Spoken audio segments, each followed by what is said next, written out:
go to the cloud.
Hello, everybody, and welcome to the Keshe Plasma Reactor Group for Wednesday, October 7th, 2020.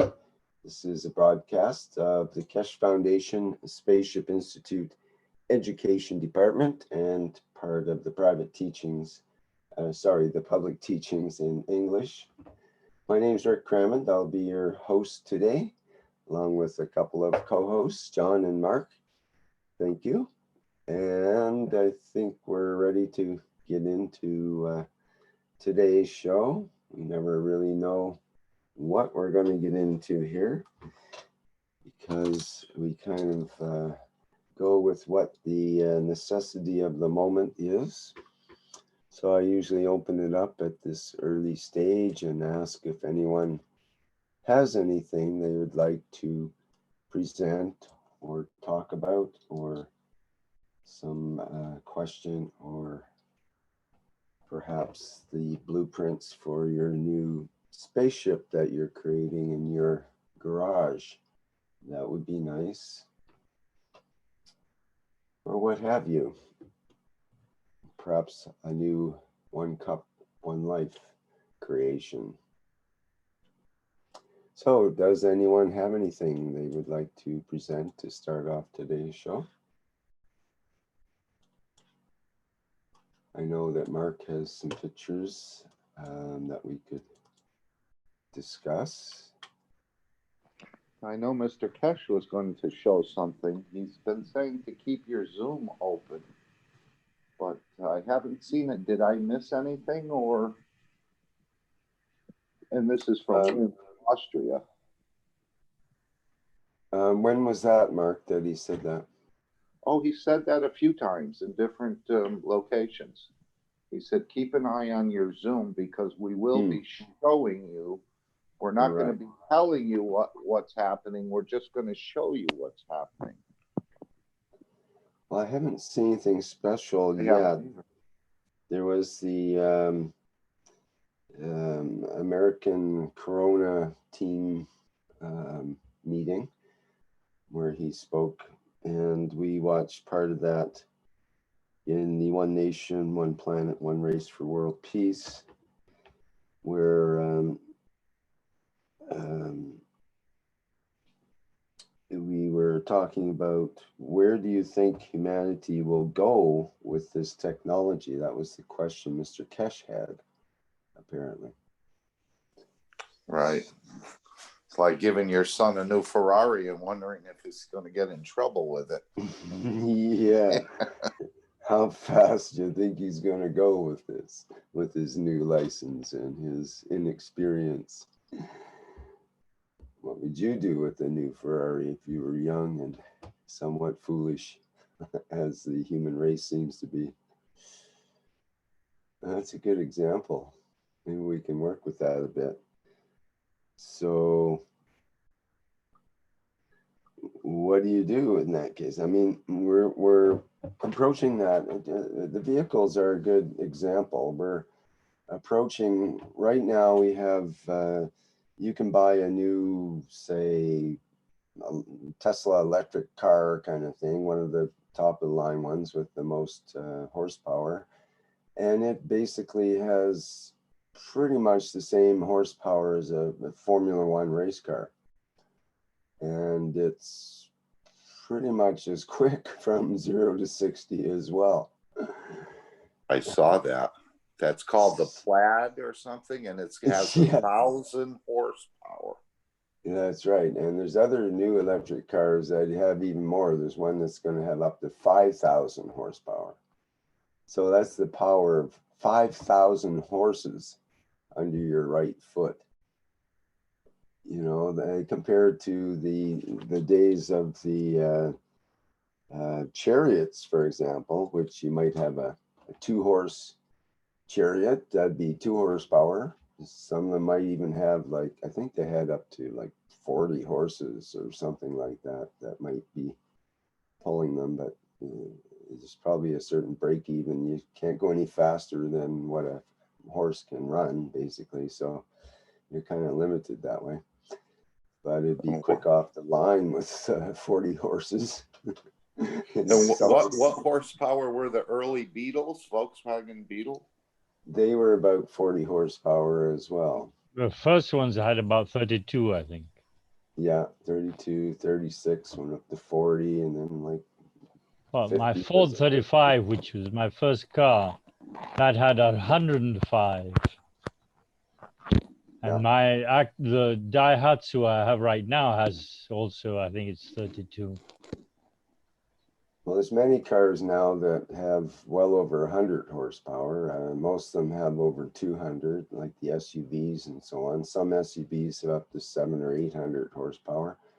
And, you know, that's available instantly, basically. And especially with the electric cars, it's quiet, fast, and it's just right there with the instant torque. So now we have people that are maybe even a new driver or an inexperienced driver and have all this power available to them. And, you know, with power, though, comes responsibility. You push that throttle pedal for more than 2 seconds and you're going way over the speed limit. And if you're already doing the speed limit and you push it for 2 seconds, then you just doubled the speed limit. And that's a really, really big ticket. So what is, you know, in a way, what is the point of having any more than a couple of 100 horsepower? You know, you go a tiny bit, you accelerate a tiny bit faster. Is it to beat the other person to the next stoplight? Or, you know, what is this all about? And how is it that we're able to take that kind of power, like it's almost increasing exponentially now in the last few years. There used to be horsepower races when like the manufacturers had what they called the horsepower races back in the 1960s and 70s, when you know, there's General Motors and Ford and Chrysler and so on. They would increase the horsepower of their cars a little more every year at a certain time period and get more and more powerful engines put into these vehicles. Of course, the gas mileage would go down and the emissions went up. And finally, there was a crackdown on both of those during the energy crisis of the 1970s. And all of a sudden, gas prices increased, so those kind of performance cars were no longer in favor. And also the emissions tests made the horsepower start to go down on those vehicles. And that kind of more or less killed that genre of racing and so on, and more and more horsepower for a couple of decades. But now we have, with the new electric cars and some of the gasoline ones as well, with the new technologies of supercharging and turbocharging and fuel injection and so on and so forth, they can put a lot of horsepower into a vehicle. So we've got all this power, and what do we do with it? What do you think humanity will do when we have 5 or 10 or 20 times that power available to us? What if we can go 0 to 60 in half a second, or a tenth of a second, or the blink of an eye? What difference will that make? What is the downside to that? We're going to have more accidents if we don't control that technology.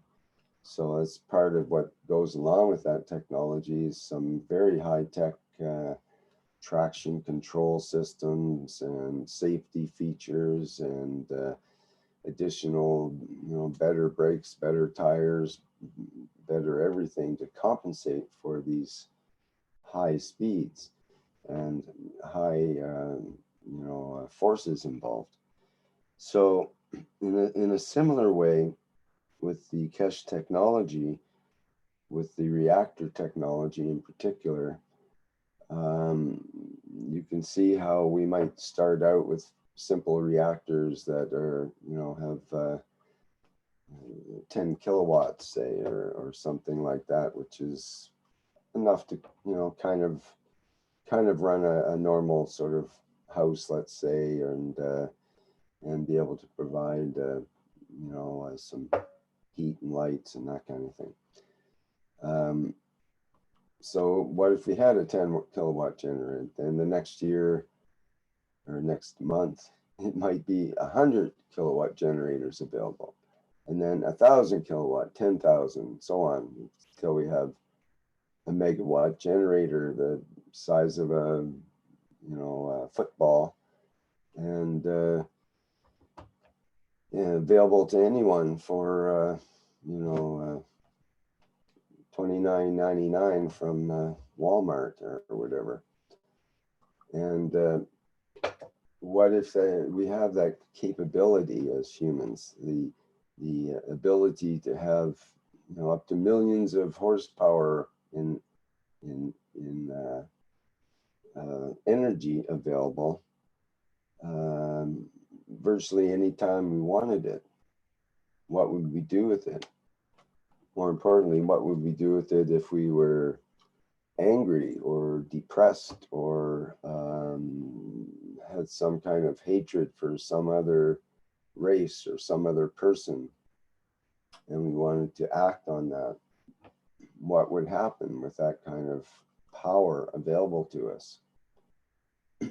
What if it's almost like saying, if we were to project the concept right out, it's almost like, what if everyone on the planet had full access to all the nuclear weapons and could push the button anytime they wanted? Would they, would some people do that? Probably. Would it annihilate the human race? Probably. So some might say that perhaps we're not ready yet as a human race to accept or to handle that much power.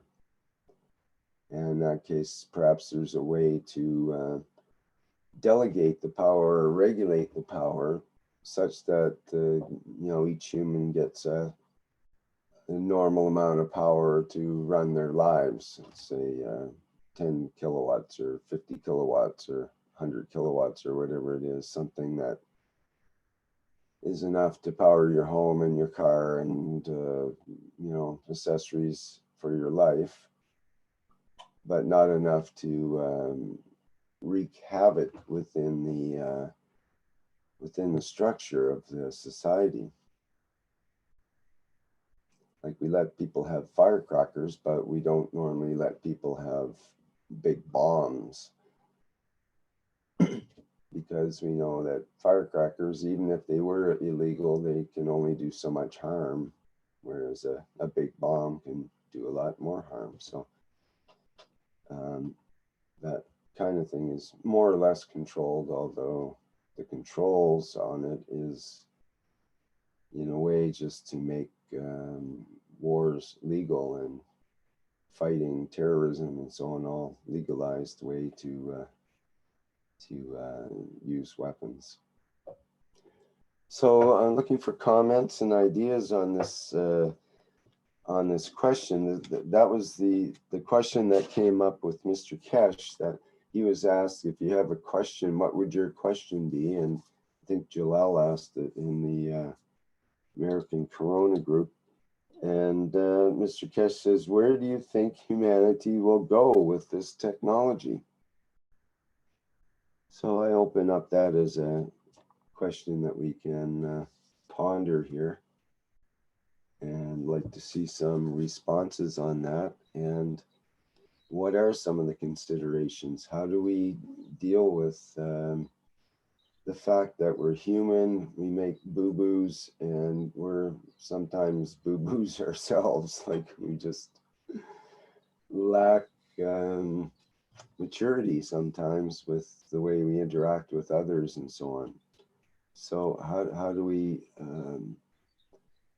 we keep sanity in the face of accumulating these devices, which could enable us to have much more higher power, possible higher power levels? Rick, it's Doug here, and I would make an observation that talking about the new generation of electric cars that can go as fast or faster than an F1 Formula One racing car, it's subject to the road conditions. If the roads are not made to suit that type of speed and somebody does stick their right foot to the floor, you will see a flying car, and it will probably end up a pile of junk smoking and burning on the side of the road, or taking out another vehicle. And so, you're quite right. And Mr. Keshe's question is very important for us to ponder, because, with this newfound plasmatic power at our disposal and us being immature, all sorts of crazy possibilities come to mind. And that, I think, is why Mr. Keshe went into a lot of detail in that North American Corona group about the cautiousness that he feels at the moment about releasing this new technology, which is, like Mark said, giving a Ferrari to a 16-year-old hormonal boy. And what's he going to do? Is he going to drive it out and immediately take off and smash and crash and maybe kill other people just because he has no control over his emotions, or he just doesn't have the experience? And I think it comes back to learning as a race how to only take what we need.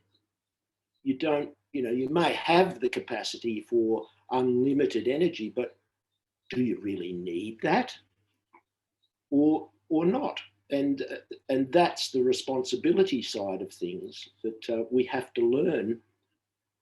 And how that happens is well, I hope it happens quickly, that we have to control and ourselves, our physicalities, desires and emotions, so that we can actually control responsibly all this energy that we now are going to have. Otherwise, it's mayhem.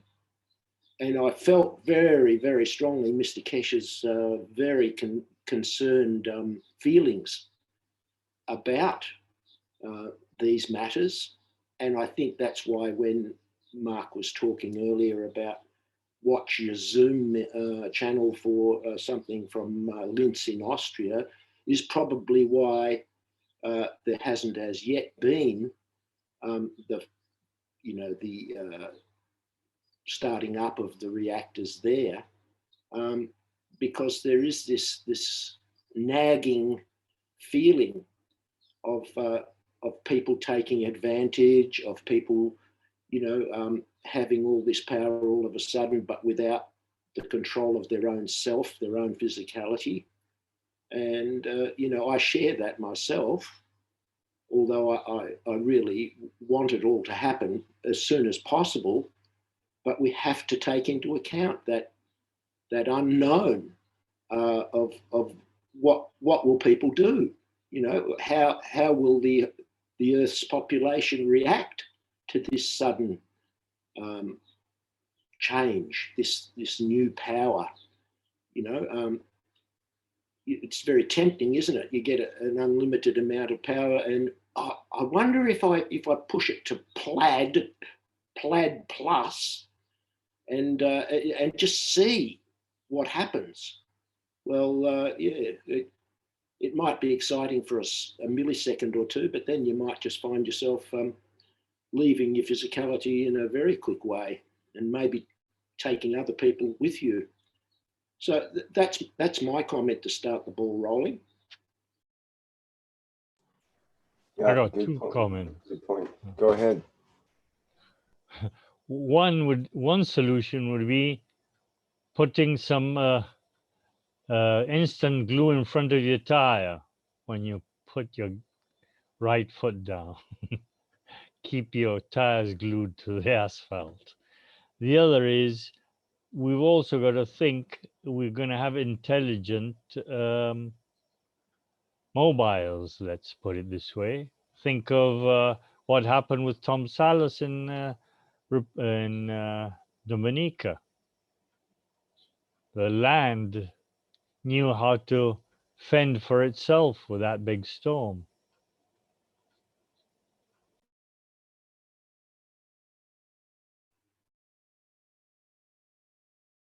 That's true, John, and that's all part of the package that we must learn.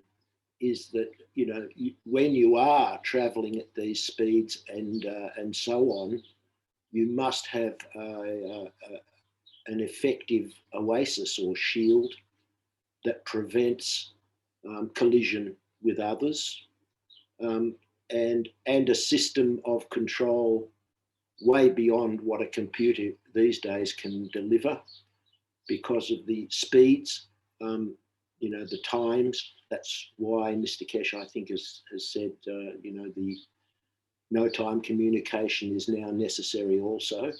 So there's this huge swathe of technology that's just waiting, and I think it's very prudent of Mr. Keshe to make us think, about the consequences, and and I think it's timely for us in this moment before it happens to be talking the way we are. Good point. I see there's a couple of comments from MR in the chat. Why would it be different than a plane when that technology first started? And also, if we proceed with fear, it's the law of attraction. So if we proceed with fear, then we'll attract those things that we fear, basically. And then he goes on, any parents are scared to see the kid take the first step. Remember that.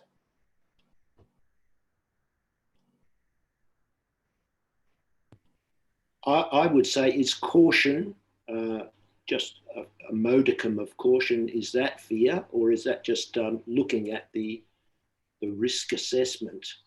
Not necessarily only that, looking at both the if you want to call it, the possible negatives, and also the positives that counteract those negatives, and concentrate on the positives.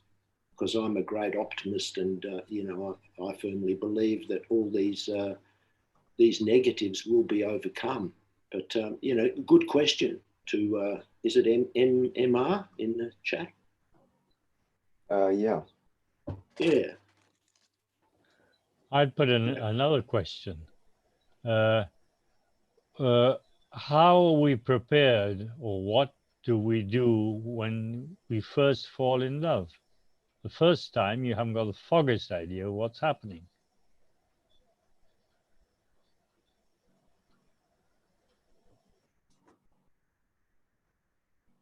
That's for sure. Everything goes haywire. Blood pressure goes up, heartbeat, everything else seems to disappear or become less relevant. And all attention is on the lover and the beloved and the interaction. And, that is quite amazing when it happens.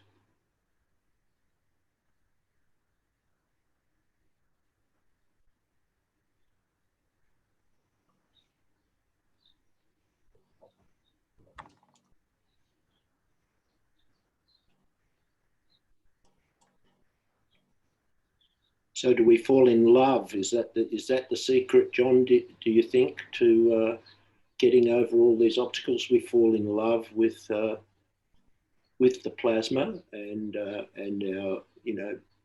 fall in love with our physicality and connect our physicality to our soul in a loving way.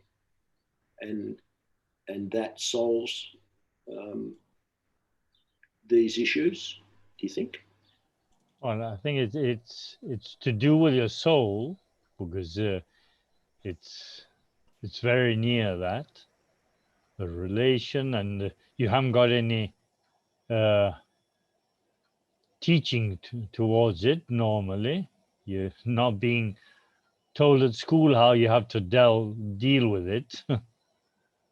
And normally you get over it or control it. We don't have many accidents through that, do we?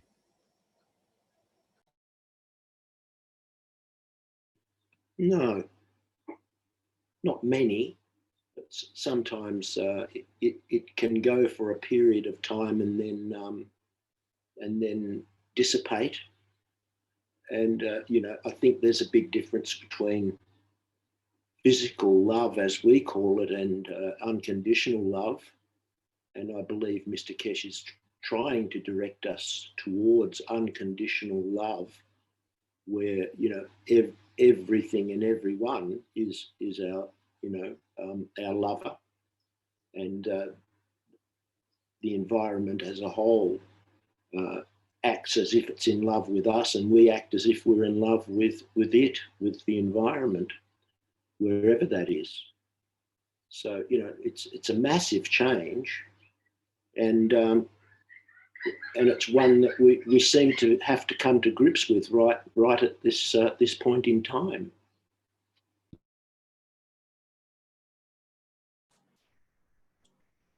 So possibly where that love comes from, namely the essence or the soul, let's say,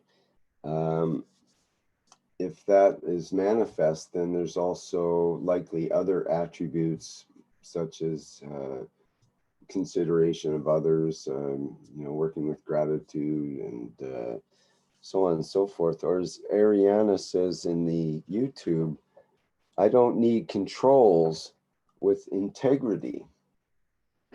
So if we're working with that love and integrity, then we don't need the controls, because we're not going to be grabbing a bus and throwing it at Mach 40 to the other side of the planet to, knock somebody in the head kind of deal. We won't even be thinking in those kind of terms. It wouldn't occur to us, and it would be outrageous to even think of such a thing. I'm already regretting saying it. But, perhaps that would be what it would take. And essentially what we're talking about is an elevation of humanity, and away from the kind of the lower emotional levels to a higher level of behavior and interaction. But the thing is, what if there's some that don't make it to that level and are still working at the lower levels? How do we accommodate?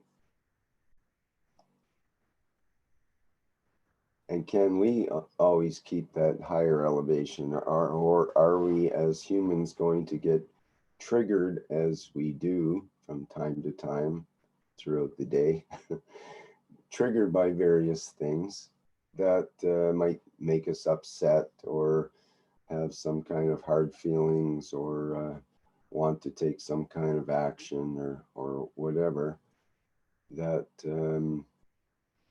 we might regret later, or might turn out to be not so beneficial.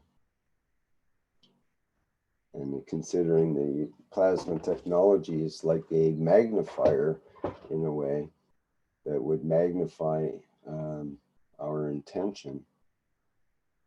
So we have to be careful what we wish for in many ways. I would say integrity and ethos are very similar. And Mr. Keshe has put ethos right at the front and of all of this. And that is the key. And I totally agree. You don't need all these controls if you have the ethos. But then the question immediately comes, does everybody have the ethos, as Rick just said? What do you do with those that reject the ethos? And there's a lot of questions. This is Ekma from Thailand.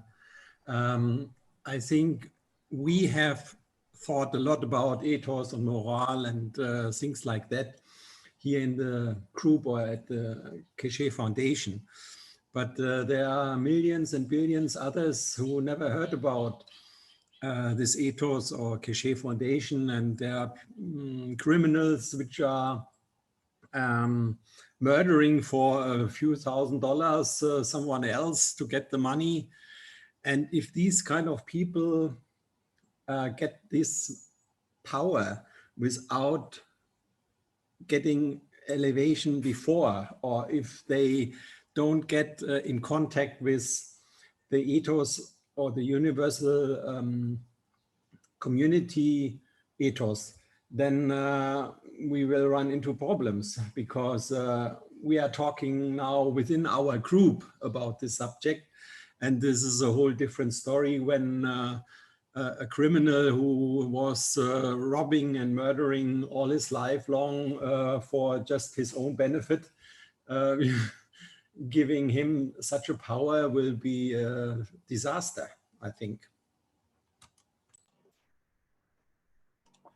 Well, again, we could refer to the vehicle example, and you can imagine this robber murderer type that wants to go and rob a bank, maybe kill a few people and take off to a remote, location where he's hiding out.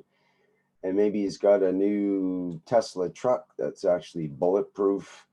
The body and the glass is bulletproof, and you've got a vehicle that can go practically anywhere and can travel a long distance on its electric battery, and so on and so forth. All these features, which are features to people that might need that kind of thing for certain purposes and so on. But then the bad guys get it, and they've got a faster, better getaway car that, you know, out accelerates the police cars and is bulletproof and so on and so forth. So how do we regulate that in a way? Well, there is built-in safety factors, because now the vehicles are all tied into GPS networks and satellite networks and so on and so forth. The same person that builds the Tesla cars has just been launching literally thousands of microsatellites into space for the communication network, and is just starting to get it working and doing the download speeds and all that kind of thing now. That's all part of the network to control these vehicles, to not control them exactly, but to notate where they are so they can control themselves, in effect, so they don't bump into each other. And that's a good thing. On the downside or good side, depending on how you look at it, there's basically an off switch for all these vehicles that can be accessed by authorities if someone is abusing that situation, and say it is the bank robbers and they've jumped in their new Tesla truck and they're whipping off, and they would be gone if it wasn't for the modern technology that tracks every step they've made and you can't turn it off. And you know, and the authorities, whoever they might be, have the ability to hit the off switch and basically kill that machine and make it so it no longer operates. And then you know where they are, and you can round them up or whatever needs to be done. So this is a good thing if you happen to be chasing bad guys, but it's a bad thing if you happen to be an ordinary person and you're afraid of people that, you know, tracking you, or your, you know, independence or freedom is in jeopardy, and so on and so forth. So there's a lot of questions about all that type of technology. I think it's like with the flock of the birds.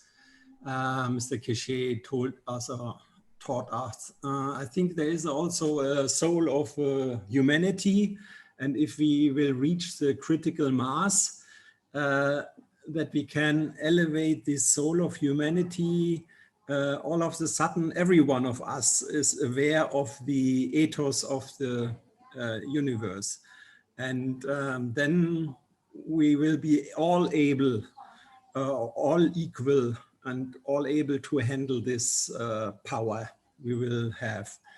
But you cannot do it if only a few of us are elevated. We have to reach a point, or we have to reach this critical mass where it will flip, so that all of us at the same time have this connection to the universal database and can download the knowledge and are suddenly aware of the ethos, and then everything will be fine. I think that's the purpose of the spraying that we do on a Sunday also. I think that's building that, plasmatic dome of peace all over the earth, so that even those that refuse now to have any responsibilities or ethos, they will suddenly forget all that. Inside that dome, it's a peaceful situation. If you look at the participants in Austria, it seems to me that we've had some beautiful live presentations from Dean and so on, and Jalal, and there seems to be this amazing peacefulness in the fields created there, and you know, that's that's creating the conditions. I think you know, it's the beginning anyway. Spraying. I think there's one of the apocryphal books that are not included in the Bible can give you an idea of what we're running into. It talks about Jesus when he was about 6 years old, playing with his friends in Egypt. And he suddenly kills one of his friends. And when he realized what he had done, he brought him back to life. I think that's a fantastic anecdote, and it's not included in the Bible.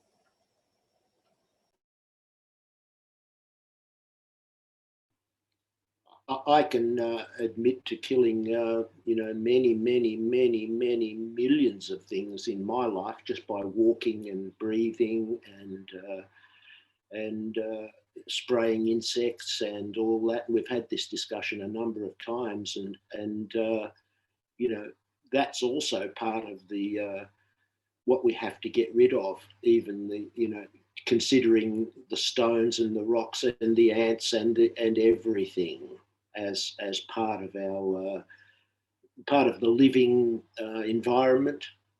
And I think in some ways we have a long way to go, but in other ways, if we create by following these processes that Mr. Keshe has given us, we may just be able to break through.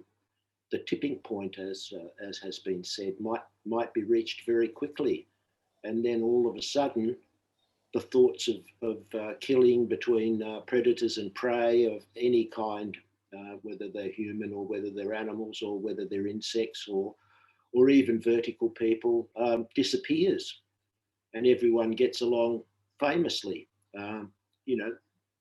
I see that as a definite possibility. Nothing is impossible with where we sit at the moment. Any possibilities or potentials are there. And so I remain very positive about all this. Yeah, we can also think of every time you walk, how many ants and how many microbes do you kill every time you tread on a piece of ground.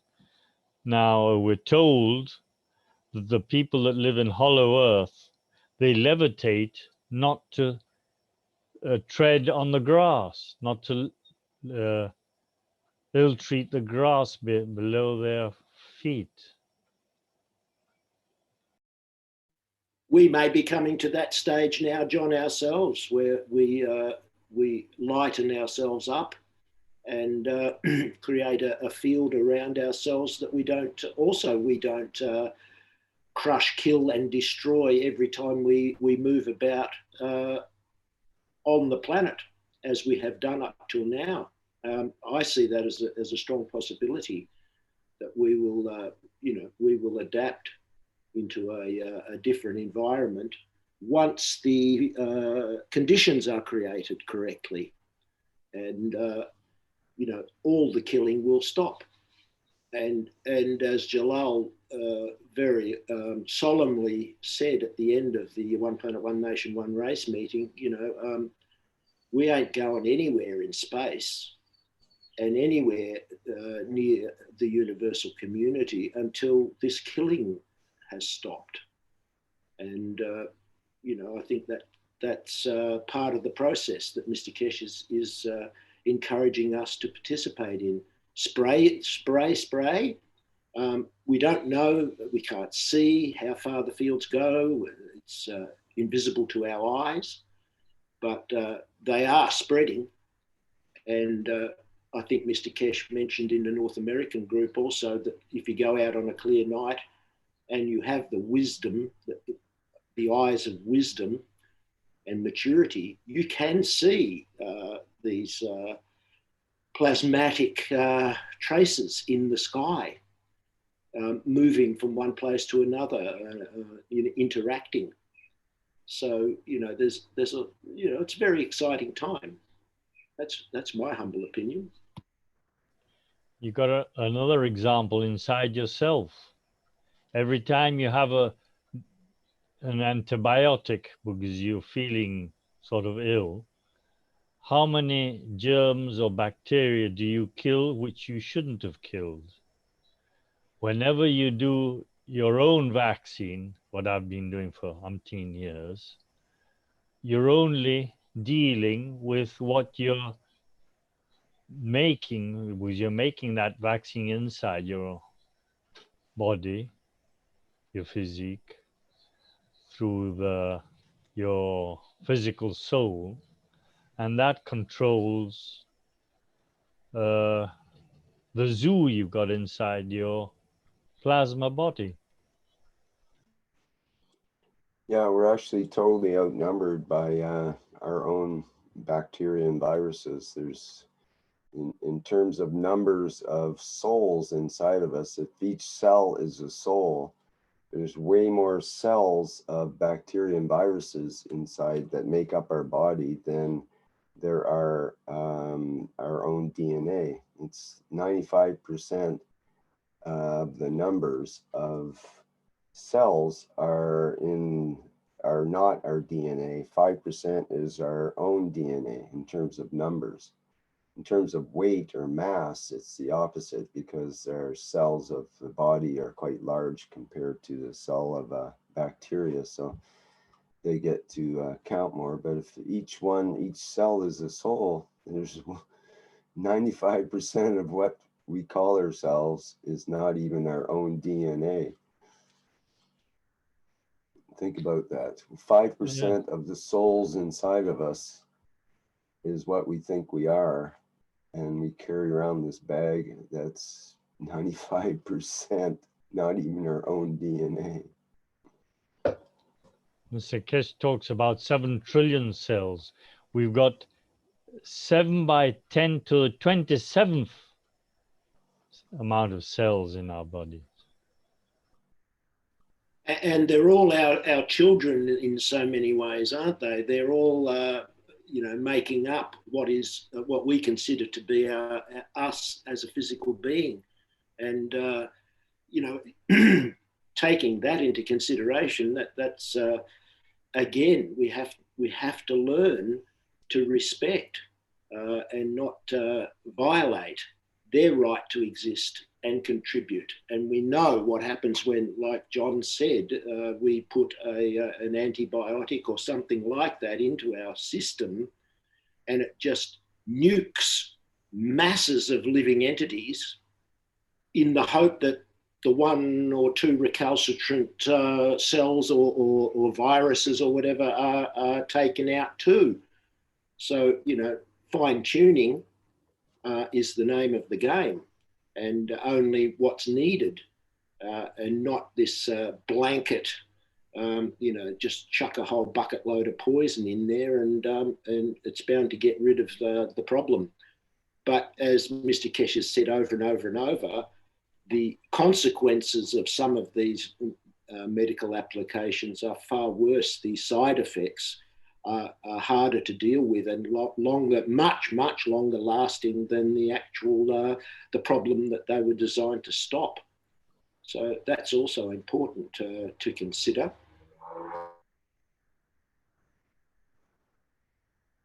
And as you said, our soul was the creator of all those cells.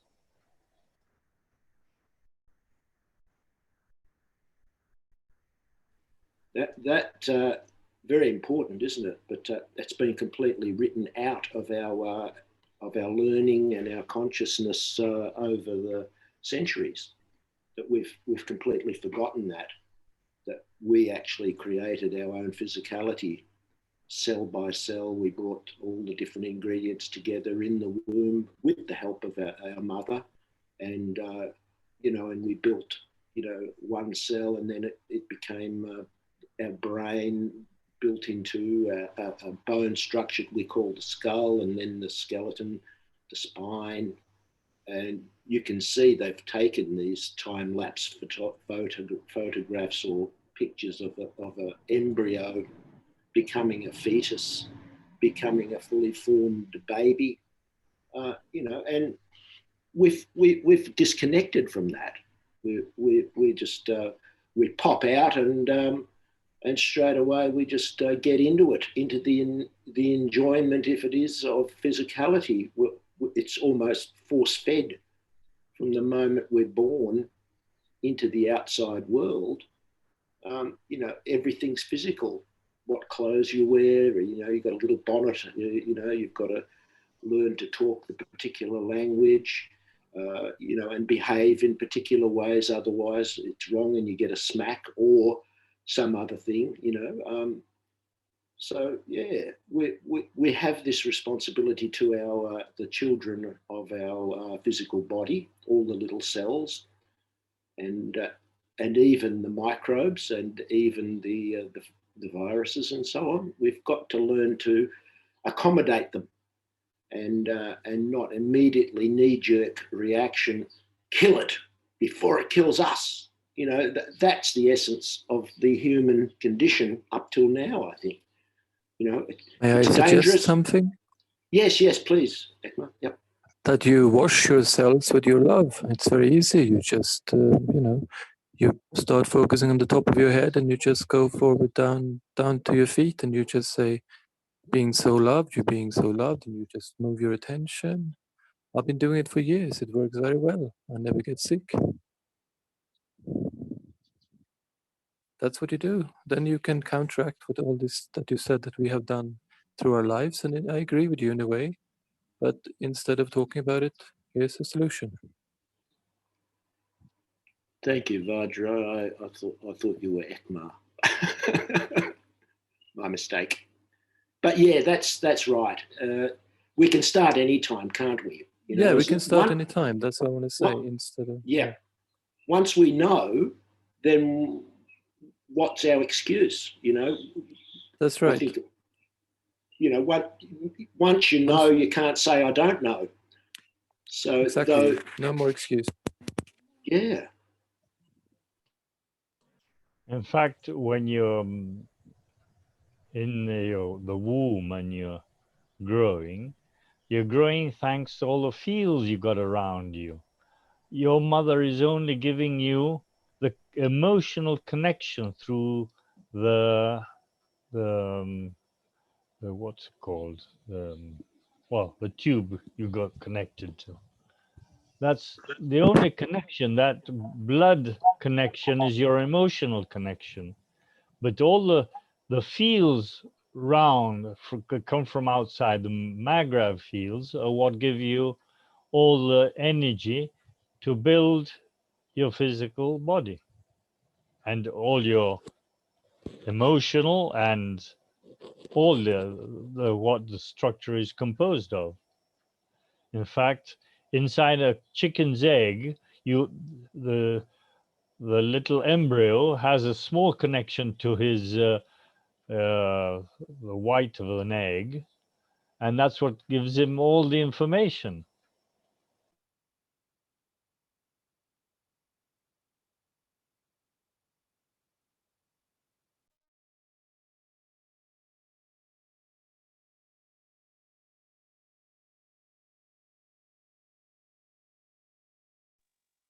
So let's continue. We talked now about the internal world and our deliberate or not deliberate killing of beings.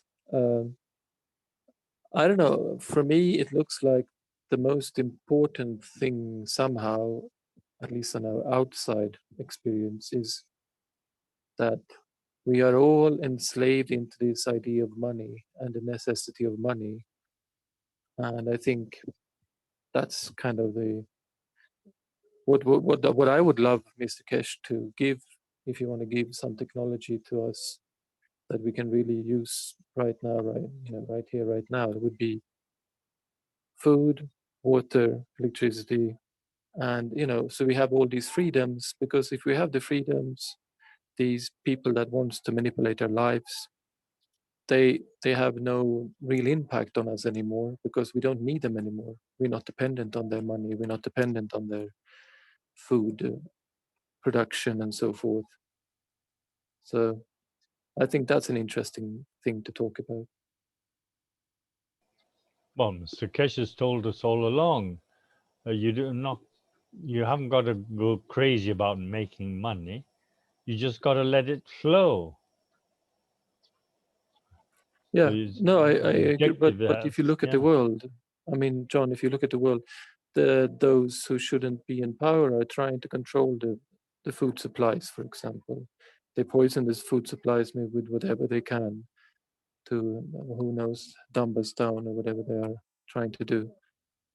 So if we can be free of that, we have a lot of freedom, which we never had before. And if we can get the other freedom of be able to make our own water, for example, that would be excellent. Those two things would be a good foundation. And of course, the freedom of movement is the next one, of course. I mean, all these things that, so we can kind of create our own existence without trying to reform the old structures, because reforming the old structures seem to be kind of tedious task, to be honest.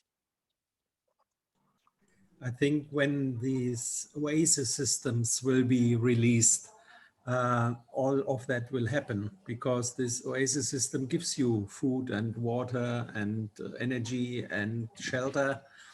And that's basically for what you need money right now in this present world. But when you get rid of these shackles, that you have this all for more or less free, then there is no need anymore for money. Yeah? Then everybody can do what he likes to do and share the results of his, how do you call it, hobby with others for free, because there is no need to make money for living and what else?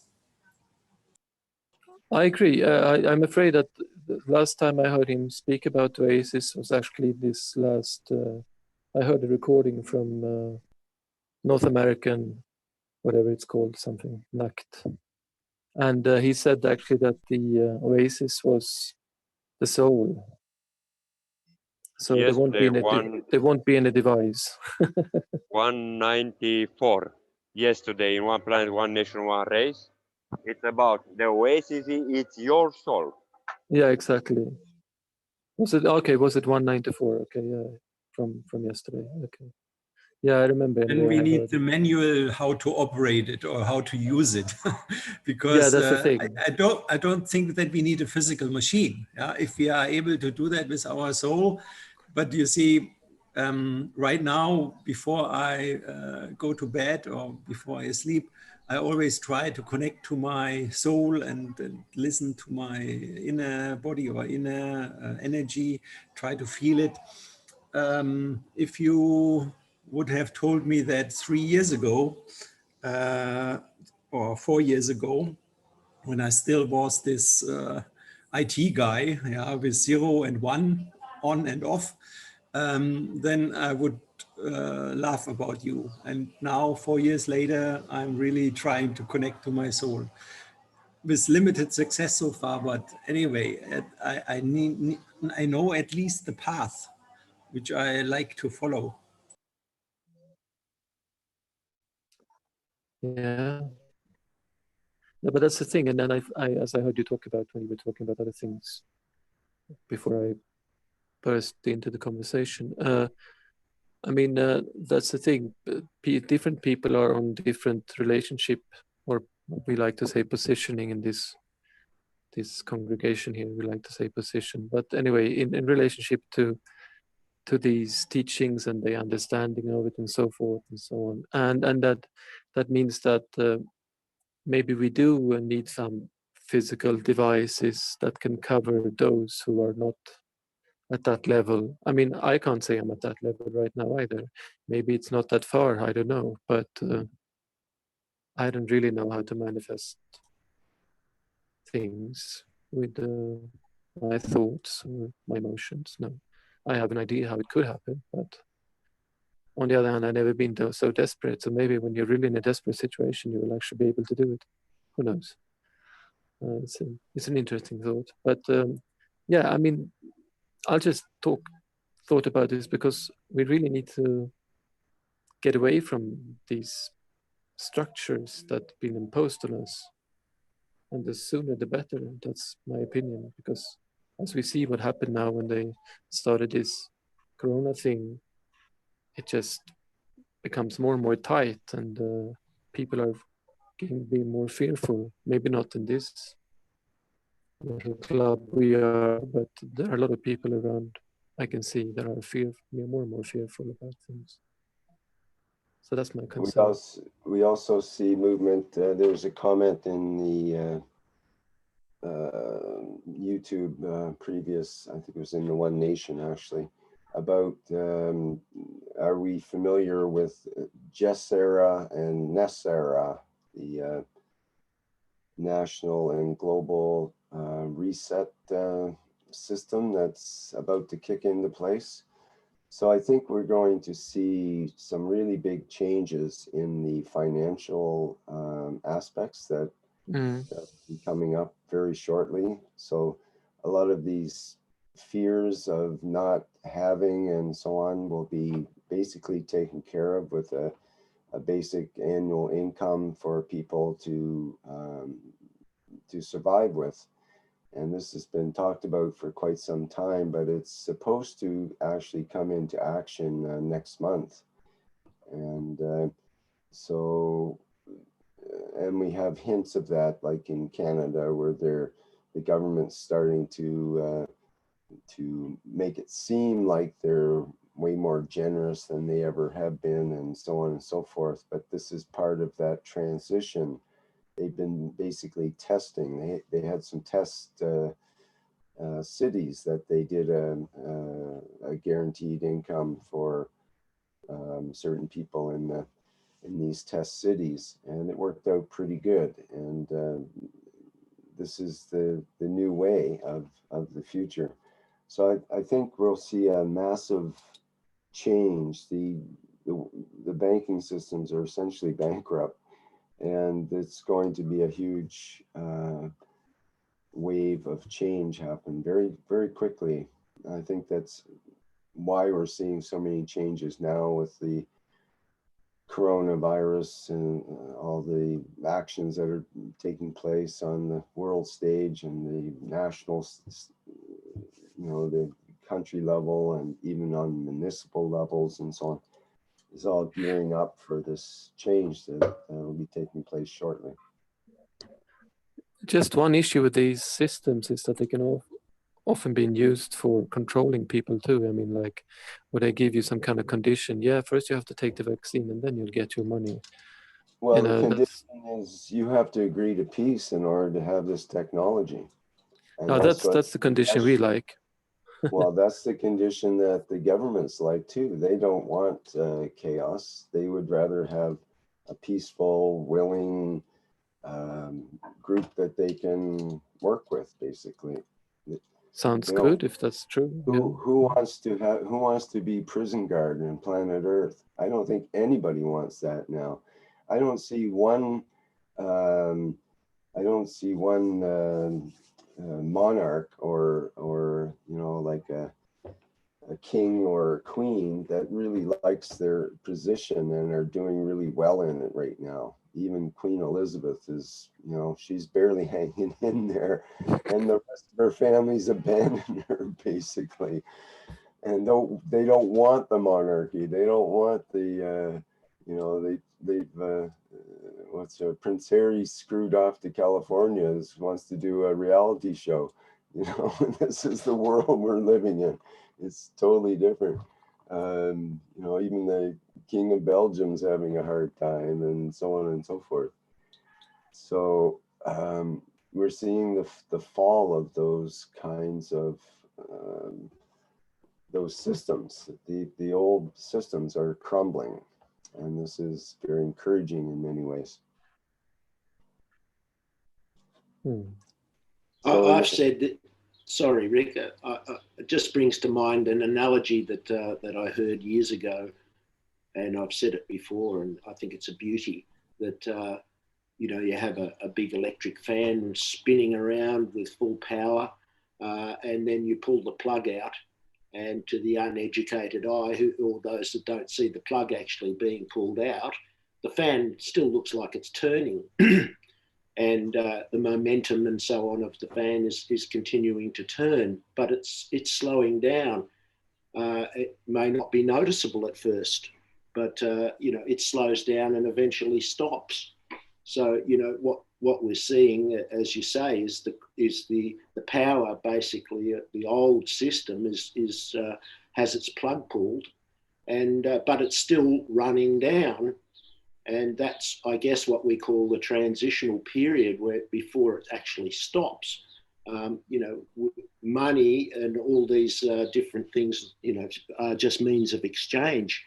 So we're learning now that we exchange service for service, and you know, it's not much different, really, is it? But we just don't have that silly thing called money in between. We just do it. We just directly exchange my services for your services as needed, and everyone lives happily without the manipulation of the so-called money. And that was discussed in the One Planet, One Nation, One Race. How, you know, it's not fair that in one country, you know, $1 is worth this much, and in another country that much. And you know, and the example of Iran was brought up, that they, you know, they live even under the most extreme sanctions and inflation, and 30 million of their dollars, whatever they may be called, will buy you, you know, a packet of chewing gum or something like that. Yet, because of the culture of the country, no one allows, as citizen to citizen, anyone to fall into a heap. If neighbours and friends and family and all of the connections see somebody unable to exist because of the, you know, the circumstances, they're unable, then they just provide. They will provide food. They will provide, if necessary, you know, shelter. And that's how Iran has survived, not at all to do with money, but just to do with their culture and their ethos of helping, of serving, of giving where necessary. So, you know, Azar was saying, it's amazing to her that even with all of what's gone on, they're still the most incredibly advanced nation, both architecturally, technologically, and as far as ethos goes, they're way ahead. You know, because of this service, this exchange of service, and you know, money is irrelevant then, even though it still exists. It's irrelevant. It's service that's exchanged. And I think we're moving through the slowing down of the money fan and the giant money machine, and coming to that direct, you know, no middleman involved. Just what do you need? I've got this particular skill, this particular gift I can give to you. Oh, good, and I'll give you. What do you need? Oh, well, you know, I could do with this or that. Okay, well, if you give me that, I'll give you that. And, you know, money becomes a farce. That whole game that they've created becomes a nonsense. And it's completely harmless, and it's not a disruption. It's just us adjusting ourselves to direct exchange and not have this silly thing called money in between. And I believe that is unfolding now, because we are seeing, by one circumstance or another, all the governments are, you know, are relenting on all of the rules that they've used to keep the money system going. They just realise in the back room they can't do it. It's impossible. They just can't. You know, it creates what they call debt, you know, deficit, you know, budget blowouts. You know, so the whole old system is just, it's untenable now.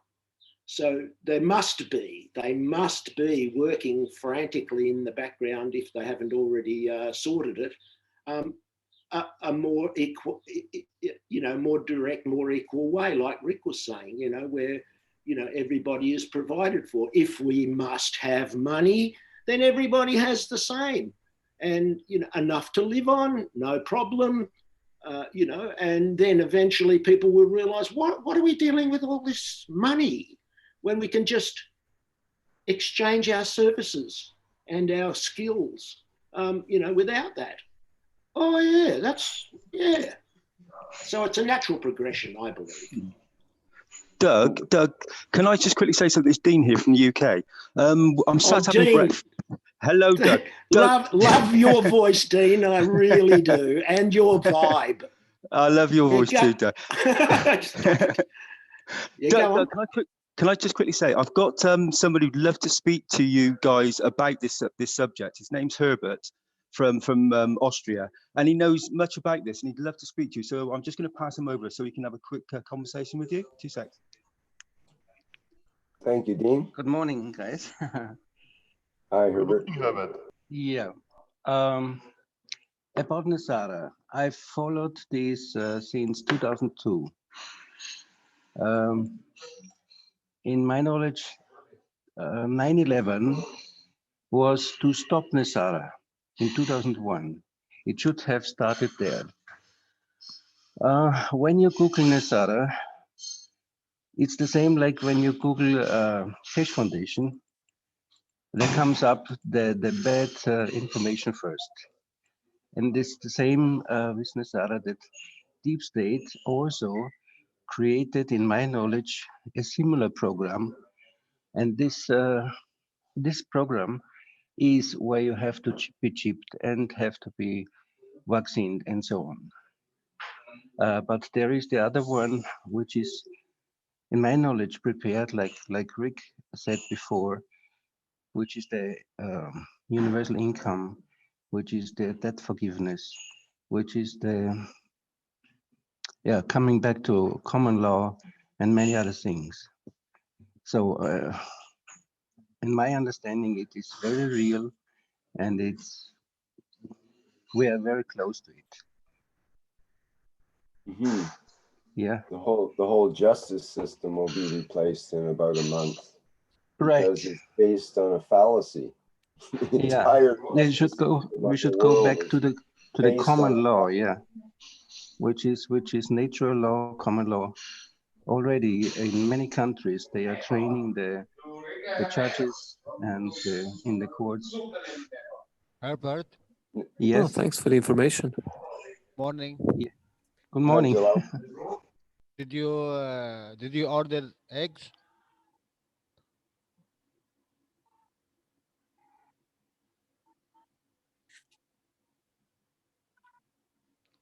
Do you hear me? Confusion. His microphone is off, so I'm not sure. Sorry, I muted him.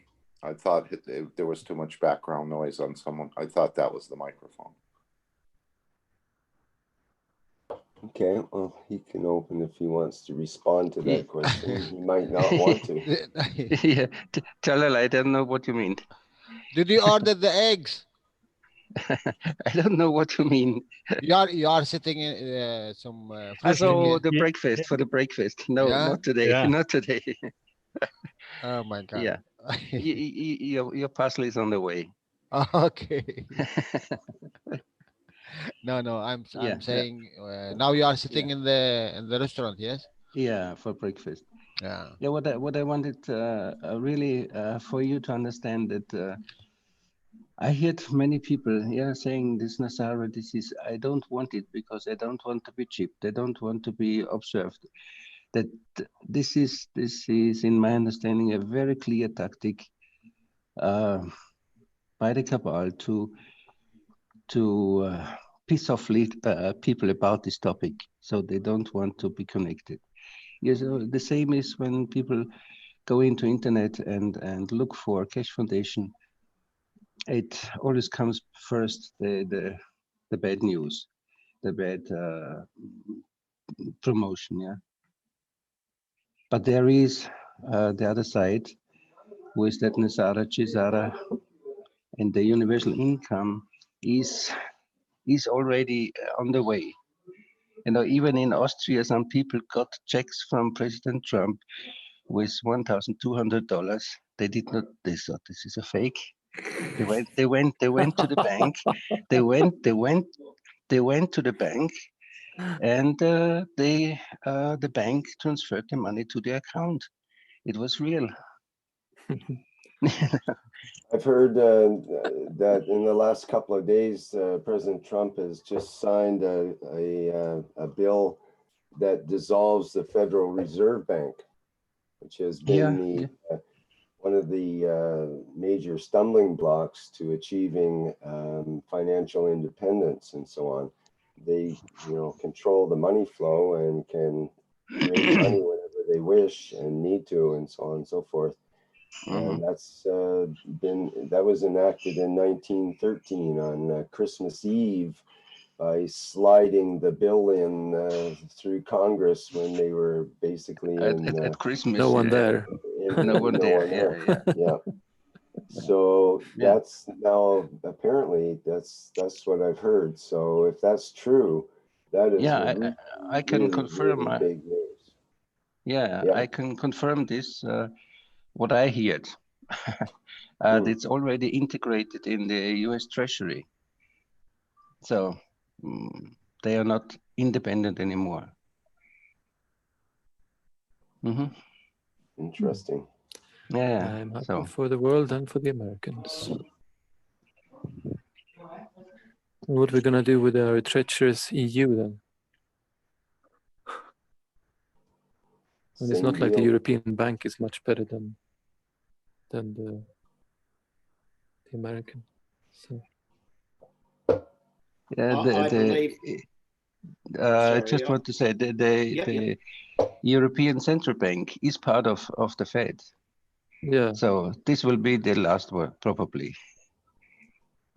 They're all privately owned banks of issue, and that was the problem and no transparency.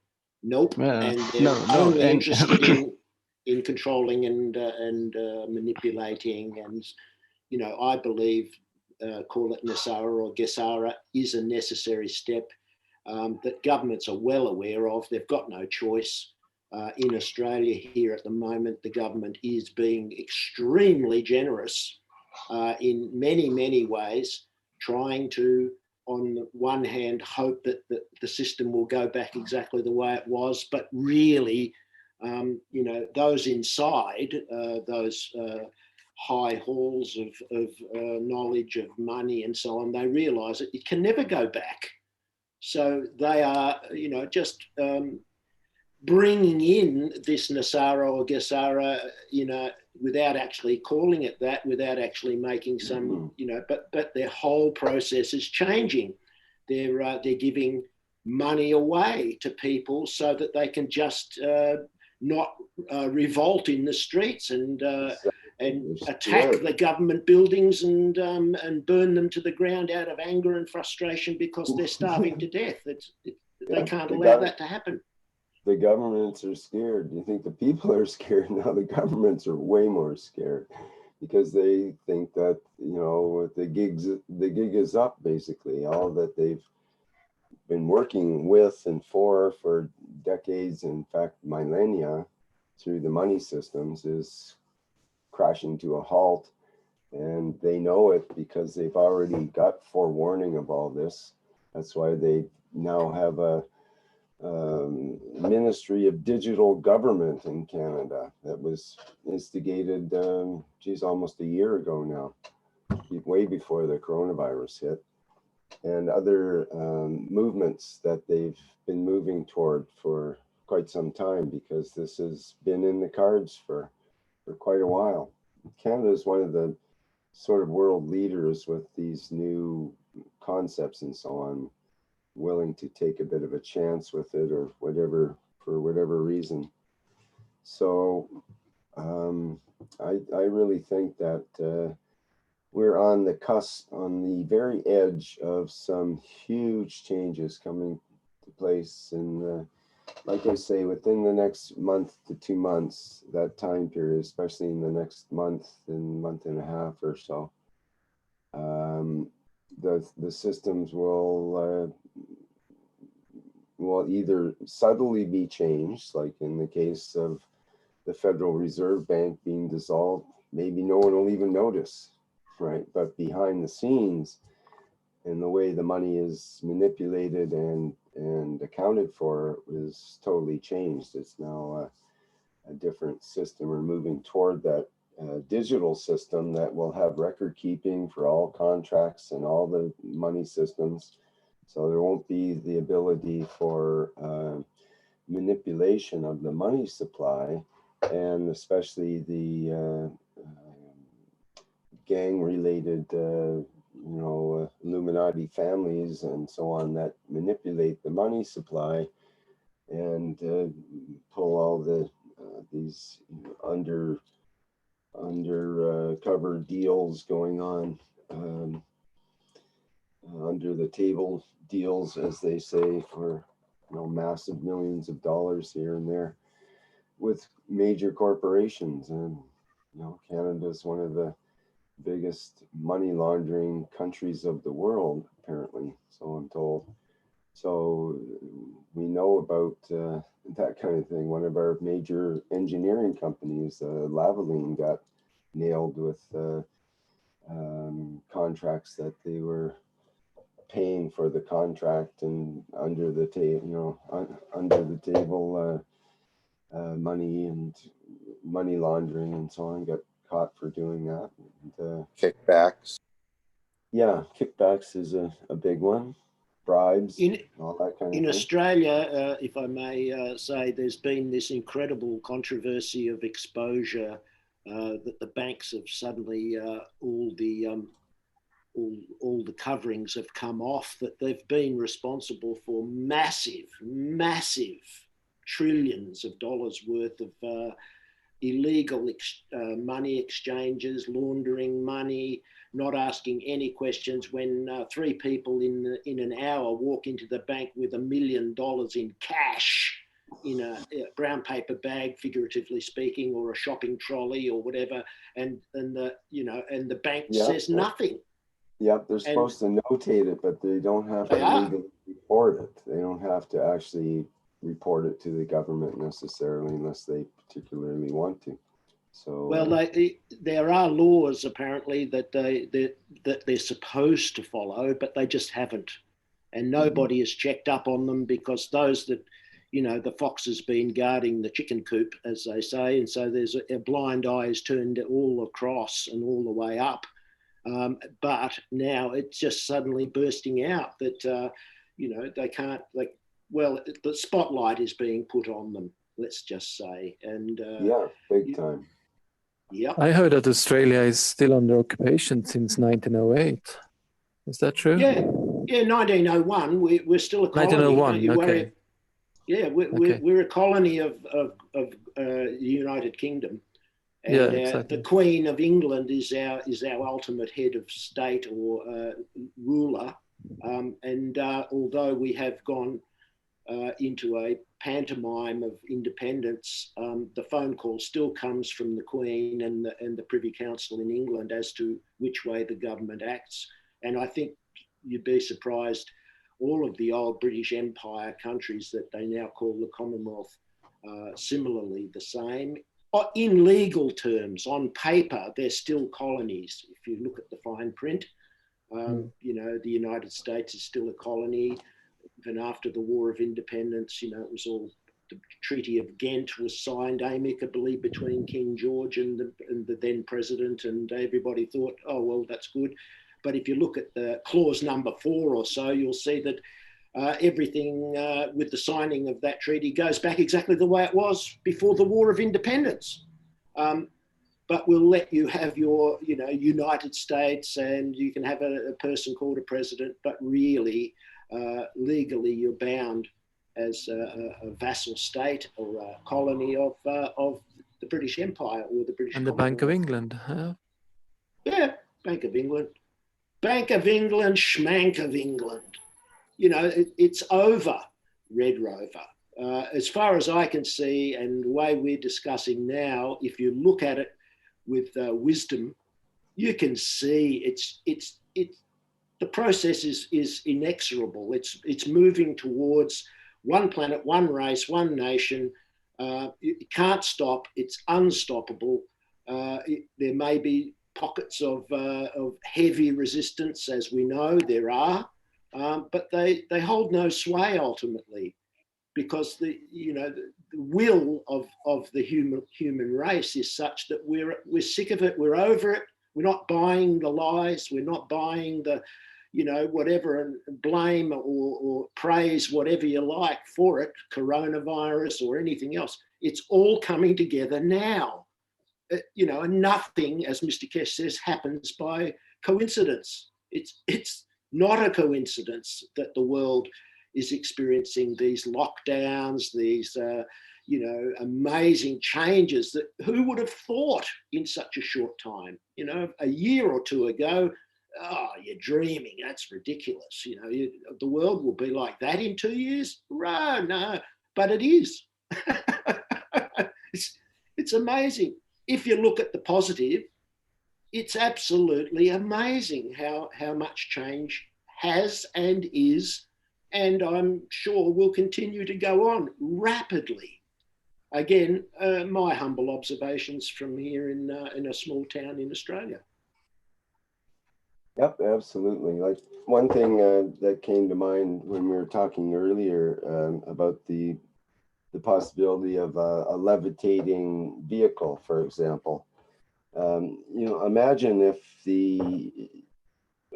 let's say for example, the whole idea of the climate change and the use of oil becomes even more paramount to people, that we phase out of all of this toxic stuff, that it adds up financially to multiple trillions of dollars a year, and it's just not financially viable to keep going with that mentality and so on.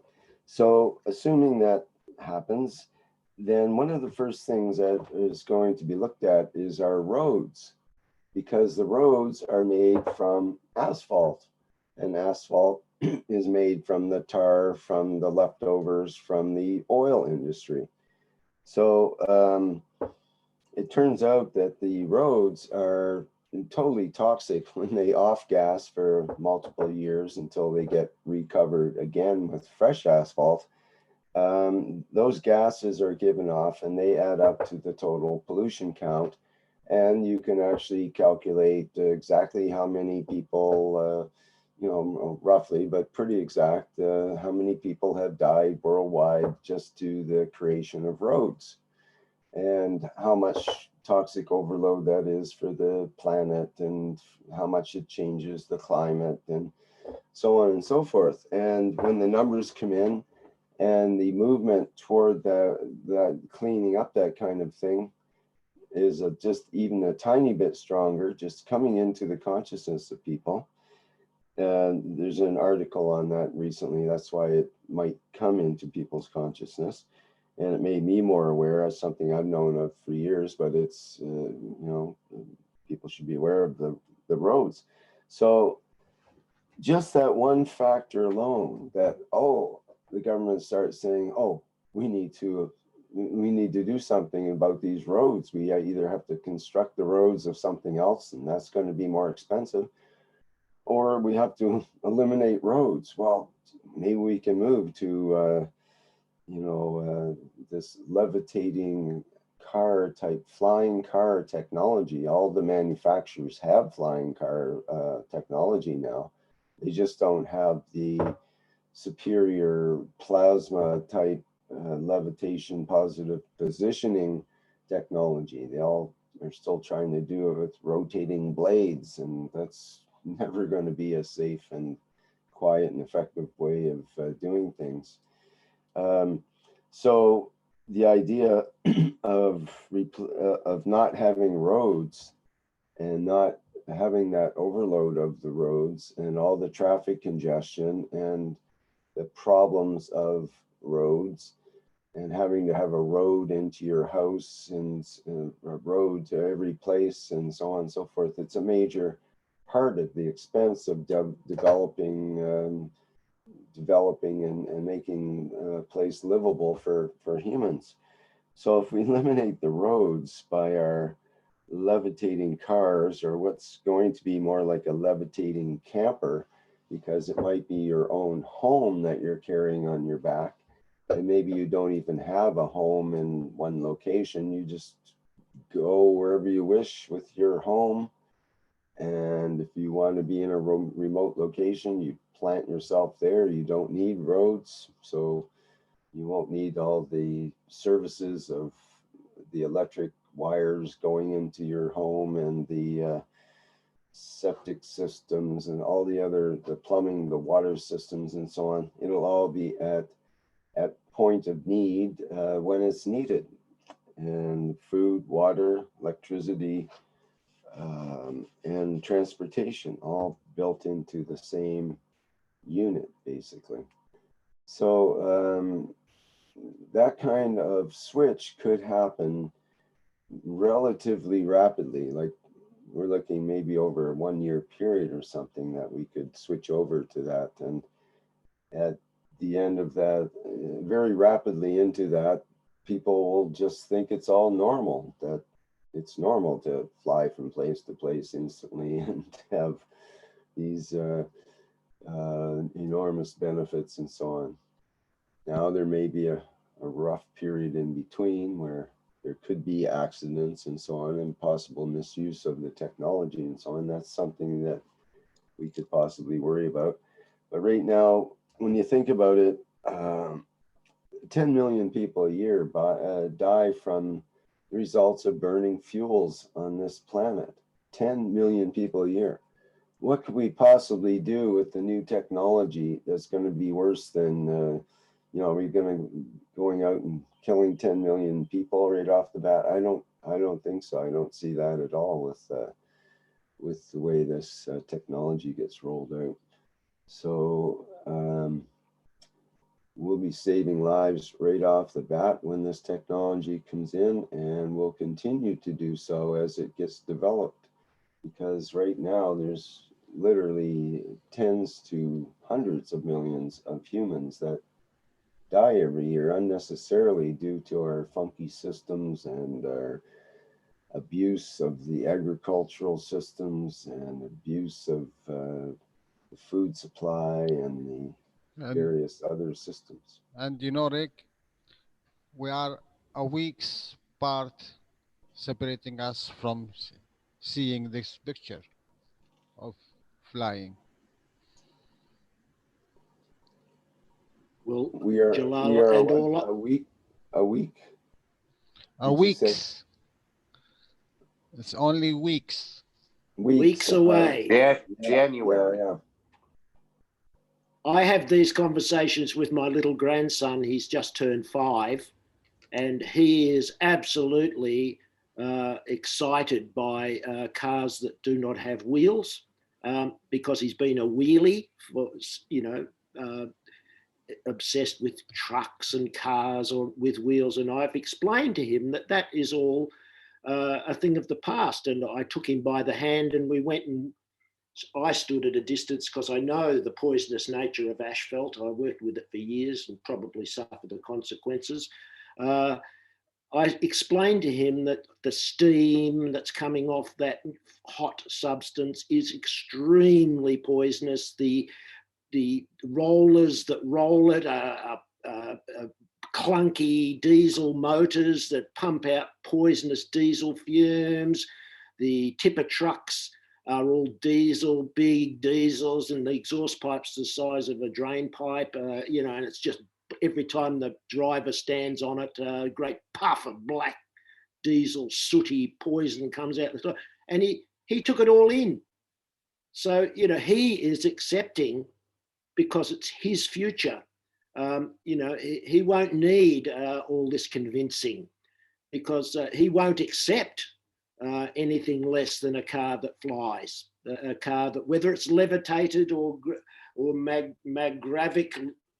maggrav powered. I've explained to him too the difference between a levitation and a maggrav, even though I don't really fully, but I've given him a grounding, if you like, at his young age of the future, very soon future. And he will look back as I also showed him the history on the computer. I said, look at these are steam trains. They took people from 25 miles a day to 25 miles an hour in a few years. And, you know, they had their downside for sure, but it was a quantum leap in time and travel. And, you know, for all its pros and cons, now they are just quaint museum pieces that people pay money to go on a scenic tour on an old steam train. And that's all they are. But, you know, they were leading edge, cutting edge technology. And now, you know, we're on the verge of, if you want to drive an old petrol car, you know, you'll do it in a place where it's, you know, at least reasonably harmless. And it'll be just a museum ride or something to do as a novelty, because everyone else will be zipping around, you know, in their MagRav vehicles, you know, and that's, to me, it's not a stretch at all. It's as Jalal just piped up, it's weeks away. As far as I can see that very easily. Thanks, Jalal. You're fired.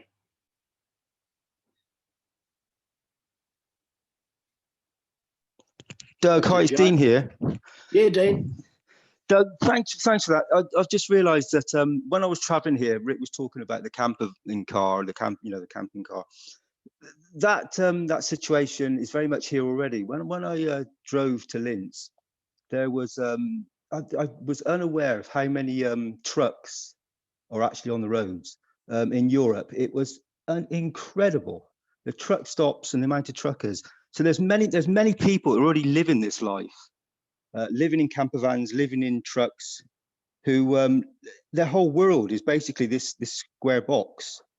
So a lot of people live in a square box that is made of bricks and mortar, and then they step into a metal box to go to another square box. So people are very conditioned to this environment already, and so I would imagine when we get the MagRavs going, and we start this technology up, and we have levitating cars, people will become very accustomed to it very, very soon, because they're so used to being in that sort of environment. And I believe that that this, as you said, is within weeks. So there's going to be a monumental shift on this planet that's going to affect every single living being, because there's not many beings that don't in some way, shape or form travel by this means. And all the associated bits that go with it, like the roads and the people making the bits for the cars, the factories, it's going to be such a big shift. So you can see why there's been resistance, but as we know, this is, as you've spoken about all this morning, it's about to change completely. I will start recording the engine sound. You know, this, yeah, this exhaust. And that's exactly what they've already done, Jalal, haven't they? They did that with electricity cars, with electric cars. They did exactly that. They started, who could have the biggest, wonderful sounding engine? It's ridiculous. A sound system in the exhaust pipe, like a 5-litre V8, you know, petrol noise, just so they could. You can select that now with the new electric cars. Yep. You can select what kind of noise you want your car to make. Because they were too quiet, and they had to mandate that it makes some sort of noise under, especially under 30 or 40 kilometers per hour. Oh, jeez. I love it. Yeah, so this is a whole new world that we're already moving into just with electric cars. That's a quantum shift in itself, and to think that all the manufacturers now have electric car models, to think that even 10 years ago would have been no way. There's no movement toward that until the Tesla car company put it out there, and they saw that could sell, and they started being competitive. Now all the manufacturers have electric car models and hybrid models, and a lot of manufacturers are committed to just electric cars in the future. Like Jaguar just made an announcement they're moving away from their internal combustion engines. California just made an announcement that in 2035, I believe, they'll phase out all internal combustion engines in California. So this is, you know, it's a move in the right direction, and we're moving toward away from the carbon-based fuels into electron-based fuel, basically through storage and batteries and that kind of thing. And it's a move toward a plasmatic future where things are way more efficient, and the energy fields that we're working with are transformed immediately into what we need, and so on and so forth. It's a brave new world we're moving into, and very rapidly.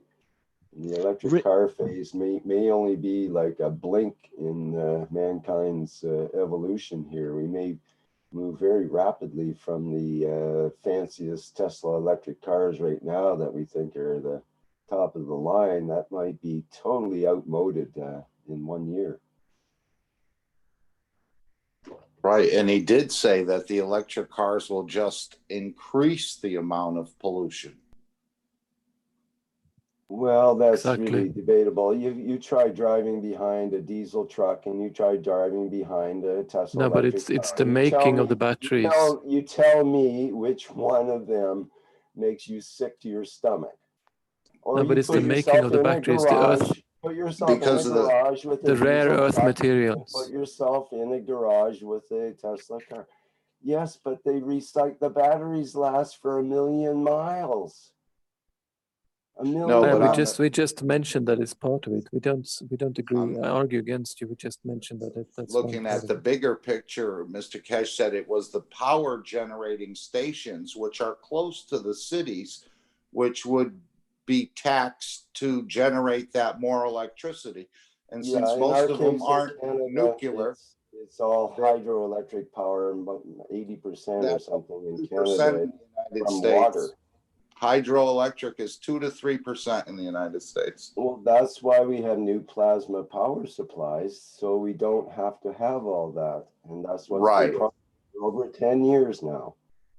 No, but we agree with you, Rick. It's a very positive development, absolutely. So, I mean, that power supply is the key to it all. That's what's required.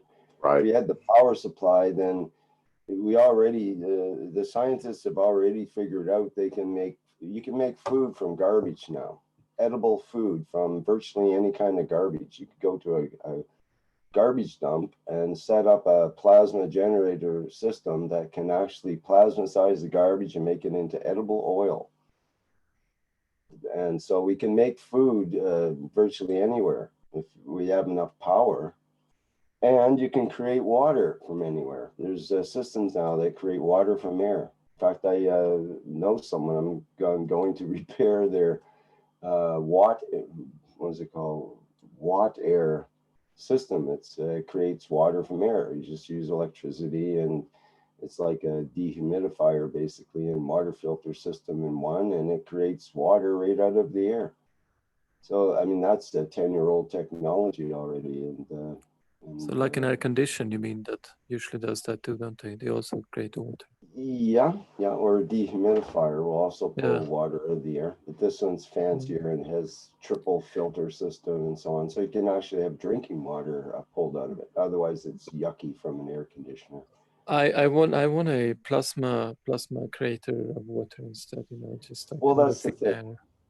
I mean, if we already have these funky ways of doing it, imagine the elegant plasmatic ways that we should already be able to do. And we have to some extent with certain systems people have had and have created water and couldn't stop it dripping and that kind of stuff. So. Okay, do you have any examples to show us? I'm very curious. No, I don't. I just remember people showing like their cup systems or some sort of Gans system that seemed to be creating water out of it and so on.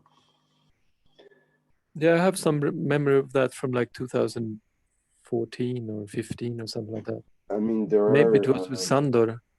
There are salts, for example, that you can buy.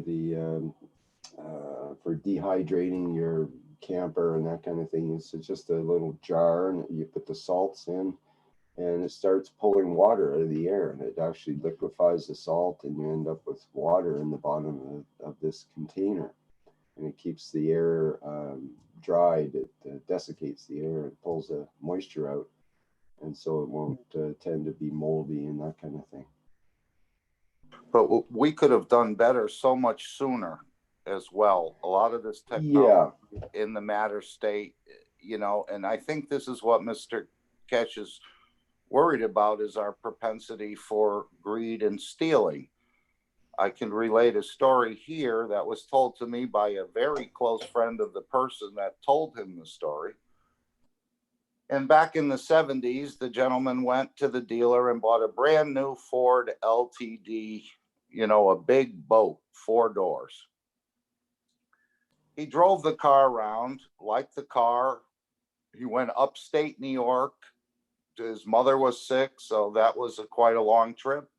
Drove it back and forth to school. He was a school teacher for the whole week, and the gas gauge moved 1/4 down, started at full, and in a whole week of all that driving, the gas gauge went to 3/4.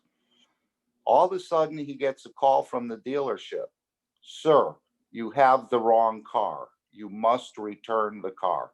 And the guy's like, what are you talking about? I have the wrong car. I like the car. I'm going to keep the car. Another month goes by. He gets another call from the dealer saying, sir, you must return the car. You have the wrong car. And the guy did not return the car. Well, within a few weeks, the car was stolen out of the driveway, never ever to be seen again. My thought on that was some sort of proprietary motor or carburation system that could have been released to the public in the 70s.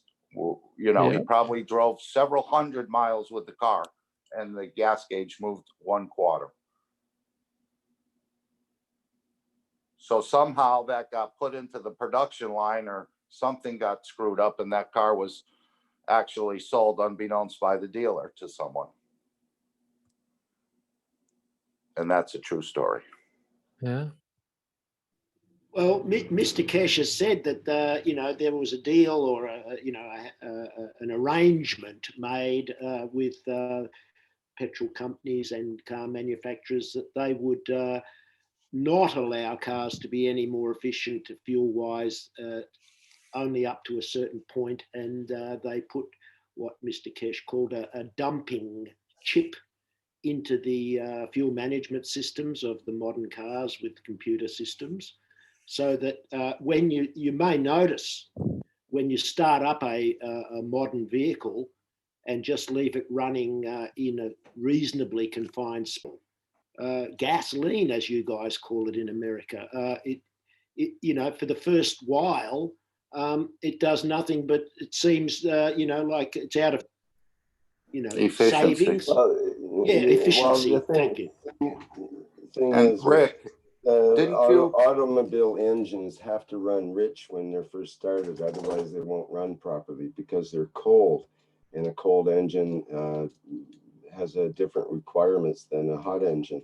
So they put a choke on or fuel enricher circuits to make it run with extra fuel when it first starts until it warms up and so on. And that's always a big part of the problem for manufacturers, because they get tested on emissions for that part of the warming up circuit, and they can't be too rich or too lean and so on and so forth to make it run properly and still meet the emissions tests. And that's where a lot of the manufacturers got nailed, because they put in they did their emission tests with this certain chip, let's say, and then for the real world cars, they put in a different chip or a different setting in that chip. So it ends up actually putting out more fuel. But the reason is not to burn up fuel so much. The reason is to give the car more power, like in the case of Volkswagens. We were talking about Volkswagens earlier and their horsepower. Well, in order to increase the horsepower, you have to give it more fuel. And that makes sense. More fuel, more air gives you more horsepower. So it's a simple matter with a computer chip to increase the fuel setting, and bingo, you've got 10, 20 more horsepower, and everybody's really happy at how perky my little rabbit Volkswagen is from the 1980s. Boy, they're so fast. It smokes a lot, I've noticed, but boy, it's fast. Yeah, it smokes a lot because it was putting out 40 times, that's 4,000% more exhaust particulates and other harmful exhaust contaminants than what it was supposed to on its emission tests. So basically, they fudged the emission tests and got caught at it, and it costs them in the tens of billions of dollars in fees and fines. Some of their CEOs have been, if they go to the US, they'll be instantly arrested and put in prison. Other car manufacturers have all gone down since then. This is in the last couple of years, including Chrysler, Fiat. There's a long list of manufacturers who are all fudging their emissions tests, and they got nailed with it. And it's cost literally hundreds of thousands of lives. People have died because of excess pollution. And, but didn't you just relate a story to us, Rick, that you could not get a patent for an electric motor if it was 20% more efficient than the current motors? Yes, and also I was just reading, I think it was, the number was, there's over 7,000 patents that have been filed away under national security because they were energy patents or other things that infringed on the current, basically the old boys club of industrialists that Tesla was up against in the early days. And they maybe just too efficient technology. And if there's something that's too efficient, that means the other things become obsolete, and it upsets the market too rapidly. So the government looks at the patent system as a way to control that the technology, make things go as slow as possible, so you can milk it for as much as you can. And that's the case of the oil industry. I mean, there's dozens of ways that we could be way more, just eliminate oil as a competitor in the generation of power. And there's dozens of really good nuclear reactor type designs, as like Keshe's patent. If Keshe was allowed to go ahead with some nuclear materials, he could create reactors that had no nuclear byproducts and yet created power, for example. And he could do that quite easily under the right conditions if we were to so allow him as a culture and as our societies. But we're strictly against any kind of work with nuclear, because it has to be big nuclear plants under strict control of all that and so on, rather than tiny little nuclear. They only use that for satellites and things that go off into space as a 20-year power supply, for example, a very compact, easy to build 20-year power supply, or a 20-year battery for a laptop that the military has, I hear. And isn't that a word that Mr. Keshe has been using pretty regularly, obsolete? For example, the computers. Yeah, that's another example. That's the big problem, is any radical jump in technology means an obsolescence.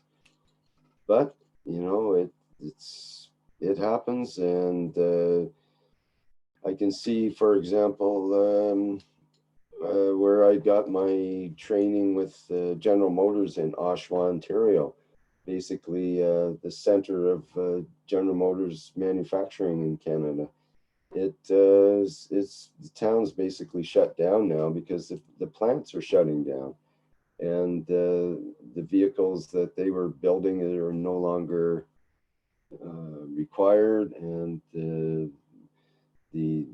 situations change worldwide and the way the part supplies go and the labor and so on and so forth, it's shutting down. These huge plants are all shutting down, where I got my training as a student in back in the 70s.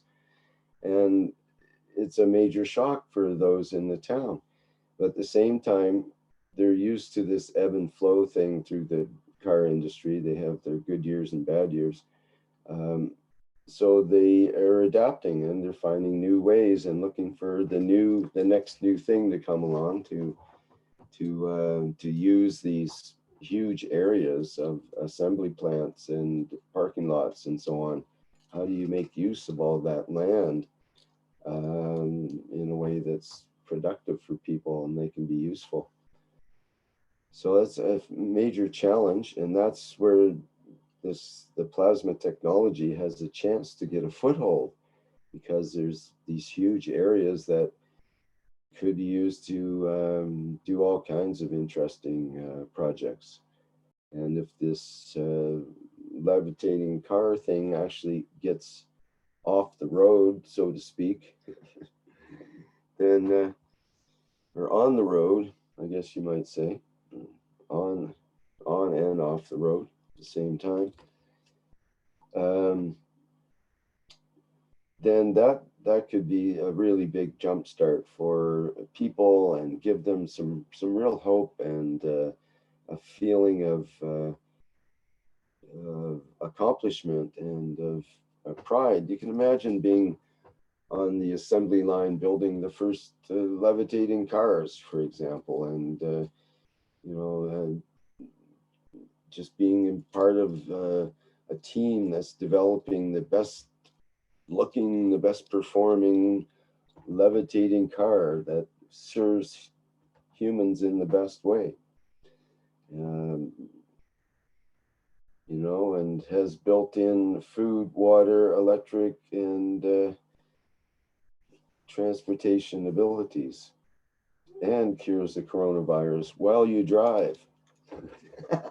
Well, that's a good selling feature, eh? Cures corona while you drive. I think that would be hilarious. Everybody will want to go for a trip just to cure the coronavirus. Isn't that in fact what we see when we see the Universal Body Enhancement Unit and so on in Linz? That is really exactly what. That's what I see. That's what I see, Rick. Yep. You That's get in what it. I've wanted all my life, is to. It cures your all your ills while you travel, and can park anywhere you like. You're in a feel-good environment, this pure egg thing that you're in the womb, but you're in control, and you're, you're in transit, but you're protected and have all your environmental factors taken care of. Now that's strictly on the physicality level, but you could see it like even just getting in that device or something similar, and you can actually take a trip without even leaving the farm, so to speak. You could see yourself being able to travel without having to actually have it levitate and in the physicality and so on as well. So it's dual purpose in that way. But I see both possibilities. I don't see either or that that we can't do the physicality one because we're all going to go to the soul level and just do it that way. I see it's going to take a long time for all of us to go to the soul level, and we're all at different stages. And part of the stage that I'm at and have been all my life is I like the physicality aspect, to be just the idea of doing it because it can be done, and because we're humans and we love to play in a way, and we love to be able to travel elegantly and with fun and with some sort of gusto to it, a little bit of not just simple basic transportation of you know, a chair, and that's all you get, and the rest of it's all you know, protective environment around you, and so on and so forth. We want to go with something that's pleasing to our eyes and pleasing to our feelings, and so on, whatever that is. And maybe whatever shape you wish to be the most pleasing for you is how your machine will manifest automatically from your thoughts or from your intention. So we probably get some pretty bizarre looking machines in that case, as we get some pretty bizarre looking humans sometimes. And you can go at any speed you like. You can take the scenic route if that's what you wish, stopping along the way. Or if you're in a real hurry and you just want to go somewhere, you can do it in minutes rather than 24 hours as a jet aircraft would carry you. And as you said, Rick, in complete happiness and worry-free, because you know you're not going to crash. It's all taken care of. You know, and I, like you, I kind of like the idea of the scenic route. You know, you can cruise along very slow. Yeah, you can go to plaid mode if you want, and you go there near instantly, or you can go and you can push donkey mode. Yeah. Donkey mode, and you go slow, and you're sightseeing, and you might. I must share something with you guys about that. Friends. I can try to share if I can share. Can I?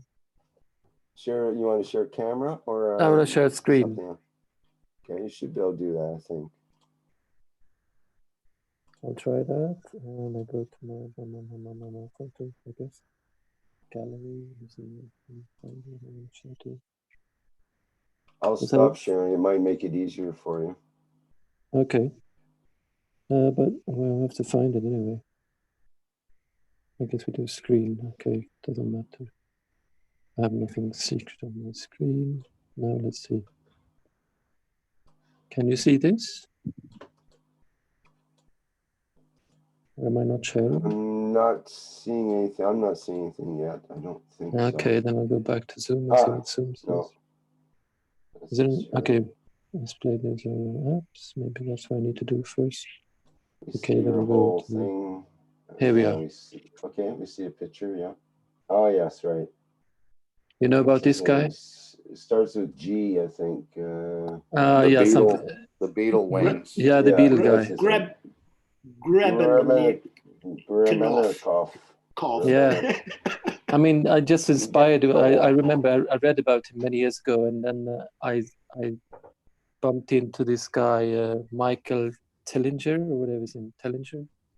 He's some kind of researcher from South Africa, born in South Africa, a white guy. But I just saw a presentation from him yesterday, and he had this on his presentation. I thought, yeah, this is what we just talked about. Because I also like that idea. You know, we should feel the wind when we are traveling, even if it's safe.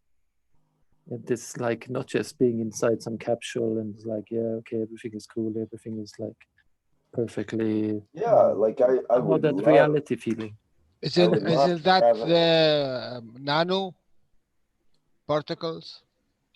No, I think it's the shape of the beetle wings that creates this levitation. Yeah, what is the source of that? Yeah, it's actually if you look at the wing on the nano level, it actually has a nano surface, nano structured surface on it. Yeah, sure. That's true. I mean, it's natural. It's just funny, and I know this guy. He was also finding that certain bees that were living in the ground, or some kind of bee-like creature were living in the ground. He could take those hives and he could put it in some kind of little device, and it could heal people. It's apparently in a museum somewhere in Siberia, in Russia. So he had a lot of cool ideas, this guy. Okay, that was that. Stop sharing somewhere. And I think this is the whole idea of the flying cars. That what? The nanoparticles. Oh yeah, okay, nanoparticles. Well, I was going to suggest that I would love to have a flying carpet type device. Yeah, me too. I think you and me, Rick, we are exactly the same thing. And it should just be very simple. Totally agree with Jalal that the nanoparticles, I mean, think of it, if they actually had the flying carpets back in the day, then you would have this woven mixture of, I mean, weaving gives you an opportunity to weave things into the structure of the carpet, including the thread itself, plus whatever you might weave with it, maybe gold stranded wires through it, and with nano materials that are activated through the gold nano wires that are, you know, strung through the thing, or some sort of combination. The probably in the triple layer that Mr. Keshe talks about, the 3 layers that are part of the skin of the spaceship, and everything is in, like our own skin is in 3 layers as a way Those to, are 3 layers, yeah, exactly. It's the way the plasma operates, the double sheath kind of deal. So it does really make sense that it's possible. I mean, as soon as I heard about nanomaterials in the nano world back many years ago, I instantly had this idea of a carpet that basically had a nanostructure built into it that allowed air to flow one way, but not the other way. So it would, in essence, always have air flowing downward, but not upward, and would make it levitate. It seemed like a no-brainer to me, to make a little nano valve that allows each molecule of air to come through one way, but not the other way. No, that's a cool idea. You know, I still don't see why it wouldn't work. And every time it shakes or there's a disturbance, just means more air flows through, and it gives it even more levitation property. But that was a very basic kind of matter level way of looking at it, and very is looking at the nano state from a physicality point of view. When actually the nanostate, the most wondrous part about it is the way it can sustain the plasma and let the plasma do the work. And that's the whole secret. It's the gaps in between that are able to support the plasmatic state. So we don't have to have air molecules individually going through a structured valve type arrangement, when perhaps it can be changed into a plasmatic state, and it's all plasma field interactions instead of physical interactions. Rick, what about I'm having. Sorry, one Dean. at a time, boys. One at a time. So, gentlemen, please. You got them all excited. Sorry, Doug. No, Can I just quickly say? I'm going to burst in. No, go, Dean. Thanks, Doug. Well, what I was going to say was, Mr. Keshe has spoken many times about an envelope. So creating an envelope to deliver in the matter state, so we can deliver all sorts of things. So when I was speaking about the truckers and everything earlier on, so the amount of freight that has moved around this planet in a physical matter state, but with Mr. Keshe's technology, when you create the envelope, then from point A to point B is 0 time. And you can basically move vast quantities of matter state around this planet very easily. So that would be on one level. Then you've got on the other level, on a soul level, where just to jump a little bit, I was thinking about when you were talking about the spaceships, where are you going to actually base your spaceship? Because on a soul level, you can leave it at any point in anywhere you want to end up. So then, do you want to be on this Earth, or do you want to be on another planet or another galaxy? Where do you park your spaceship? So 2 questions there, really, guys. Have you seen the Japanese anime movie La Pinculta? No, I've not seen this. No. It's a wonderful movie. It's a castle in the sky. It's also called in English, I think. It's a castle in the sky, so we're just gonna park it in the sky. That's the big worry. Of course.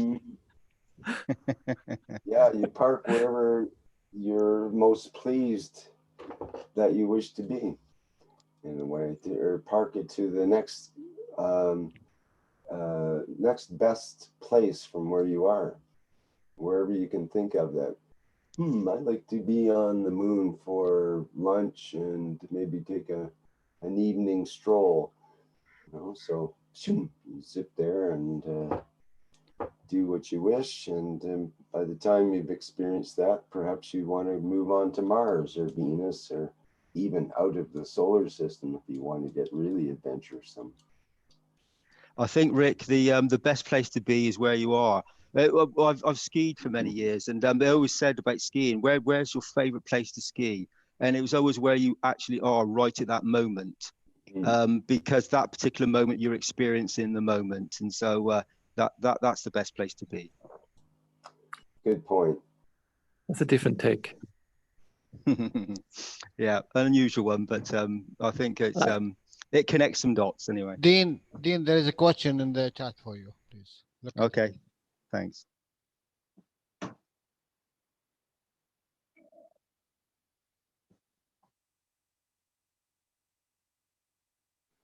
So stay with this subject, guys. Why you stop?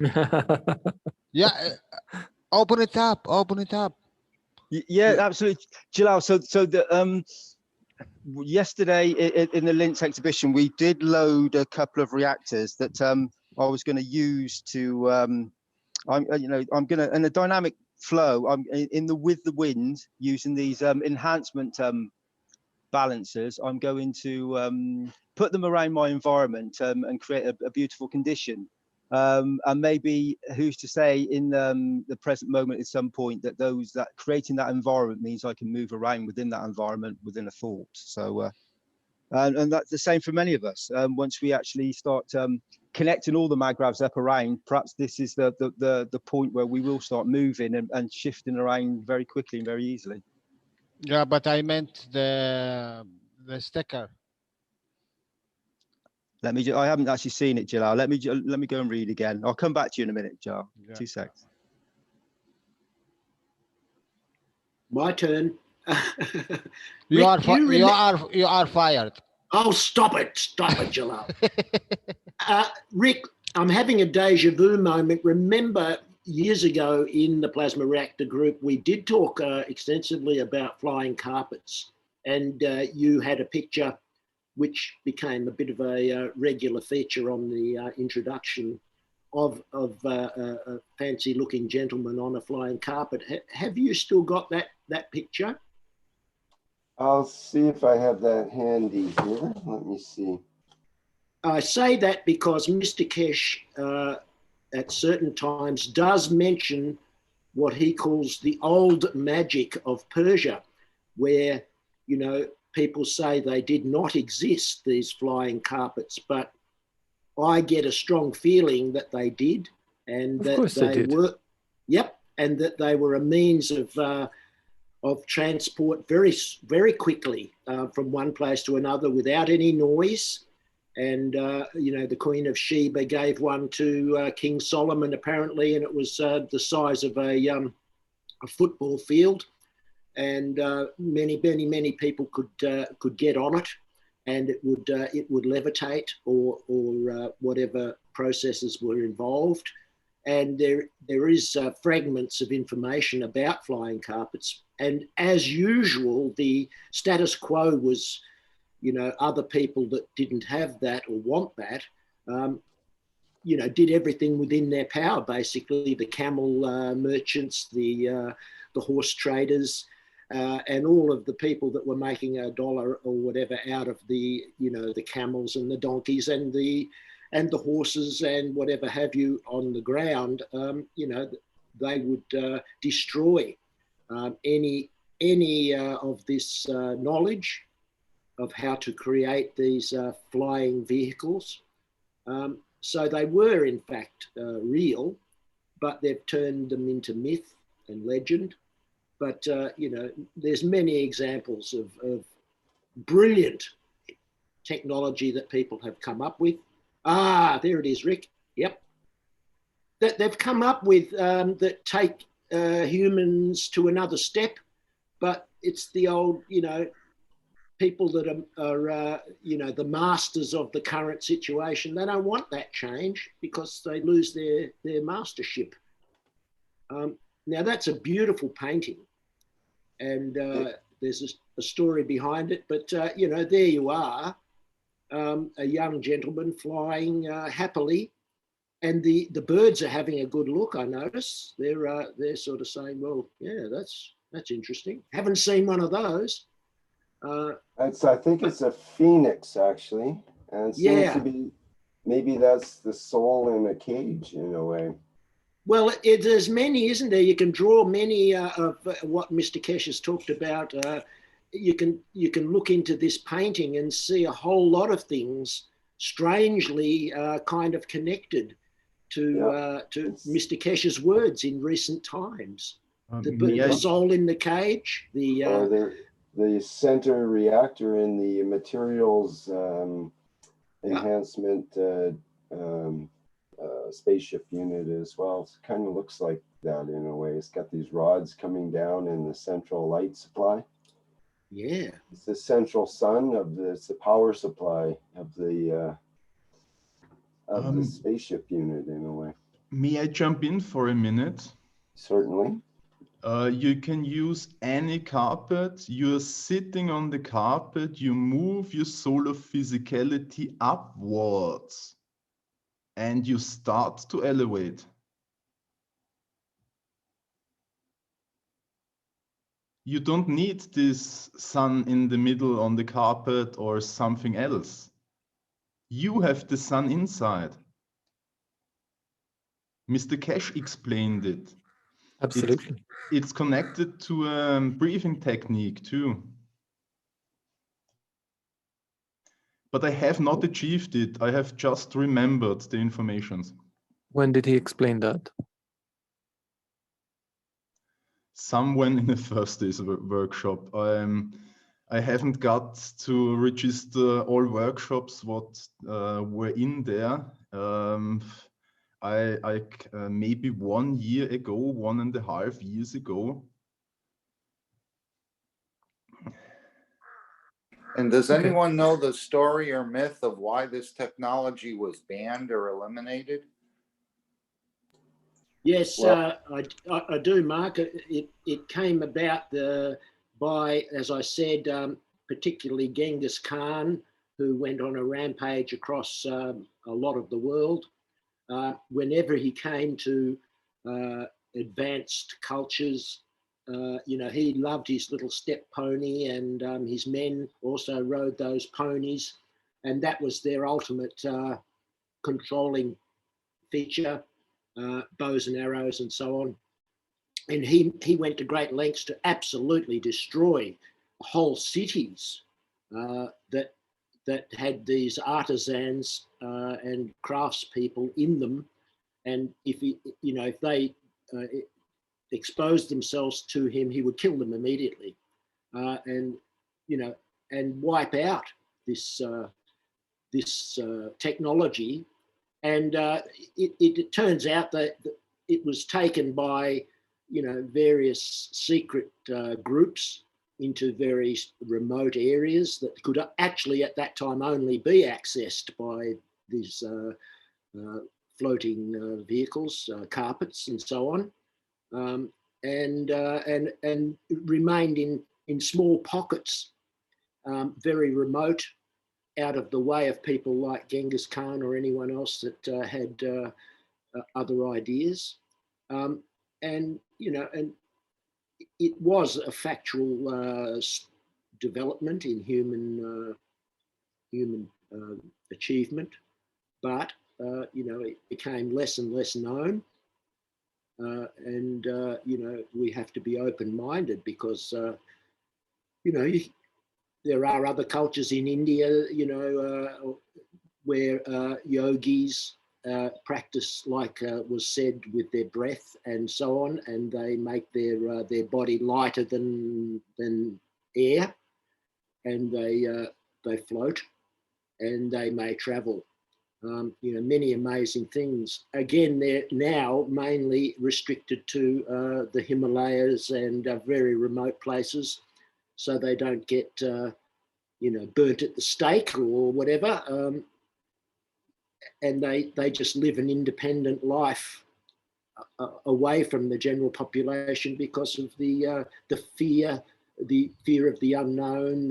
You're a witch or you're some sort of whatever. So I would like to jump in. If you go, Joel. Why we go so far and we do not look what we have? 2 coils, nano-coated, you put it in the car, it reduces the weight of the car. Look more behind what is going on and what you can achieve if you are really, really interested in that. So 64 coils will be more efficient. Yeah, open it up, open this discussion. What we have in hand. All of us, we done that and we can do it. And we can see the result of it. And why? Because the minus pole of the battery is connected to the chassis. If you make your 2 coils at the battery, the plasma flow is going through the whole car. Yes. And then what will happen? The whole body will be what? Nano coated, and with the nano coating, the whole body can flow much more energy through it. It creates a field on its own. Yes, it separates your vehicle or your car or whatever or your carpet from the magnetic gravitational field of the earth. Look to the 5th cup of the stacker. Look what happened with the gravity box. He showed us, and we put it in the picture. How is this the interaction?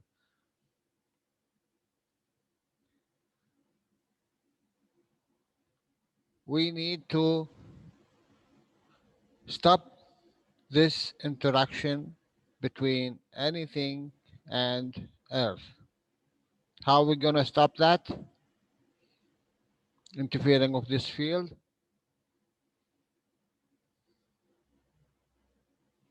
With shielding. Yes. And what is that shielding? Nano coating materials. So if you nanocoat the whole car, will the car just levitate away from the planet? What is the material of the gravity of the Earth? Iron? And mostly iron. Yes. And there is more. What atmospheric? Actually, oxides. It's all oxides. It's like there's iron oxides, but there's actually about 10 oxides that make up 98% or something of the Earth's crust.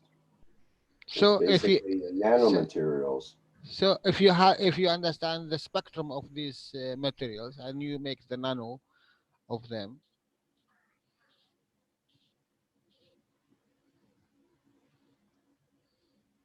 I don't think it's. I think it's now when you think about it, it's very very easy to understand. It's not complicated. Mr. Keshe said the knowledge of the universe is very simple. Then you will laugh your head out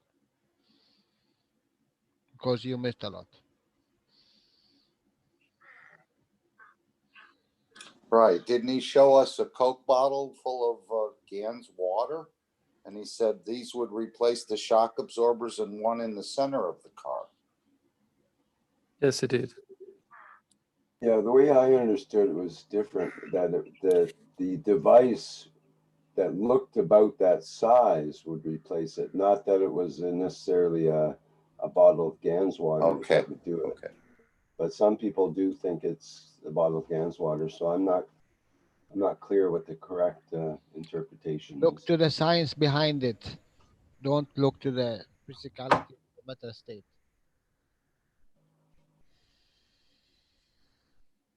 There is always science behind it.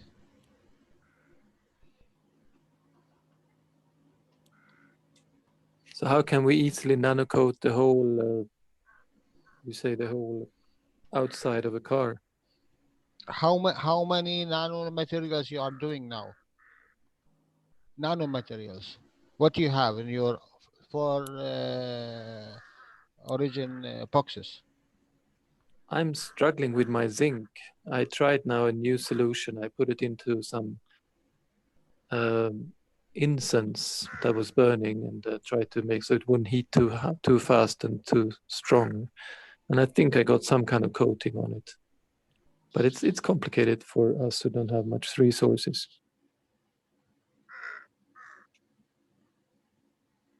When you separate this nano, sorry, Dean. Jalal, I just suddenly thought something.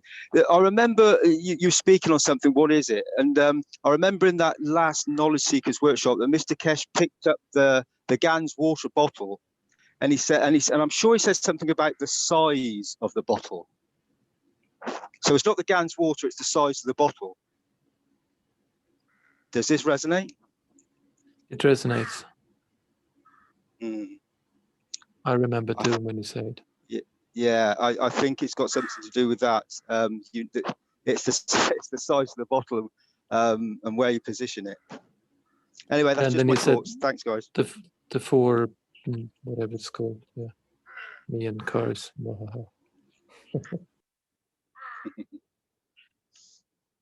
Sorry, Jalal, to jump in like that. Sorry to stop you in your flow. Normally you can jump whatever you want. What is it called again, Rick? What did you call? He would take out the brake, something. Take out the what? Sorry. From the car, he would take out from the car and replace. Drive shaft and the gas. Motor. Motor, transmission, drive shaft. Brake shaft. What did you call it again? No, drive shaft is called. Drive shaft. But there was something with the brake. Something with the brakes, wasn't it? In the four corners of the car. The shock absorbers is. Shock absorbers. Thank you. Place the shock absorbers with these reactors.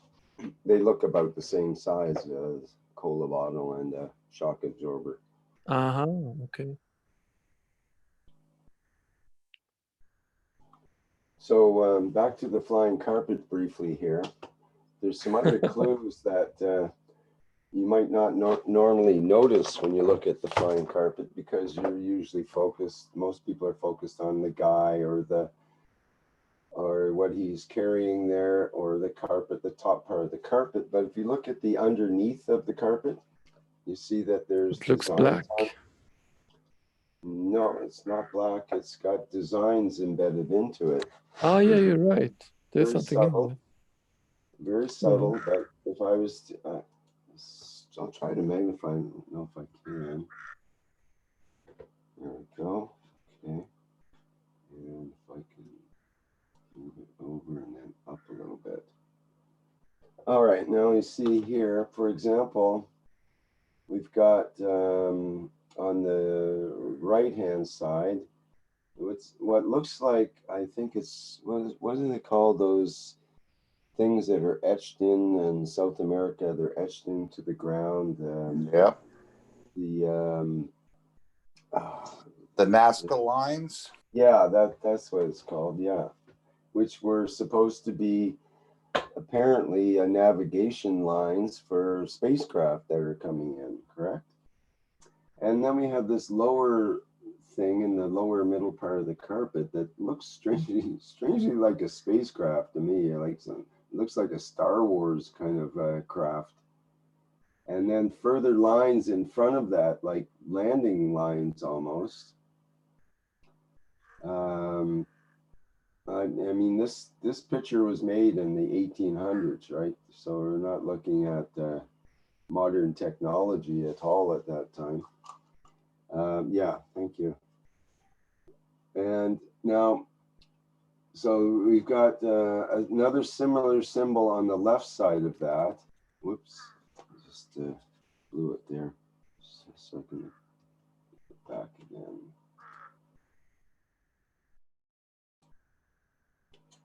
On the left side, right here. Two men with the wings. Yeah, yeah, yeah, it does look like that, doesn't it?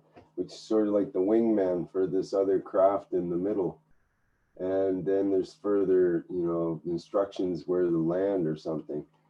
Now, up above these guys, we have on the right side here, we have what appears to be a dragon that's sort of looking at his own tail. He's looking upward, strangely enough. And that the dragon's fire is coming out here, enveloping this other figure in the middle of the carpet. Yeah. There and around there. So this is the fire coming out of the mouth of the dragon. And this thing looks like some kind of vehicle. It looks like it's got kind of feet on it, and you know, or I don't know, some kind of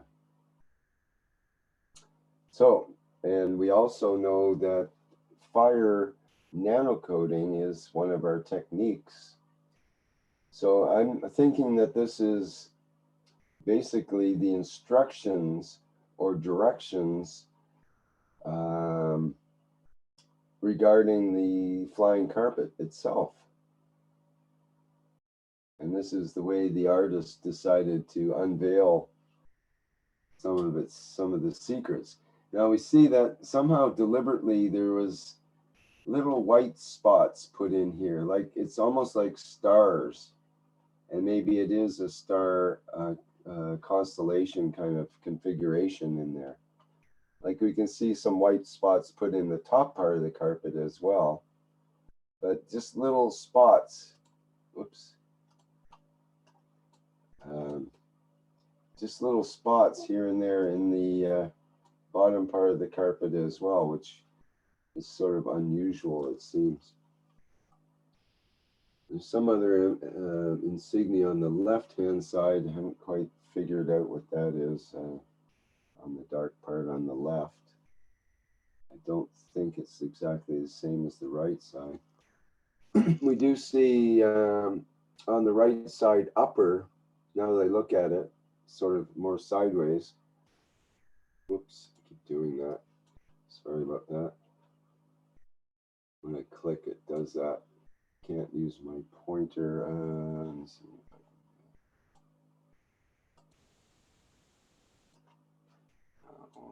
Okay.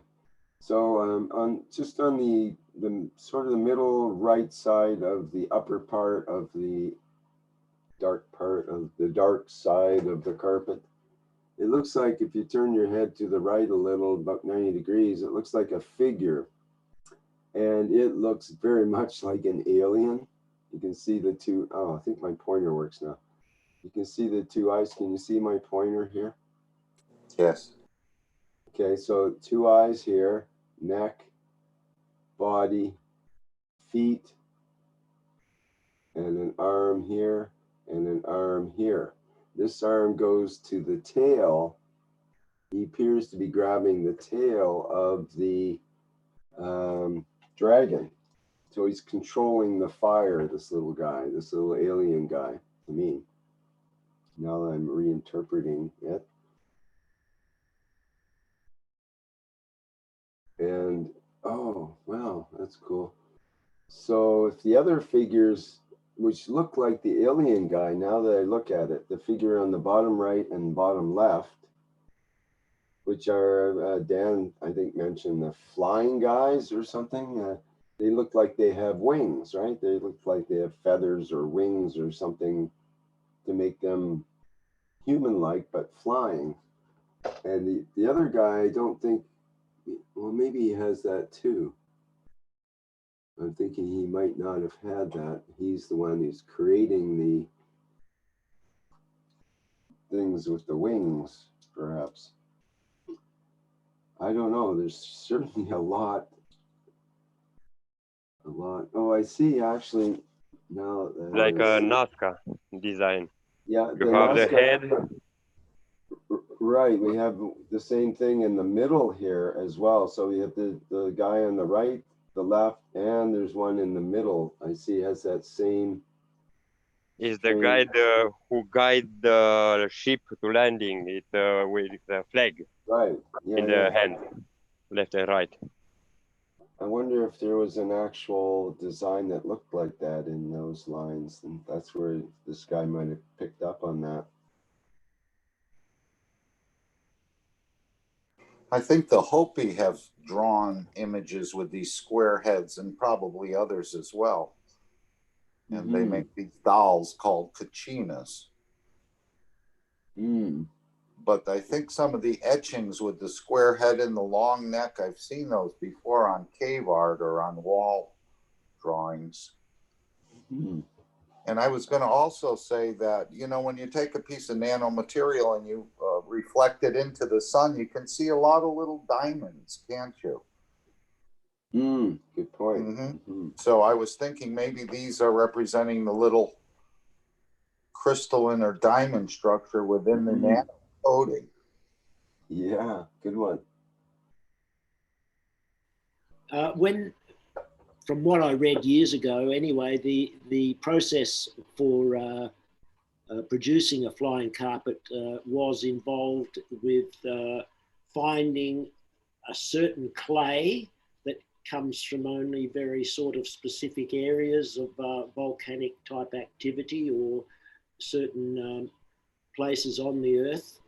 And then there was also a heating process, a very high heat involved, interacting with this clay, and then it was more or less painted onto the underside of the flying carpet, and created what we're talking about, some kind of a barrier between the Earth's gravitational field and the object, or in this case, the carpet.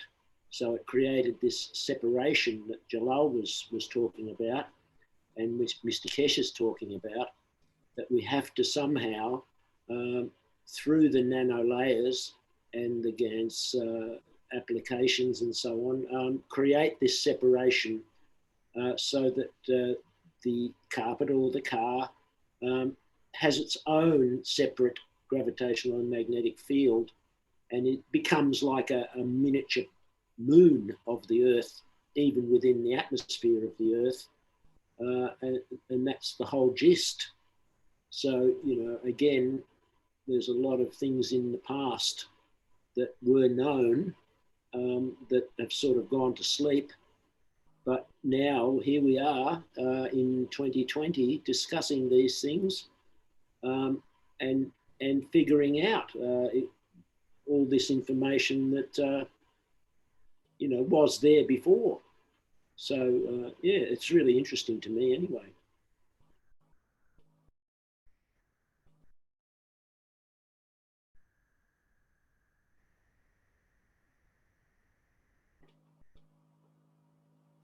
The old magic.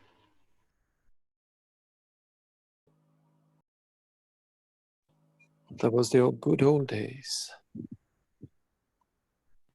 They're back again. Yeah, except that we have these ridiculous, you know, bankers and gangsters and whatever. They had them then. Don't you worry about that. As I remember, we weren't much bothered about them because they couldn't really reach us.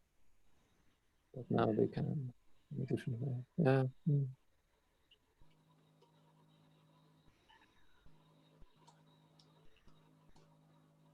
It's the good nowadays,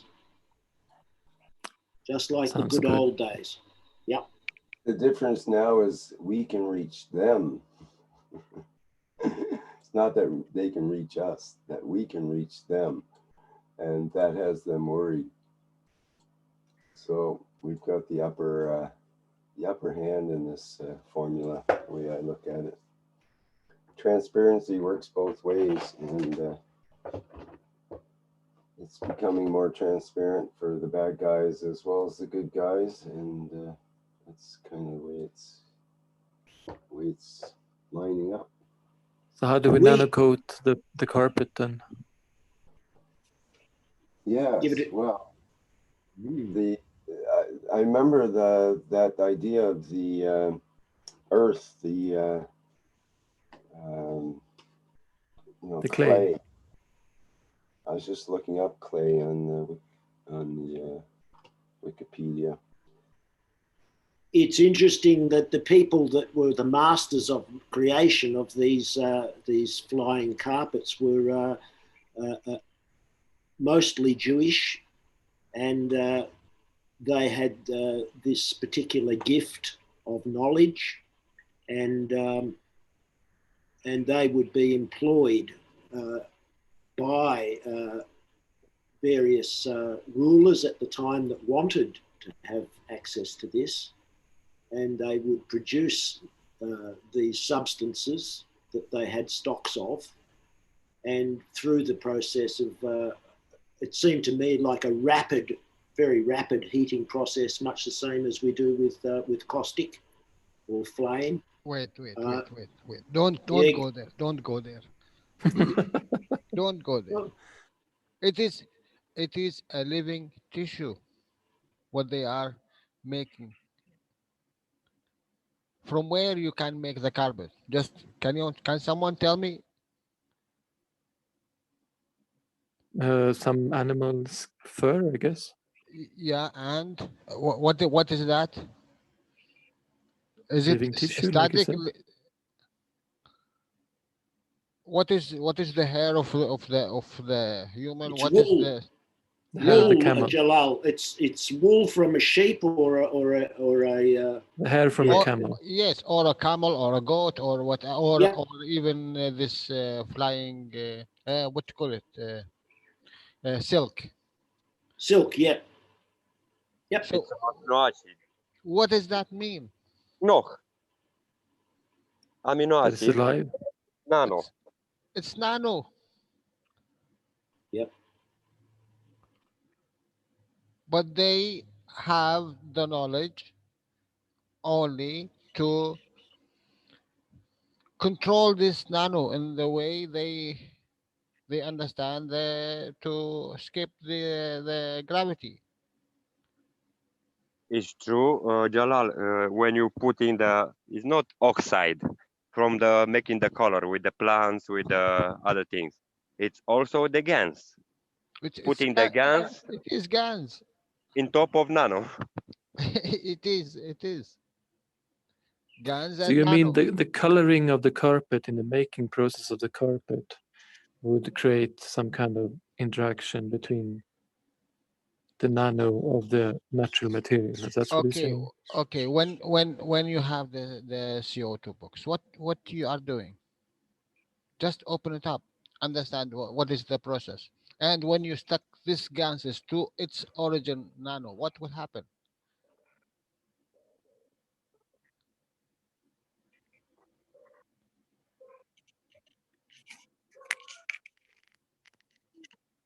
I think we're waiting for Joseph to answer that question.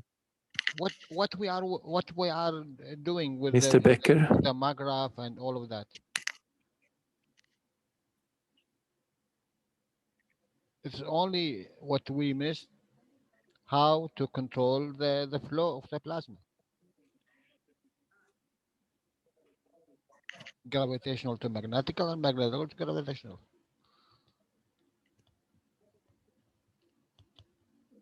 We have all the knowledge. We need only to understand how to apply it. Put it in the right place. Apply it, yes, exactly. Yeah. We have to understand how to apply it. That's the thing. That's kind of the tricky part.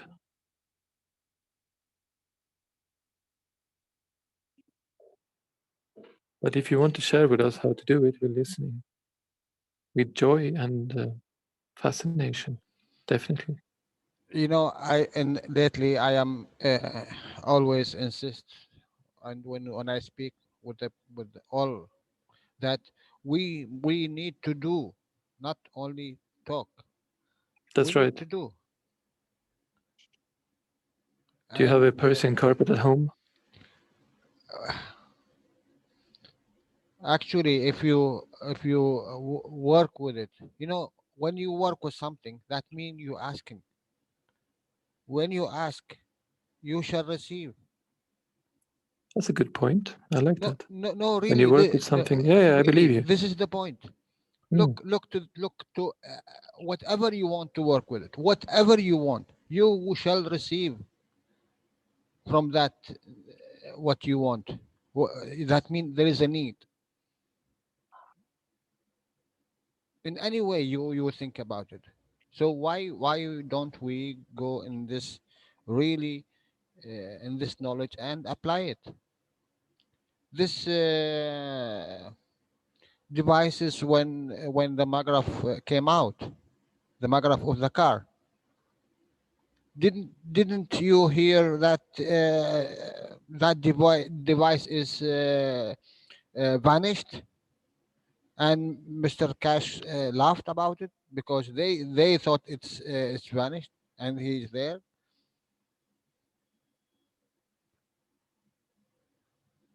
It's not a bottle of water.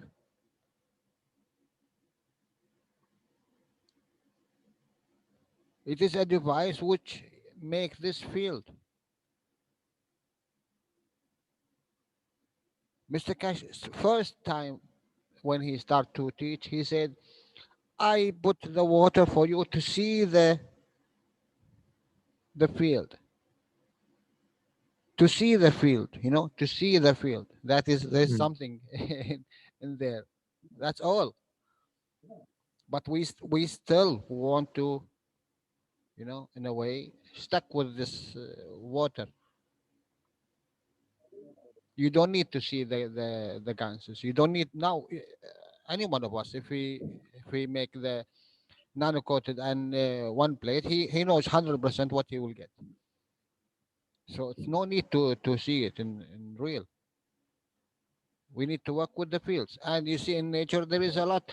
One of his teaching, he said, there is a herbs which is it is far more way strong than any guns, you know, because it is in the guns state.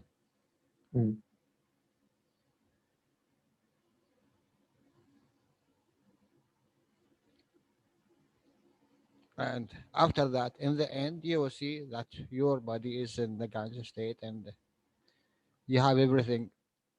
You need only to detach from something and attach for something else. When you put this shielding, what you are doing? You detach this device or this oxide from the gravity of Earth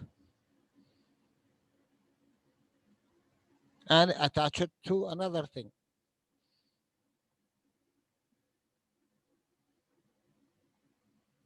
Yes or not?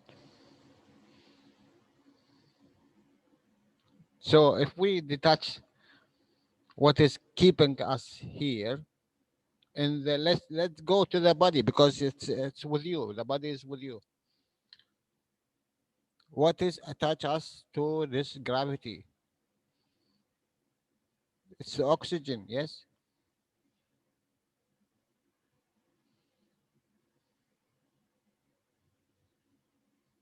Yes, go on. So you need to change this level of oxygen to it is very simple. If you see how the nitrogen is went to the carbon and went to the oxygen, and he So we need to explained all reverse the the time. process. Yes, it need a lot, not much. Even I think you can do it with the thought, because this is inside energy source.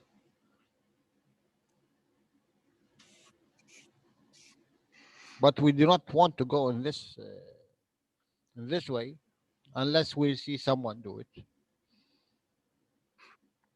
I don't mind levitating right now. I just haven't really figured out how to do it. Ask. That means work with it. If you work with it, you will open a lot of doors to receive this knowledge. My solution that I saw, because I'm inspired by certain teachers of the past, is to transform the whole physical appearance into a more subtle appearance, like a light kind of appearance. I think that would be a solution, but maybe there are easier solutions. But it will be a more long-standing solution, I would say, because then you also become independent of all the other circumstances Okay. that the physicality okay? gives. Okay. We just say just before that our skin is 3 layers. Mm-hmm. Isn't that possible that one of the layers or these 3 layers is making the field of which is stick us to this earth? That sounds very reasonable, yeah. If we understand these 3 layers, and we know 100% we can change the color of our skin and the shape of our skin. That is normally we do it all the time. You But mean when we go in the sun? We get no, sunburned. no. Look, when you are angry, what will happen? More blood goes into the veins or something like that. I don't know. When you are Yes. when you are terrified or you are in fear, what will happen? When you are shy, when you are in love, this is you see the emotion side appears in your skin. Okay. So there is a chance to change the field of this 3 skins, but knowing that's all. You have the device, but you don't know how to apply it.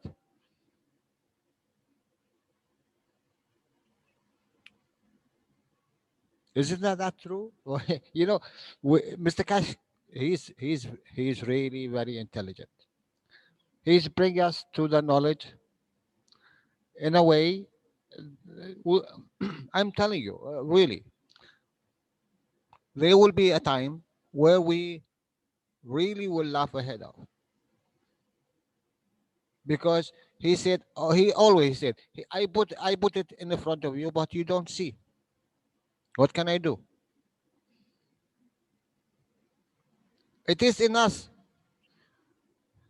How many times or how much people you want to hear that, then you believe what you have. And I think the we problem, all know that, yes, but we don't know how to reach it. We don't know how this to is the apply it. problem. This is the problem. Really, this is the problem, because we know that, and we do not take the real effort to understand it or to apply it in the real way. Is it a fear? That's only knowledge. You have it. I think all of us here in this now, in this who is listening, he have the knowledge that there is something behind the physicality. There is a ganses and there is a plasma. Okay. In your body, you have a ganses and you have plasma in all shapes and all forms and reactors. How much you need, how much you want. So why there is something keeping us from go deeper in that? Do we used to only take without giving?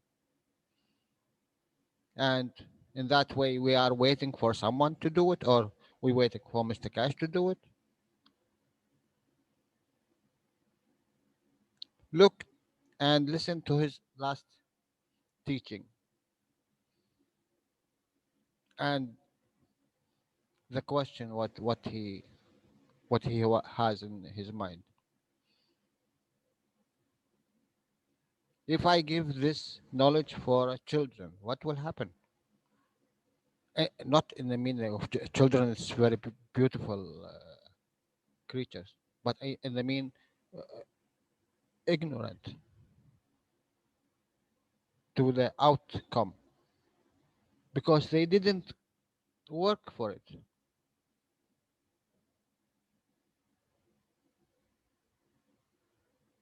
We were speaking about killing today in the morning.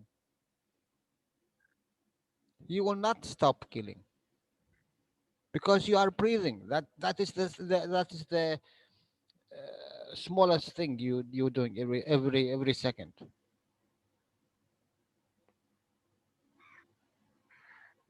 When you breathe, there's so many entities coming in, and your immune system killing them because they are outsider. It's very interesting, Jalal. I had a thought about that recently. You know, the souls are lined up to come into the planet, right? That this is one of the most beautiful places in the crown of the creator, let's say. So they're lined up to come in. They make no pretenses about wanting to get into the physicality to enjoy the pleasures of the physicality of a woman or whatever they'd like to enjoy. But wouldn't they know in their mind, if they manifest in the physicality, that they're going to have to be eating souls or consuming souls or inhaling souls? And that doesn't seem to be a problem, does it? Or maybe they don't see the separation like that. Maybe they don't feel that separation. Maybe they have another way of absorbing without doing that. I'm not sure, but it was something that came to me. Well, if it's all one soul, then where are the other souls that you speak of? Yeah, that's kind of what I was pointing to. Well, the soul of the stone, for example, when you step on it. What makes it different than you? No, all souls are equal. Okay, then they're all the same. They're actually the same soul. Not that they're equal, they're the same soul. It's one soul, the soul of the absolute, the soul of no separation. And then from that perspective, that's right. There's no separation. There is no other. There's no me plus you. There's just. Okay, so why would Mr. Keshe say, I'd rather eat a piece of beef than a bowl of rice because I'm eating one soul instead of 500? Well, he wants us to think about. He doesn't take into consideration that beef has eaten millions of souls of rice or grain in order to become 1,000 pounds first. 10 pounds, and it's responsible for millions of souls, the death of millions of souls. Right, 10 pounds of grain to get 1 pound of beef. Think how many hundreds of thousands of souls are in 10 pounds of grain. I think he's just provoking the idea, and I don't think it's specifically about that. Nothing. It's more about provoking people's vegetarian idea. I mean, he could provoke me, but I wasn't provoked. But yeah. To think about it and to think of that there is a soul in a rock. Exactly, in everything that lives. And in fact, that's what it's all about. Every atom, it's not even just the living things. Every atom has. That's right. So it's just something that came to me. Yeah, no, we like your thought, definitely. So, well, this is the big consideration, and from our ordinary perspective of our 3D so-called reality and our ordinary life and the way we normally think of things, then we think of individuals. We don't think of everyone being the same soul, because if we did, we'd do things a lot differently.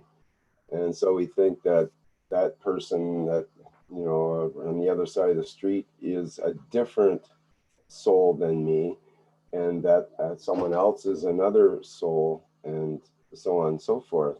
But you can get into a space, into a mental framework, a mental, or not a mental framework, a reality where you actually see the other souls as an exact reflection of yourself, as all part of reflecting the one soul.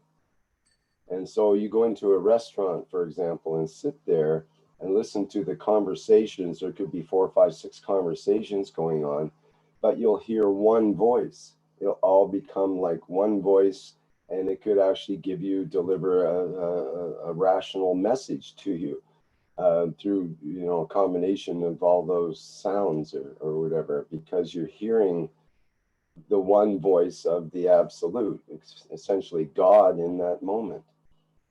And you can become that and actually, you know, interact on that level.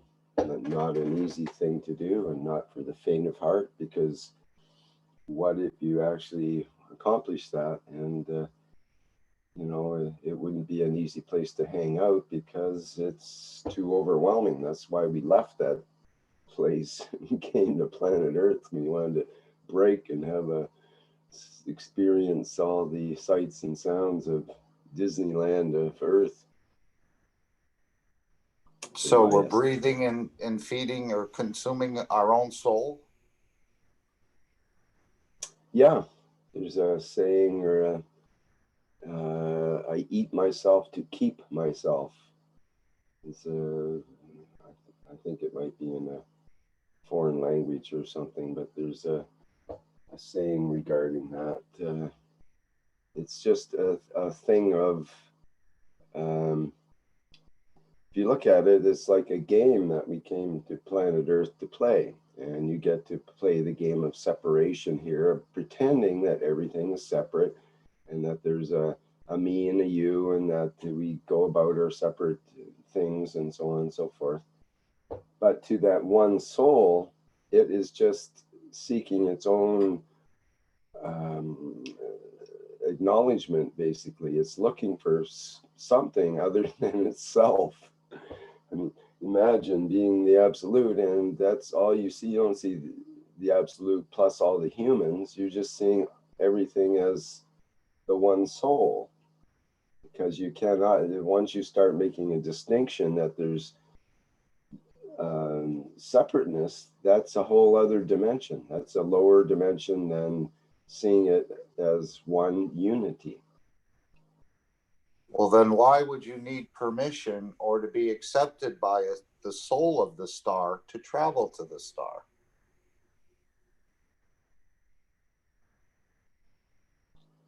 If it's all one soul, you should be able to do it on command. But Mr. Keshe says you have, if you're accepted by the soul of the star, you can travel there. Maybe we should limit it to say the soul of humanity. So what level are you at? Maybe there's the level of the soul of the humanity, the solar system, and there's the level of the galaxy, there's the level of the universe. Yeah. Which level do you want to interact with? Are you capable, not want, but are you capable of interacting with?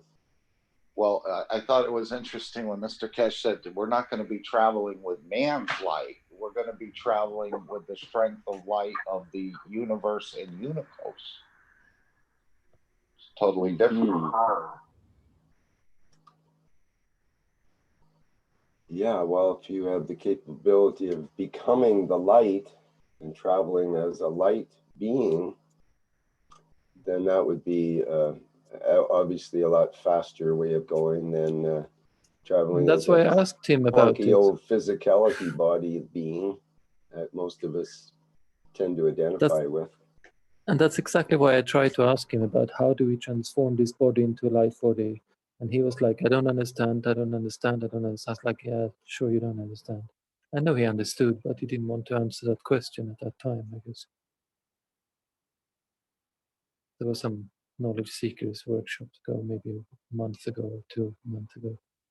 I remember I asked him, how do we transform this body into a light body? And then his answer in the end was, if you stop eating, then the additional 20% will be only coming from energy and not from the food, and that will help the situation. I mean, who knows? I don't know.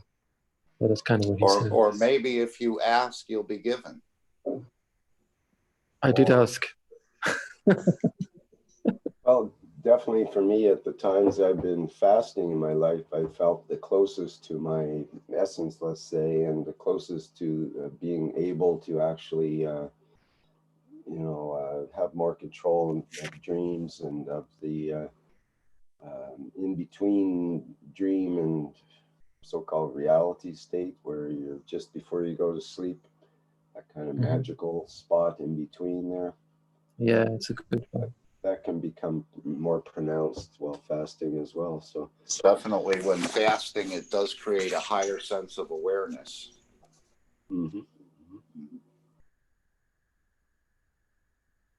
But that's interesting. Let's develop that conversation. I think this thing, because he said, you remember he said 80% of what the energy we need, we get from the environment, and the other 20% we get from, what was it, 10 from food and 10 from impressions or whatever. Do you remember this? I know that there is a, like in the Sufi teaching or some other teachings, it's a saying about that, or that. But I think Keshe said it too. Yeah, well, there's food, he made a drawing. Air, there's food, there's air, and then the rest of the environmental conditions, which are fields. The fields are the important. Yeah, exactly, the fields from the environment. So and that means that we already have the skill to receive the fields from the environment. The only thing we need to do is expand it to be 100%.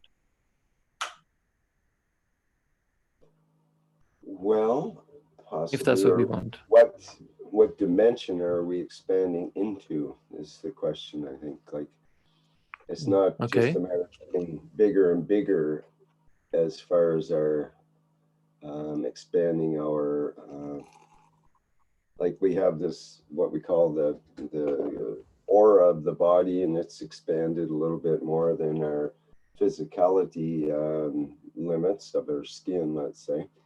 And then we have what some people might call the astral body or soul body and that kind of thing, or maybe several layers of that. And if we're able to access those, it's not just a expanding outward into the physical space more, like, becoming as big as the room and then becoming as big as the whole city and expanding out to the whole planet, but more of a dimensional change where you might have an alteration of the whole impression of where you are. The physicality might change into turn invisible, and you're able to see the fields instead of the physicality, for example. Or you think that's what he talks about when he says that the soul has to become the controller of the experience?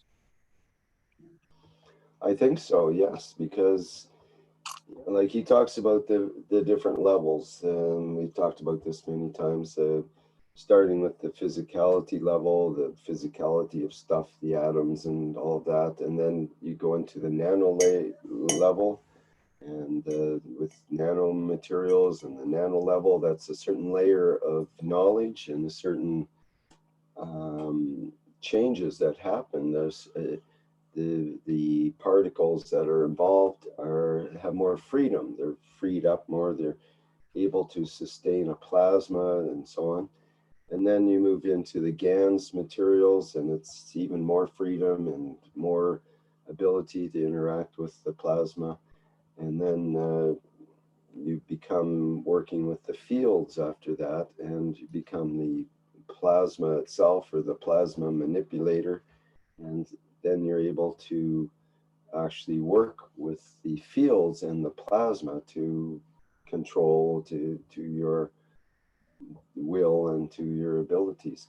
So there's many those different levels, and the next level above where one is tending to root one's attention will become invisible until you actually enter into that dimension. So to the people that are stuck in the matter level, which Keshe said was basically about 90% of the human population, is rooted in the matter level, the first level, then the whole world of nano is invisible to you. You don't even think about it. It's not part of your life. It's not part of what you've been exposed to or have knowledge about. And now we're finding, interestingly enough, due to the coronavirus, suddenly everyone is very much acutely aware of the nano level. They're all putting masks on to actually protect themselves and others against nanoparticles, which is a strange kind of concept. But all of a sudden, everybody believes in nanoparticles who had they just didn't even consider it before, other than we've heard of germs and we kind of try to protect ourselves against germs and that kind of thing. As you know, mom always says, wash your hands and face, get the germs off, and so on and so forth. And then we go out and play in the mud and get a bunch of germs on us so that we build up our immune resistance and so on. And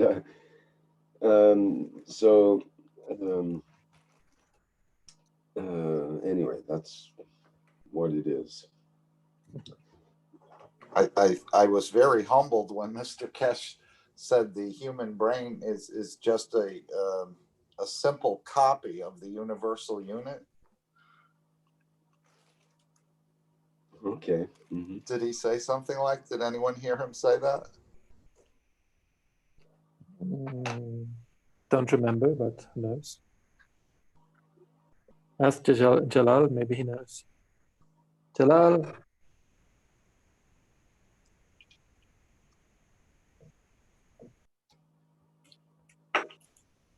No, Jalal.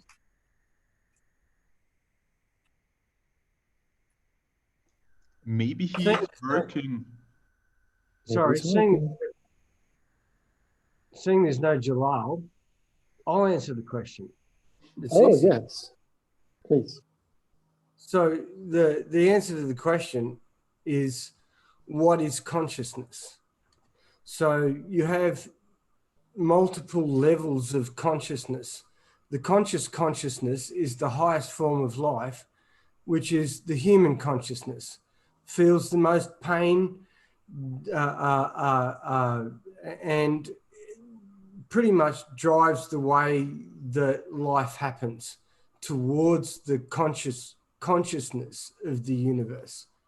So then underneath that, you have different types of consciousnesses, like mammals. A mammal is different to a lizard. A lizard is different to a cockroach. A rat is also a mammal, so it's in the same as horses and things like that. So there are categories of consciousness of the consciousness.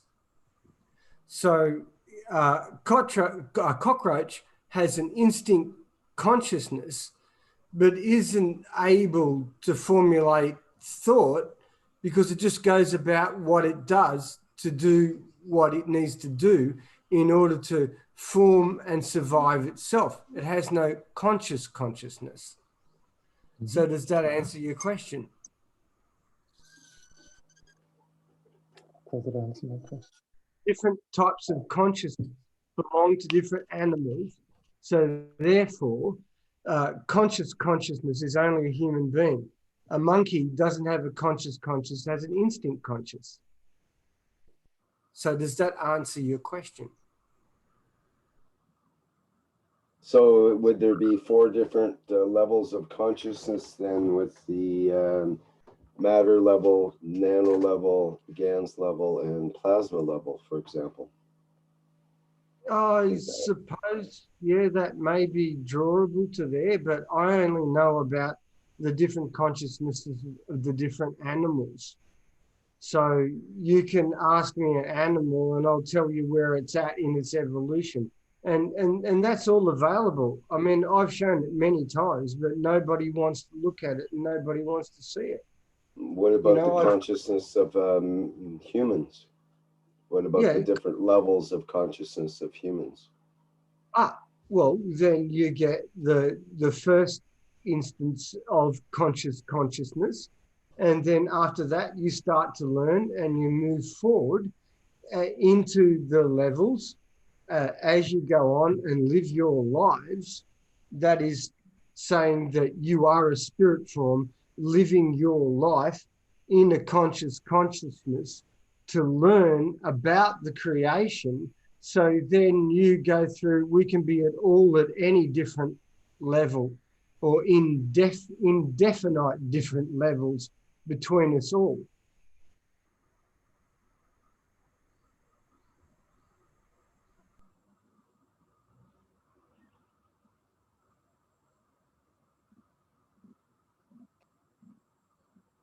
Any other comments?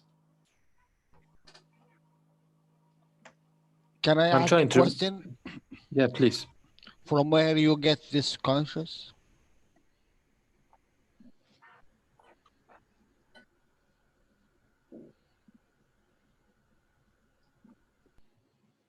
Where does consciousness come from? Is that what you're saying? Yes. So you're asking me where consciousness comes from? Yes. Right. So that can come from many different levels. Many different beings on many different worlds can come and go from an instinct conscious to a conscious consciousness. But on this particular world, it's us, and us human beings are the only ones with a consciousness. The rest why? are. Why? Why? Yeah, you are right. You are right. But why? Why? It's easy. You want me to explain the easiness of it to you? Yes, please. Right. I explain the easiness of it to you. A soul is born in the beginning, and we might evolve on a planet as a fish.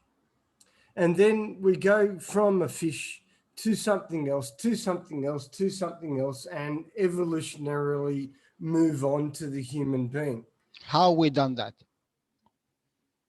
Through the creational forces that are the creation, and the creational forces can be seen if man tries to go out into nature and look at those actual things, and then comes back and thinks about them and says, oh, I see the creation, because the creation is blind to us in most anatomical senses, but it guides us, and it does its thing. It allows us to evolve and allows us to experience new things because of thought.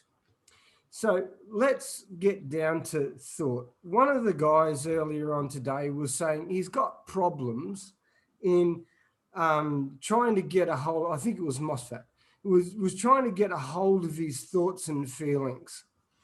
Now, over the past couple of weeks, I've taken in a wayward soul, and I've been teaching him and trying to bring him out of where he is.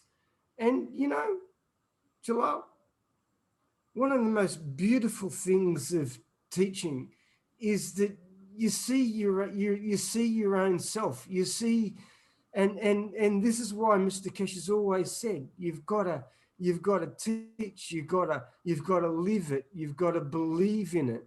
And I'm way past believing in it. You know, I do whatever my soul says I want you to do. And the other day, I got one of those moments. Jalal, I'm sitting there, I'm in the workshop, I'm working on this car, I've got to hold my hands above my head for nearly 3 hours, right? And I stop and I'm standing in front of the fan and I go, and my soul says, you've got to search for iron. And I've gone, there's no viable iron in this workshop. So, but I walked over, and then on a bench in a box was 15-year-old soft iron tie wire, which is like about 98 or 99% iron, 15 years old, aged, rusted. And I've just gone like, how did I walk up to that? So I guess it comes down to you listening to yourself, and the ways to get your hands on the pedals, so to speak, is the way to guide yourself, is that you listen, you engage yourself with yourself. So then you've got the right rudder, and then you've got the physicality, it's got the left rudder, and you see the two rudders, and you get a chance to push or pull on those two rudders and get your thoughts and feelings. But that's also in your dreams as well. So you have to ask, if your dreams are not correct, you have to ask for your dreams to be corrected. Bring me back to the state where I want to be and where I'm at. You change things by everything that you do in your life with your thoughts and feelings. You change things. It's not easy, but when you think about the two rudders as being a point where you can converge and you can push right or push left and then try to be equal, you see that your life and everything that you're saying and that you're doing and that you're living and that you're dreaming can actually get into balance.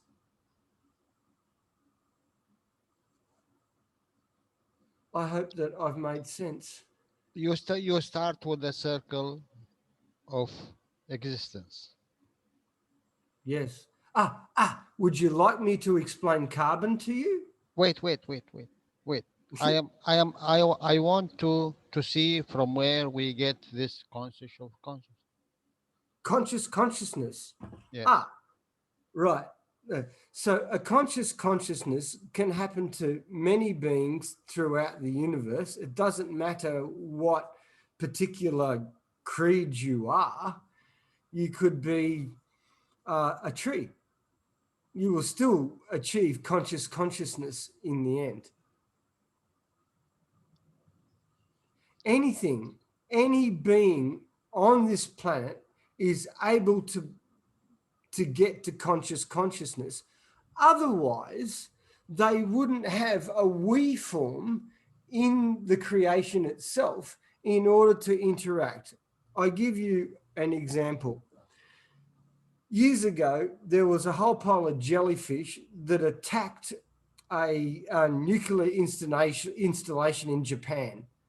And nobody knew why the jellyfish were attacking the installation, because they were affecting them and they'd been in contact with their we form, and they decided that the best form of action was to attack. So the jellyfish attacked the installation. So every life form has its different level. A conscious consciousness is at the point where a conscious consciousness can perceive the creation as it is. An instinct consciousness cannot. So there is your answer. A question.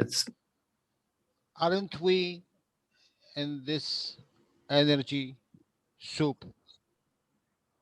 Say again? Aren't we in this energy soup? And yes, from this energy soup.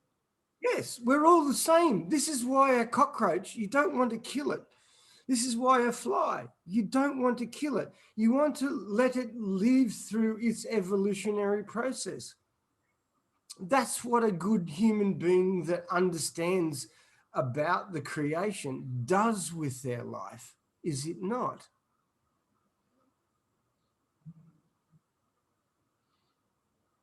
It's only when the human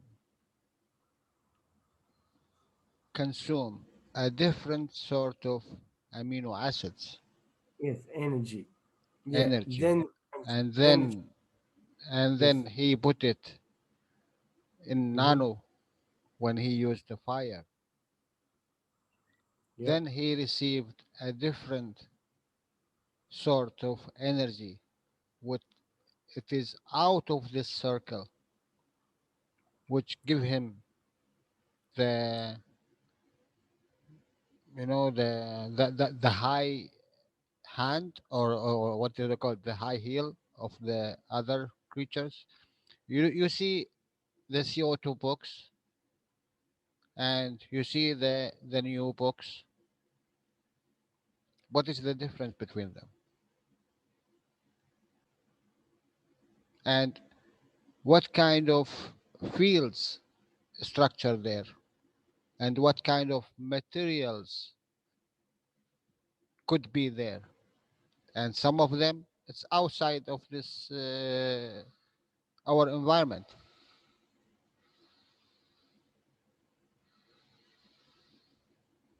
Isn't that what we are doing without knowing?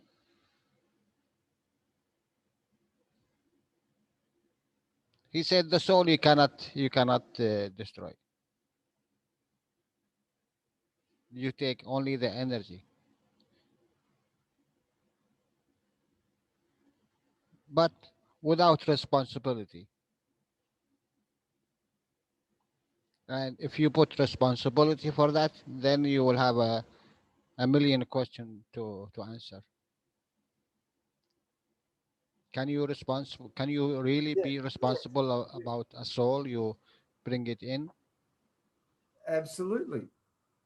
And how do you feel about your children?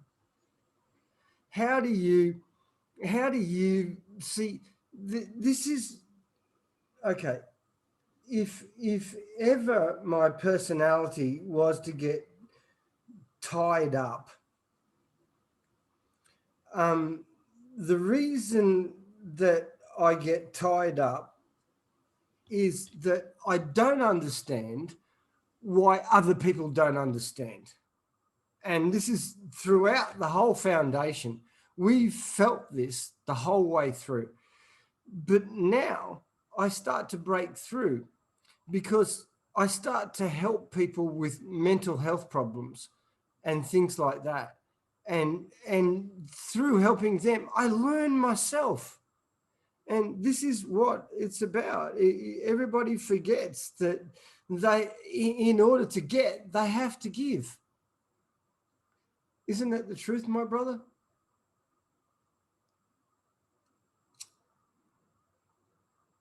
Sorry, guys. Sometimes I cannot respond because of the work here behind me.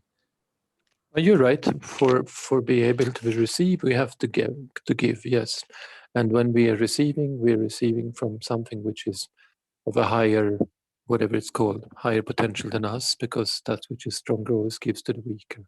So in a way, you can say that we create a chain reaction all the way to the source. Right. So let's talk about carbon 12. I hope Jalal is still listening and he can hear us. Let's talk about carbon 12 to 14. Tell me everything. I have no idea what you're talking about. I'm listening. Carbon 12, carbon 14, and in between 13. Where does it come from? Actually, Rick, if you bring up Wiki on carbon 12, carbon 14, you will see that they say, that's they, not, but we can use their, you'll see that they say that it comes from the stratosphere, where the interaction between the planet and the sun, there is a variance between carbons 12 and 14, and that then shines down on us, giving carbon. You'll find it there somewhere. thought it all starts with nitrogen, that interaction, and minus There are interactions 2 of everything, Mark. or 4 gives you the carbon, and plus 2 gives you the oxygen of nitrogen. You know, you start with nitrogen. So carbon, let's just put it simply here. So carbon is made from the interaction between the sun and the Earth's fields, yeah? And in that certain area, there are where the carbons are formed. So what is going to store a field? This is what Mr. Keshe was saying the other night, last Thursday, but nobody gets it. I've shown it. I got slapped on the tail. I'm not going to show it again, and I'm not going to bring it forward until Mr. Keshe does. And can you repeat it again, please? Okay. You'll find, if you read through this, you'll see that the carbon 12 to 14 is produced in a certain part of our atmosphere. Yes. Which is the difference between the planet and the sun. Yes, so he said that many times. So what is possible that can hold a field of the plasma on this planet? That's the part I didn't What get. is it? What stone is it? It's a stone. What is it? The magnetical gravitational field of the plasma itself, the seas of plasma. When you have the gravitational, what it's take the tip and the magnetical expand. Okay, but You mean a diamond structure? Yeah. No, it's about a diamond structure. It's about magnetical gravitational field interact for keeping the plasma in proper shape, individual shape. Well, essentially, those fields sent down by the stratosphere, whichever part of it that you find that works for you, there is carbon that's already formed on the planet, which takes in those fields and it stores them and you can use them. So I've already shown you my replication cup. Nobody really understood it because nobody understands that you're using carbon to create a different field so that you can replicate. The reason that I needed to replicate is that I got cognitions on how to make a certain substance, and that's how I learned how to do it. I didn't set out to learn how to replicate a drug. I set out to replicate something that's so useful to mankind that it's way more valuable. So I did it, and I'm now reproving it again after a wait. I thought about it. I've gone, no, this is correct. I've engaged it, and I've started it again. And I'll do exactly the same thing as again. I will produce 2 white cups. And that is proof that I can replicate. I can replicate one cup to the other. So therefore, if I can replicate in a 2 cup, I'm a totally free man, because anything that I want to replicate, whether it be a drug or food or whatever, in a 2 cup, I can do it. I know this sounds crazy. Can you, what are you saying 2 cup? What do you mean by 2 cup? You mean twin cup, like we did with a cup 1? Rick has a photo of it if he wants to bring it up. Rick, do you want to show us? Where would that be? sent it to you on Facebook. It was our last communication.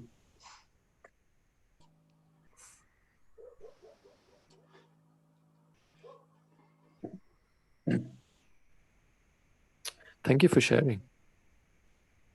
It's a pleasure. They said, and it sounded good in the beginning, where it sounded like Brennan, Comey, they all had the upper hand. They did nothing wrong. But if you notice, the Patriots are continually dripping out the information. What are we hearing now? Some Thomas Westmeyer. What they said Do you want is to a mute lie. Thomas? The Patriots have the upper hand. I'll mute for you. I'm not sure what all that was about. I think your microphone came open. That was the X-22 report. I recognize that. Somebody was just looking at something and had their microphone on it.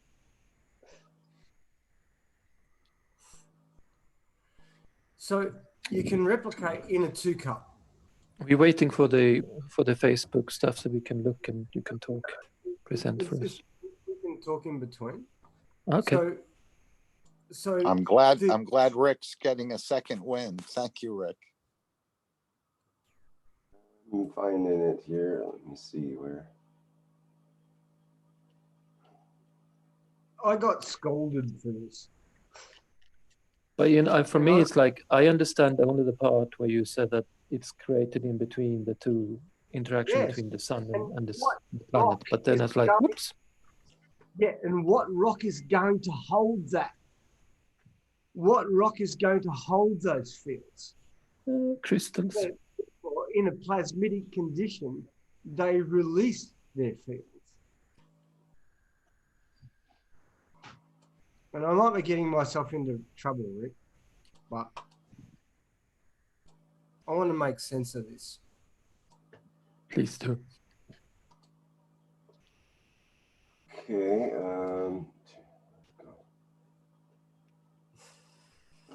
Just lost my whole interface here. Just a second.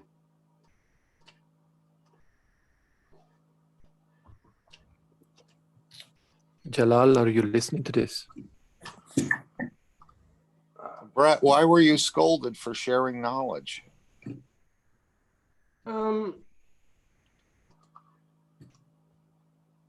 Because Mr. Keshe has only just started to teach it now. Okay, so you were preempting Mr. Keshe. Yes. So you can see there. Yes, that there are crystals. Okay. Yep. So I got 2 white cups.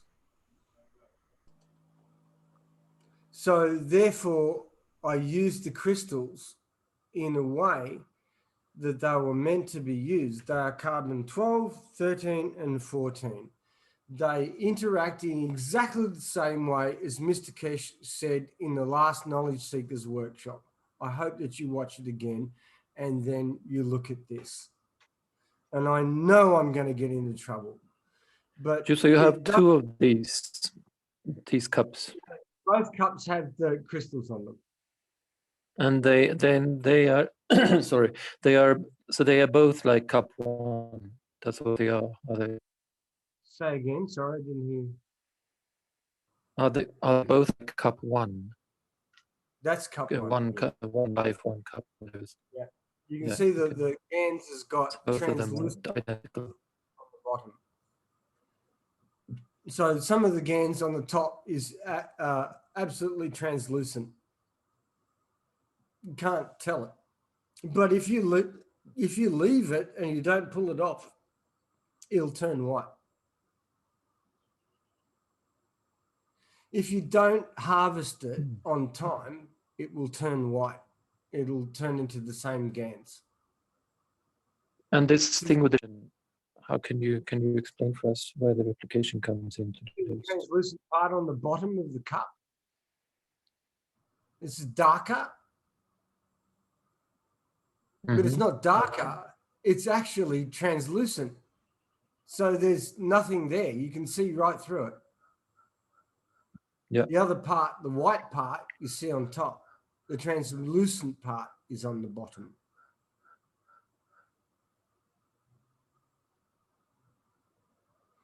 But what is So if you put interesting- in a cucumber here, it's not appearing in the other cup. Say again. So if I put in a cucumber in this one, will I have a cucumber appearing in the other cup? Is that what you're saying when you're saying replicate? Yes, in the bottom cup. That's what I've been trying to do, is to reproduce the cup. And now it might become apparent to you what I'm doing. And what I've been trying to do and what I've been practicing doing is to reproduce what I put in the top cup. I get it on the bottom. Now, for the first time, you might understand what I'm trying to do. Because the bottom cup turned out white as well.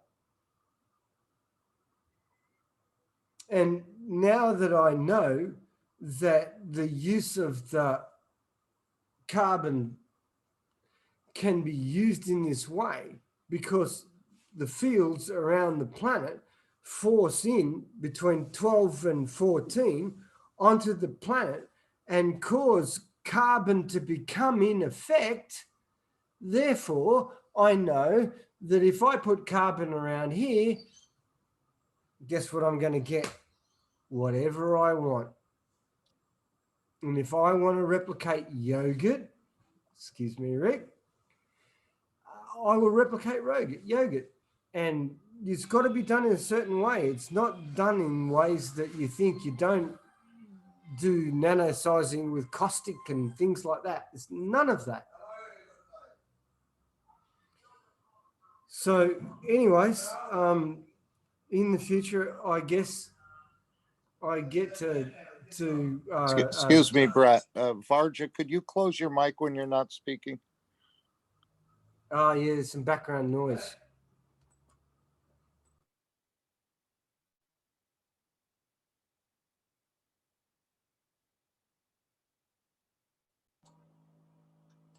It wasn't my background noise, but it was someone else's background noise. But anyway. I think it was with Brett. My background noise. Sorry about that. Okay. So any questions?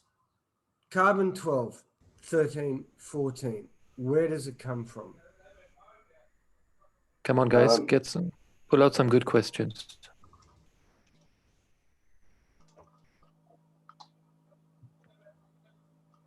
From the interactive field with we don't know yet how to achieve and how to obtain, because you don't consider the inertia, the matter field, the field inside of Earth, the field of the upper atmospheric, because you have the fields, not the matter. With only the matter, you have one variable. No, you have carbon, for example, or diamond, or whatever is carbon. But so if you have in other material, in other fields, is needed to knowing where is placing in the strength field for achieve, because yogurt is not only amino acid, it's not only vitamins. Because if I put the question, what is the vitamins? You know the strength field, the plasmatic strength field of vitamins. I don't know, B or A or whatever you choose. And what's the main field that interacts in the upper atmosphere that they talk about? Yeah, because if I pass my cap into my cups, it's not the same field when you are achieving the nature in the. And what are the fields that they talk about in the upper atmosphere that make these changes to the to create the carbon? Quick, somebody guess. It's what they call the cosmic rays. And these cosmic rays are what creates the carbon in the upper atmosphere. And they come in different strengths is the thing about it. And some of them are very, very strong. They come in directly from space. And they're all from all different angles. And when they enter the atmosphere, one of these rays, they can be so strong that it can create up to 1 billion particles and subparticles from the initial collisions and sub-collisions and sub-sub-collisions as these heavy-duty particles traveling at really high speeds starts bouncing through our atmosphere. And by the time it gets down to our level here at the lower atmosphere, it's created 1 billion different particles. That's what I've read recently. Apparently the scientists have just figured that out. Sounds cool. That's the high energy ones. The lower energy ones will create, you know, several particles or millions or whatever ratio depending. So if we go back to the Wikipedia, I had highlighted a part here that mentions that the carbon-14 is formed in the upper layers of the troposphere and the stratosphere at altitudes of 9 to 15 kilometers by a reaction that is precipitated by cosmic rays. Thermal neutrons are produced that collide with the nuclei of nitrogen-14, forming carbon-14 and a proton. And as such, 1.5% times 10 to the minus 10th of atmospheric carbon dioxide contains carbon-14. So when we make our CO2 Gans, we're actually containing carbon-14, a very tiny wee amount, but nevertheless, there would be some atoms or some of the nuclei that are formed would be carbon-14 rather than the carbon-12 or 13. Just to let you know, we're still seeing Brett's screen and not the Wikipedia, if that's how you wanted it. Oh, sorry, I thought I was sharing that, thank you. So at least I read it, but there you see it in black and white, blue and black and blue. There's black and white about the carbon-14 being formed in the upper layers. I was going to refer to what they say cosmic rays. So they mention here, just a quick version, are high energy protons and atomic nuclei which move through space at nearly the speed of light. They originate from the sun and from outside of the solar system and from distant galaxies. Just have a better look at that. Whoops. But we don't really believe it's protons, do we, according to the plasmatic way of thinking? We believe it's some kind of fields, don't we? Or well, what's proton sounds kind of material to me. Yeah, I don't know. Time you strip off the electron from the proton, which used to be a hydrogen, then it's a bare proton. It's the basic building block of the universe. And when it's traveling at high speed, the scientists have a hard time figuring out if it's energy or if it's a particle or what the heck it is. And I think if we look at it, and what does our teacher say? If we look at it as an energy package, like we do the other particles of our systems, including viruses and so on, it's just an energy package. In this case, a very high energy package.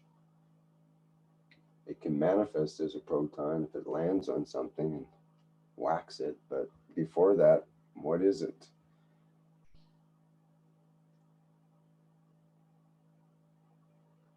Is it a wave or is it a particle? We don't even know how to measure light that way yet, so let alone the different available energies, the way Mr. Keshe describes the spiral.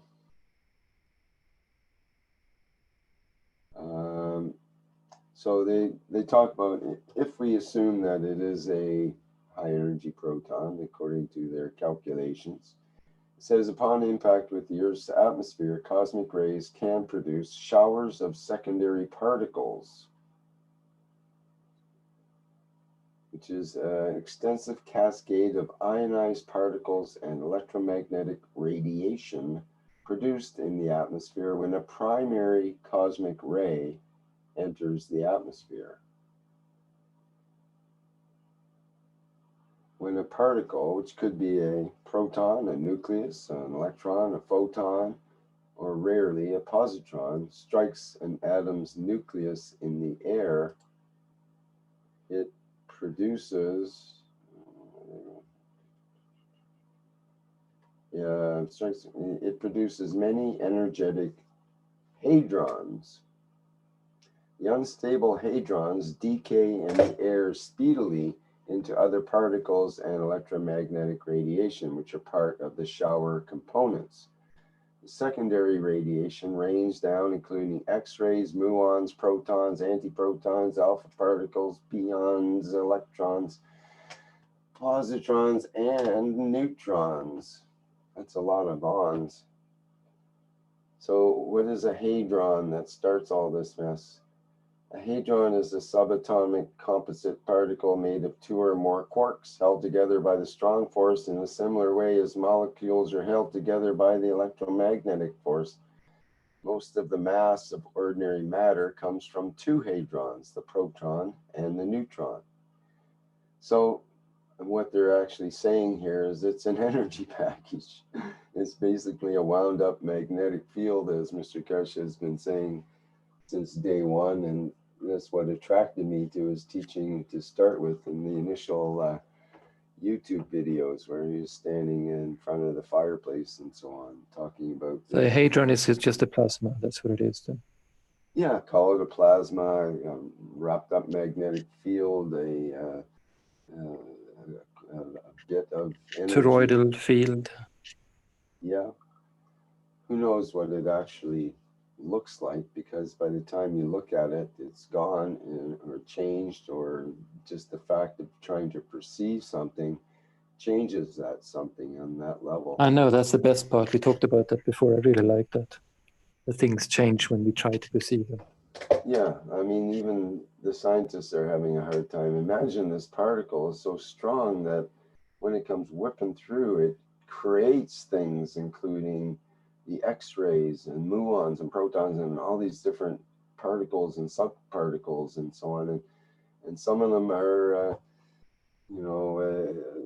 if it hits an oxygen molecule, then that splits that up into different parts and so on. So this is basically high altitude nuclear energy that's going on with very, very important ramifications. It's quite amazing, actually. I find this this air shower idea. This gives an example right on this picture here, what kind of can happen. You get this particle at the top traveling at, well, it's got 10 to the 15 electron volts, which is a lot of energy. And it splits up, hits another particle, splits up into all these subparticles, and they can go on to split up and become other particles. And you have electrons and positrons and protons, neutrons, all these different things can form, and they figured out the percentages of how much of them form certain things and so on and so forth. It's amazing, amazing. So it doesn't sound a little quirky to you at all? I mean, quirky. Quirky. Man's knowledge in the universe is very low. So well, it's true. Yeah, and yeah. I mean, this is ridiculous. Even this is just what they figured out so far, and mostly on a what we would call a matter level, all these different particles and so on. Exactly, it's just matter level still. So, but they've gotten into pretty good detail on the matter level. If we just transfer the words into instead of photons, protons, antiprotons, electrons, and positrons, just say into creating more plasma, plasma, plasma, plasma, and plasma. And with different field strength. Yeah, with different field strength. Exactly. And then everything's straightened out when you look at things from that point of view. I mean, it really helps. As soon as I figured out that the electron is a wrapped up magnetic field and the protons are wrapped up, You mean there's no real particles? It's this desk. I knock on it and it seems solid, it seems real, but it's just a bunch of wound up magnetic fields when it comes right down to it. My knuckle happens to be a bunch of wound up magnetic fields, and when these magnetic fields collide, they repel each other. And that's interesting because that brings us back to how are you gonna modify your 3 layers of your skin or your body so that you can actually put your hand right through the desk instead. Yes. Well, Yeah. this is an experiment that I tried in a group that was you did? collected about Cool. Approximately 40 years ago. Oh. Yeah, the experiment was to raise your hand over the table we were sitting at, and there's maybe, I think there's about somewhere between probably 12 and 18 people in the around the table, sort of deal, in a large room, and we were directed to basically push your hand through the table, and through certain preparation of trying to get into a second wind situation and sitting for a long period of time in kind of a meditative state where you get close to your to the source or to your essence as much as possible, and feeling the fields rather than being in the body. And then the idea is you direct your hands through the table. And some people gave after we debriefed it, then some people indicated that they were successful and they actually felt their arm go right through the table. Other people would see their arm as staying on the table perhaps, but they had the definite impression that their soul body, let's say, or their astral body hand went right through the table. And that was the purpose of the experiment, is to demonstrate that we can actually do that if we were strong enough in our visualization and the way where we're coming from with our attention and so on. About that, there is a cave maybe a kilometer away from where I stay right now, and there was a famous teacher called Padmasambhavi who's meditating there, and there are handprints and footprints from where he sat that he made just by being there. So I guess he must have a lot of energy or something like that.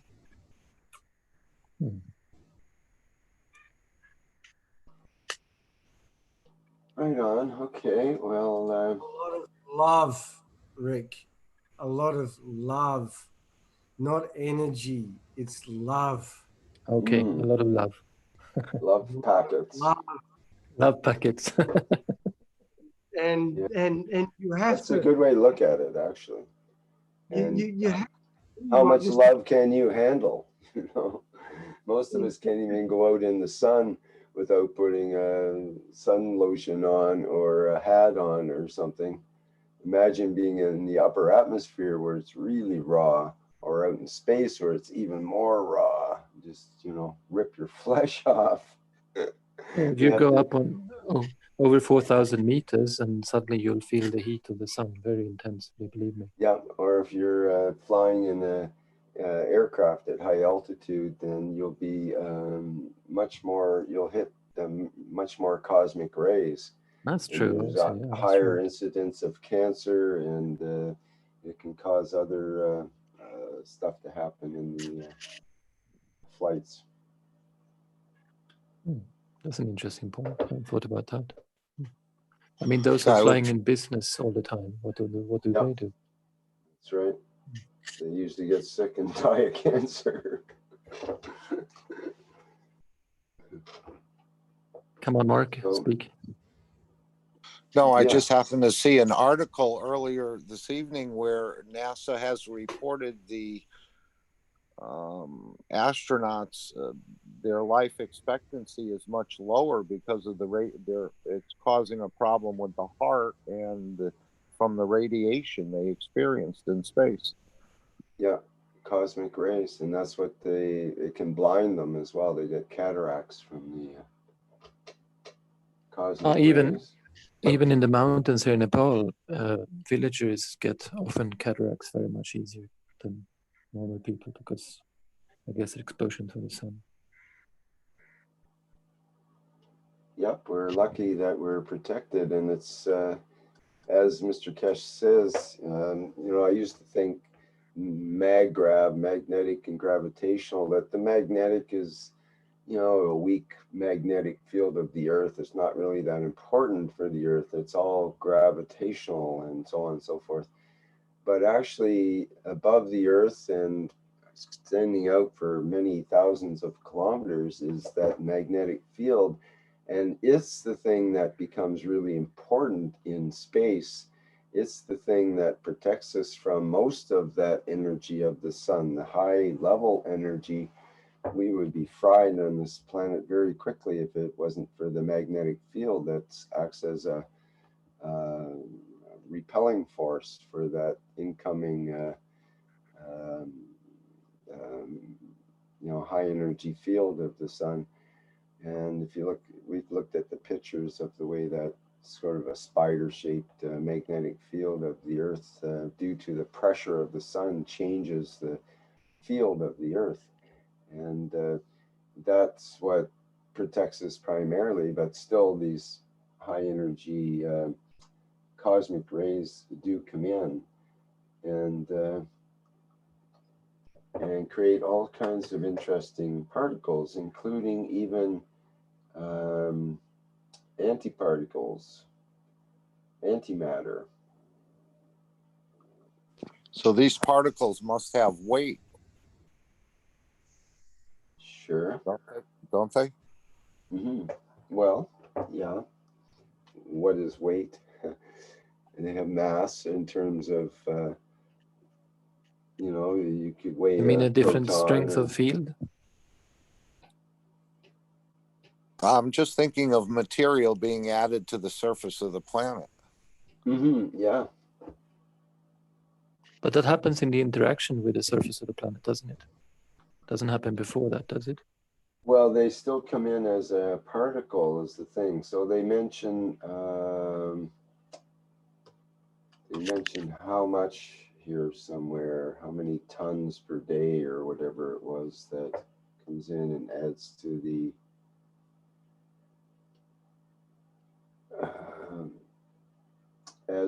total weight of the Earth.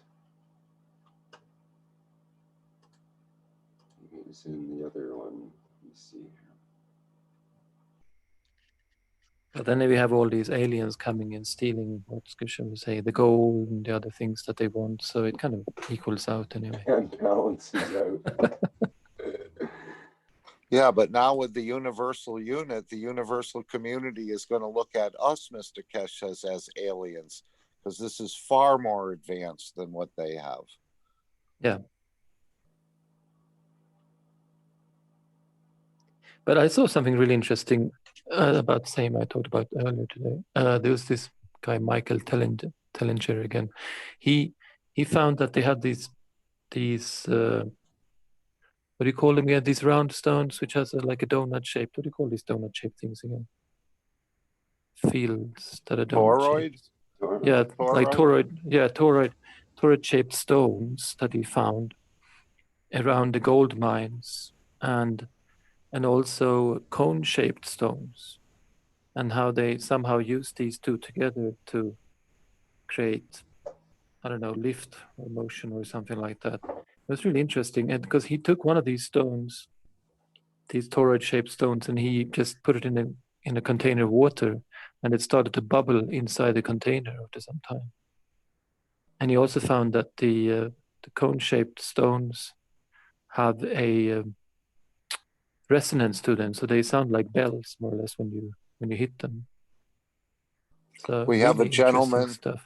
Excuse me, Virgil. We have a gentleman with his hand up. Well, who could be so polite? Must be an English person. Yeah. Hi, an Englishman. Guys. Hi guys.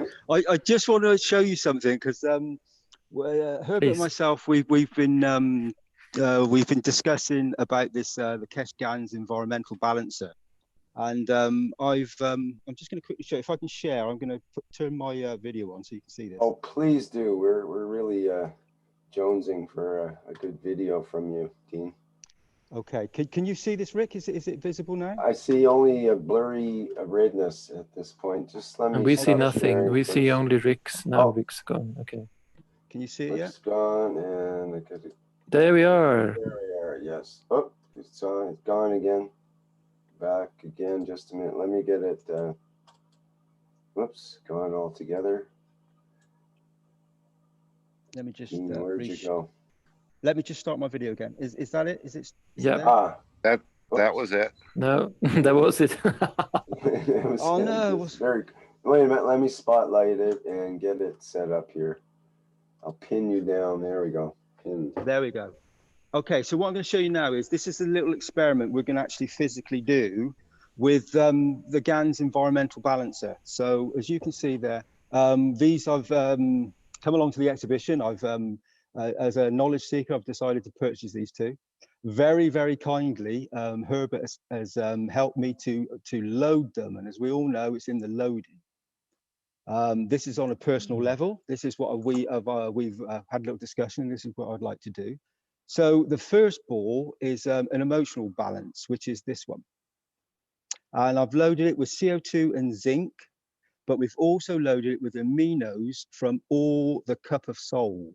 So the whole 5 stacker, we've loaded the aminos from the actual exhibition hall into this ball 1.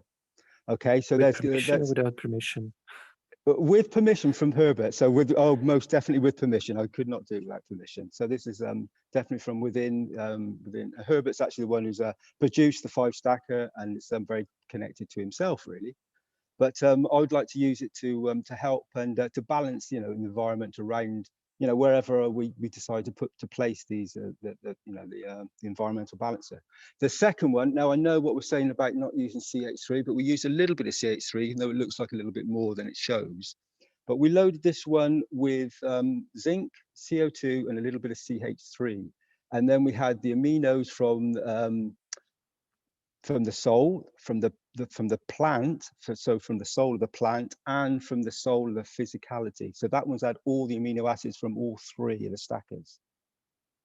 And we certainly had a little conversation. We thought what we would try to do is, because at the moment there's not a lot of wind around, but what we would like to do is to, when we go home tonight, when I'm having a lift, we might just put them outside the windows of the car and just drive along slowly and see what fields we can enhance and help. So we will do this as a little test later on today, and we can report back to you and let you know how things go. So as you can see, this is the actual. I don't know what you can see because I'm looking at the back of my screen now, so I can't actually see what I'm showing. Pretty good. You see them pretty good. Will they activate, Dean, will they activate by blowing on them, or are they that sensitive? They will. I can lift one now. Can you see this? No, it's on the upper right part. Yeah, there, we can see it there. Oh yeah, it's not so bad. So you can see that one. Yeah, it works pretty good. I just blew away the spaceship there.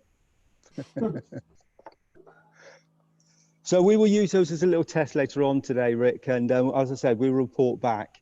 I think it'll be a beautiful experiment, and we will see how we get on.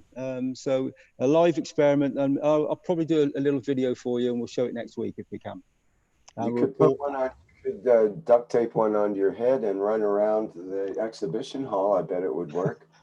Thanks, Rick. Yeah, that I'm sure you'd love to see that, all of you. Just a suggestion. I wouldn't do it naked, but that's an option. Rick, yeah, it wouldn't be a pretty sight. I see the field in your camera now is not seeing the interactive field. You can move a little bit down. Yep. There. A little bit closer. Why?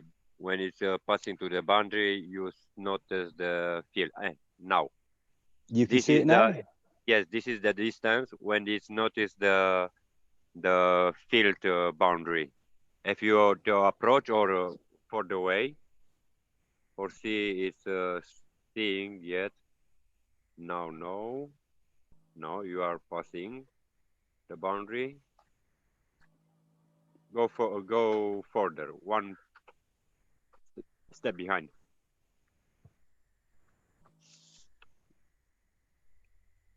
Okay, now you have the other boundary where you see it. Thank you, Dean. And You're very welcome. After you see where you put the hand and you feel the fields. Oh, the fields are definitely there. I can assure you of that. Most definitely.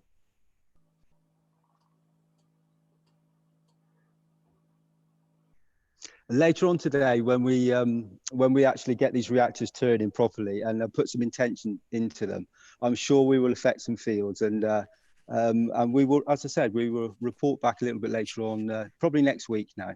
But at least you can see we're physically going to show something that we'll see what happens. It may not be that we will see it in the matter state straight away, but I know with these fields, I know that I've done these sort of tests before, just on producing them very simply for myself with a cup 1 and 2, and I know just by putting a little bit of like a baby's wind machine in it, there was fields were generated pretty quickly. So, and with the amino acids we have in and everything else we have connected within these 2 reactors now, I would imagine we will get some beautiful things going on. Dean, what did you have on your wrist? Oh, that's my that used to be full of it was CuO and zinc and stuff. It's basically it's always been there. The actual the plasma liquid is actually gone away. It's probably gone into my body now. That's just something that's always with me. I know it's just got the field strength of everything, but that's always with me. That's on me 24/7.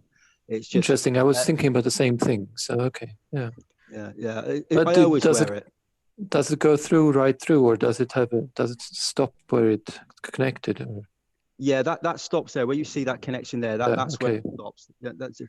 So I just wear that. That used to be full of plasma water, and I think there may be a tiny bit of Gans, but now it's literally just, as I said, the liquid's evaporated and probably become part of my being, and now I carry the fields of it, which are far more powerful.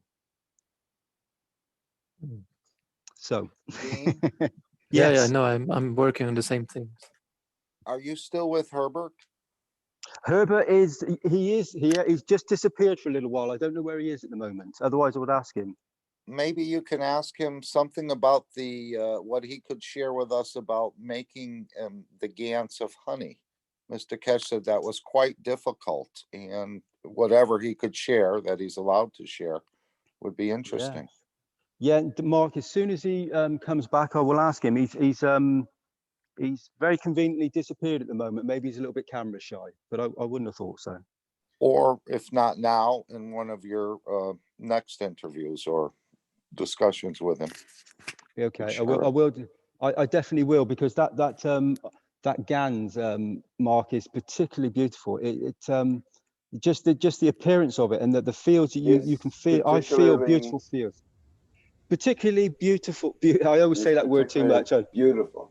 Yeah, I say that word far too much. I'm sorry about that, guys. No, it faded out there. I wasn't sure what you were saying. Yeah, no, it was particularly beautiful fields that are actually manifested through that Gans, and I feel it within myself. It tends to resonate with me. That's for sure.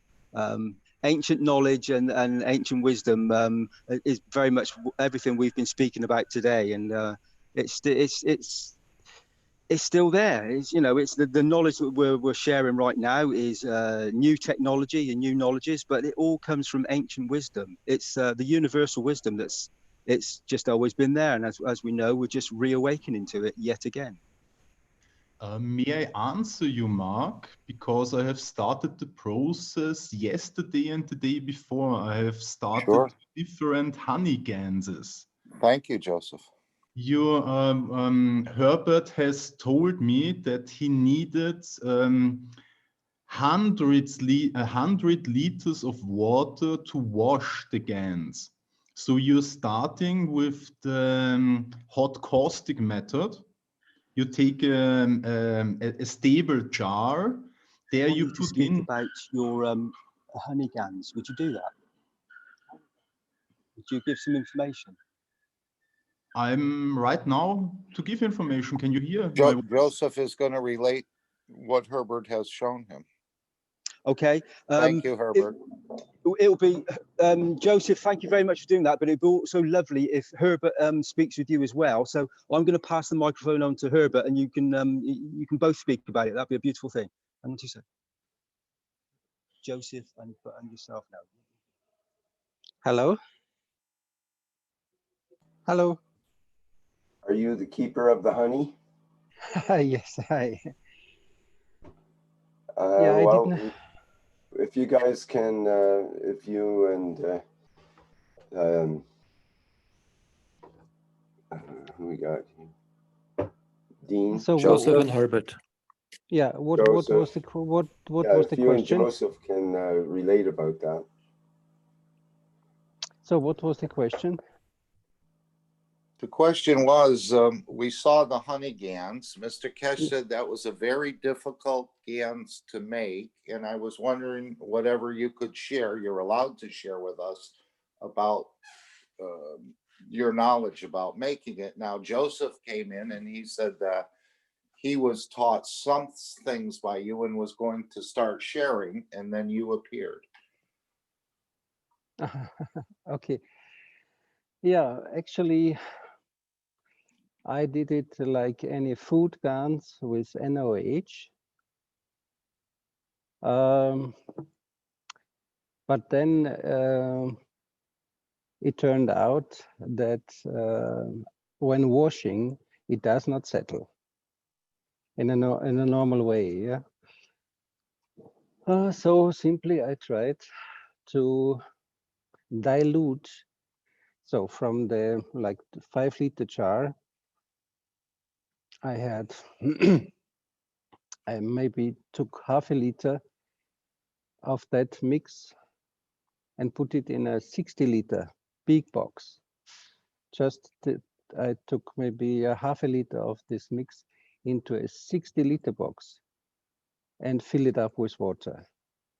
And with this very great dilution, then after a few days, more than a week, the honey Gans settled down. So some Gans is settled down by washing very nice within a few days, and some will not. And so then just try to dilute it much more, and then it will work.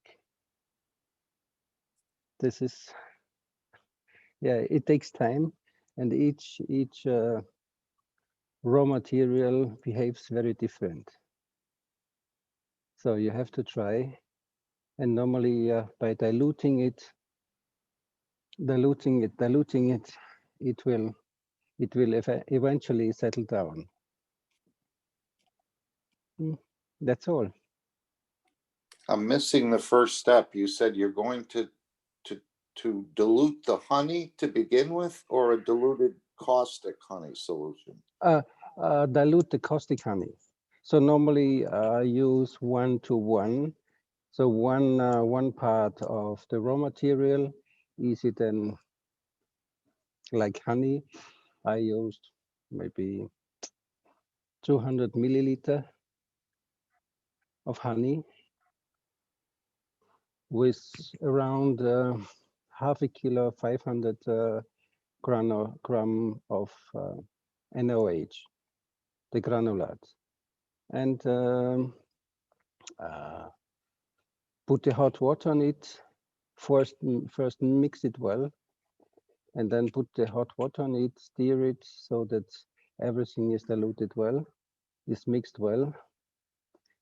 When you have put the hot water on it, I use a wooden stick to mix it when the water is on it, and then I let it cool down 1 or 2 days. And after that, I'm diluting it, washing the NOH out so it can be used. Yeah, and by this washing, first I try with, like I work now with big boxes, like 50, 60 liter boxes. Put so much water on it. When it does not dilute, when it does not settle down, then I use from this big box just a small portion and dilute it in the next box.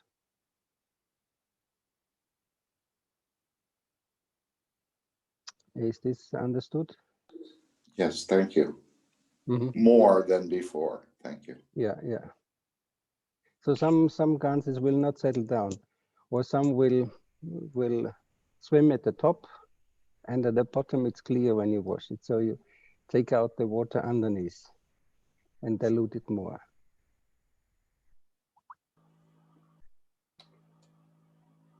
Yeah. Okay, very good. There's a number of comments about the flashing and the interference patterns we see and so on.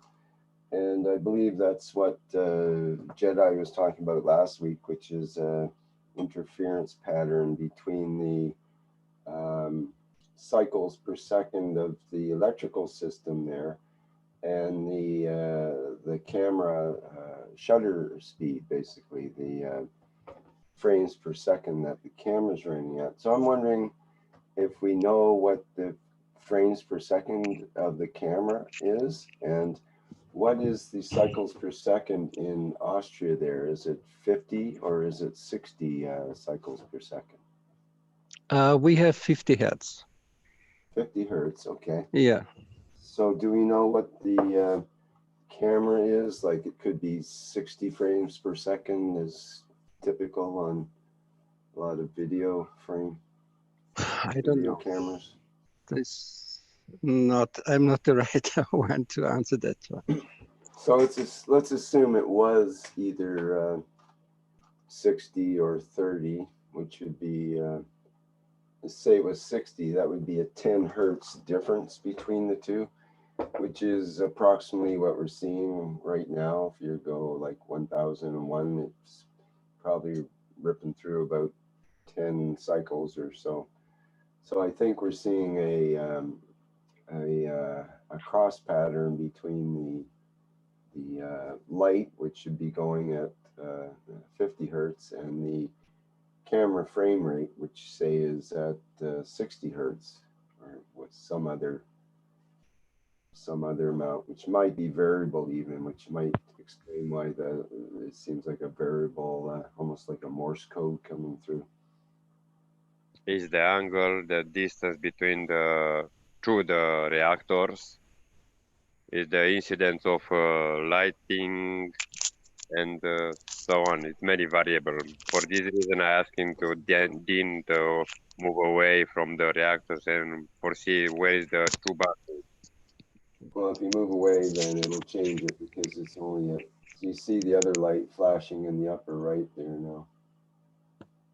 So it's the lights tend to show the flashing.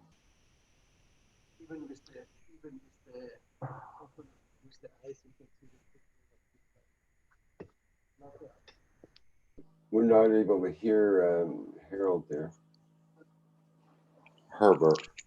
Sorry, Herbert's just gone off of the mic for a sec, so I'll have to say what Herbert's saying is that you can see the flickering of the lights a little bit even by our eyes actually at the moment. So, but only the one directly above us. All the others are not actually at the moment. So it's definitely something to do with the lights. That there's definitely something that the camera picks up that we do not see by naked eyes. But this time we can, on one particular light, I don't know if you can see it now. It's picking up. We can see it by our eye, a slight flickering. We can see it on all the lights that are on. If you focus on them, it starts flickering. Yeah. Well, Mr. Keshe has related a story in the past where, unbeknownst to the people working in the lab, he had created a condition of cooperation and happiness within that laboratory. And whoever was there and wherever it took place, I'm not sure, but they were amazed how everyone was getting along and was cooperating and collaborating at a higher level than they were used to, let's say. So I think he created the same conditions here in this Lintz auditorium, this Lintz exhibition center, because that's what everyone seems to be reporting. Maybe it's the honey water. Could be. It's definitely, I think, the most magical of all of the Ganses. There's something really special about it. That's well, I brought it up. Yeah, I brought it up because of the fact that, you know, they put it in the pharaoh's tombs and it was still active after 2,000 years or other things like this. It has some phenomenal properties just in the matter state. Mm-hmm. Preservative. Yeah.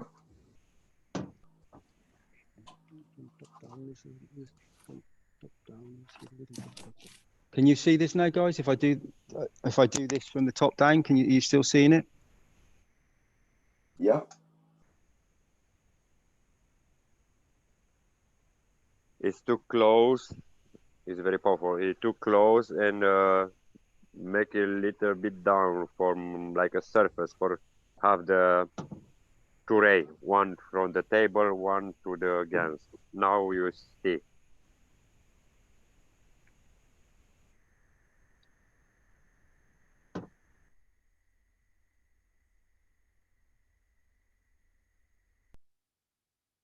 So what would one do with this honey per se, Herbert?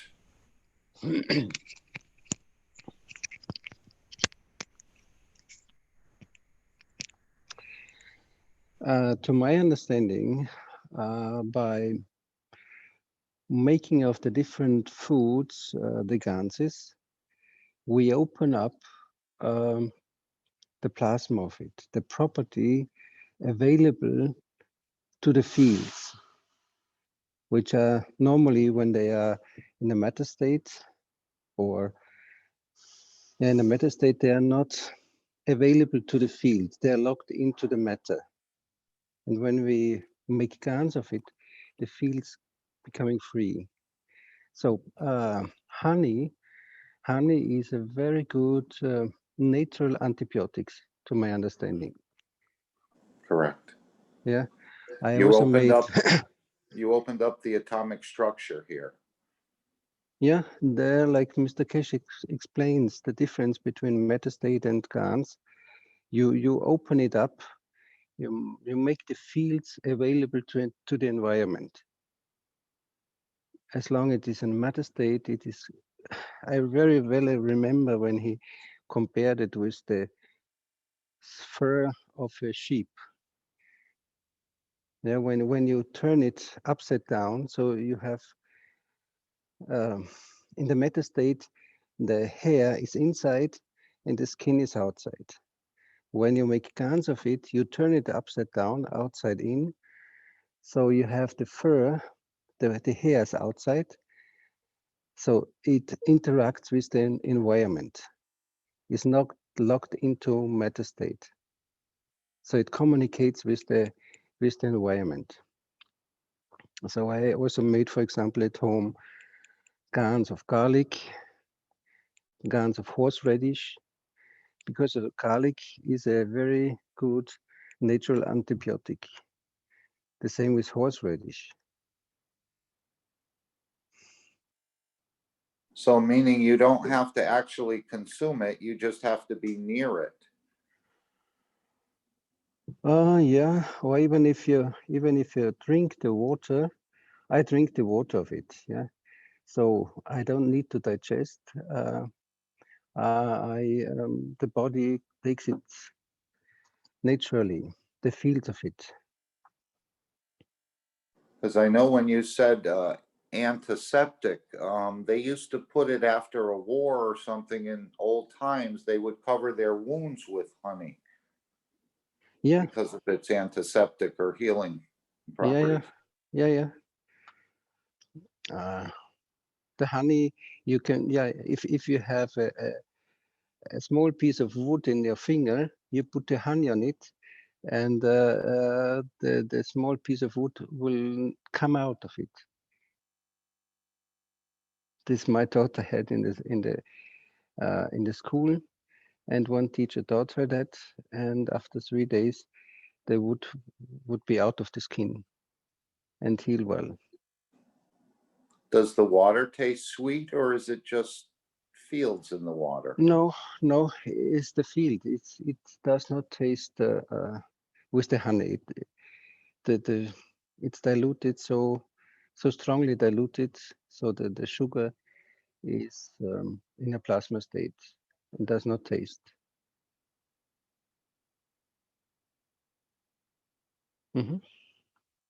Okay. Thank you very much. You're welcome. Yes, excellent. Thank you. Thanks for the nice close-up there too. You're welcome. Can I just say that there's another one here, watermelon. Look how beautiful this watermelon is as well. If I can get that in focus for you. Yeah, the watermelon one just doesn't do it for me. Sir. No. Wrong color or something. Yeah. Does anybody have an affinity for the watermelon one that really likes it here? I like it. It looks like it hasn't lost its color at all.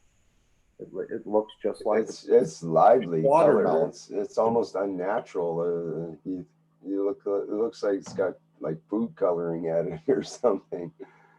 But I don't know. It just doesn't. Like normally, I don't have a big affinity to honey. I don't use it, and not that attracted to it. But I love the honey Gans. It's just amazing.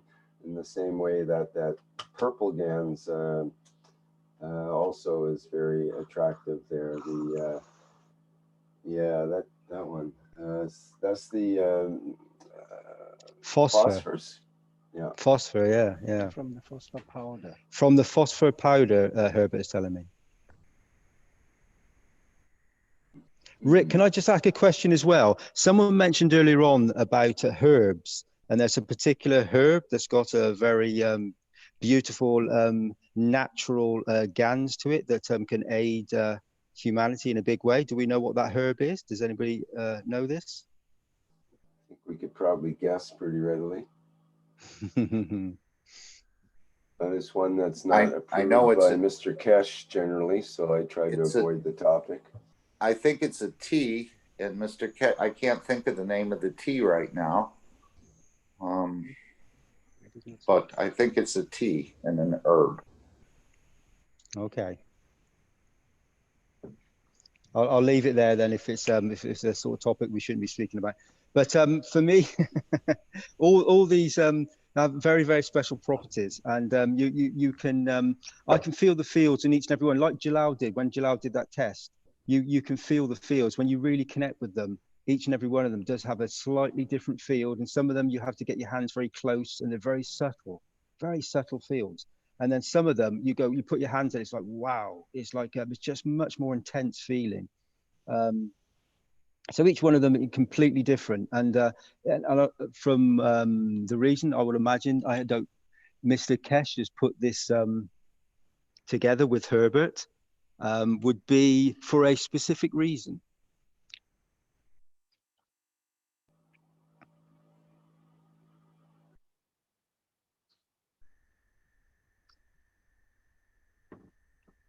That looked like a Gans to Gans communication there. Definitely. Direct communication. Definitely, Rick. Yeah, Herbert's saying to me, most definitely, yes. He feels this one, yes. I'm going to let Herbert speak for himself a sec. Oh, okay. Herbert, okay, yeah. Okay.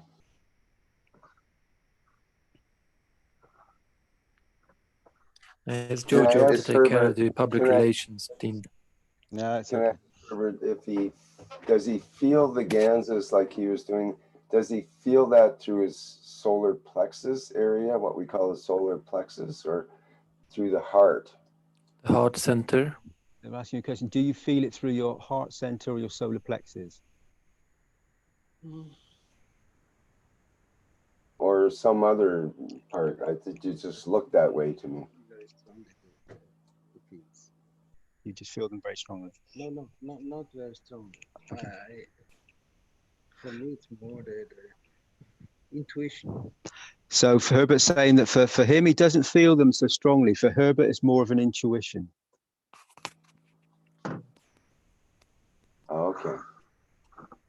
So everybody interacts in a different way with the Ganses, as we know. Also, the fact that Herbert has been producing these Ganses, and part of his soul is within each and every Gans here, because Herbert's had a very big point in producing all these Ganses. So he's deeply connected with them. So for him, the feeling wouldn't be as strong because he's been around these Ganses for a very long time. So he's balanced with them.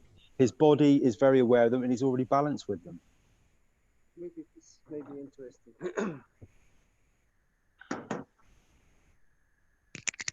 So maybe this one, magnesium. Probably all of you have made magnesium guns, right? When when washing the NaOH out of it, I usually check with the pH meter, so how far the pH is up when the NaOH is in the mix, and then I wash it until usually the pH is down to 8, below 8. But with magnesium, I checked and I washed it once again, usually six, 7 times. It depends how much water you add to it each time. But then it showed again like 10 point something on pH. So I continued washing and it was still above 10. And then once I did the washing, and immediately afterwards I tested it, and it was like 9. And after 2 hours, it was back above 10.3. So magnesium is very high in pH, and even more higher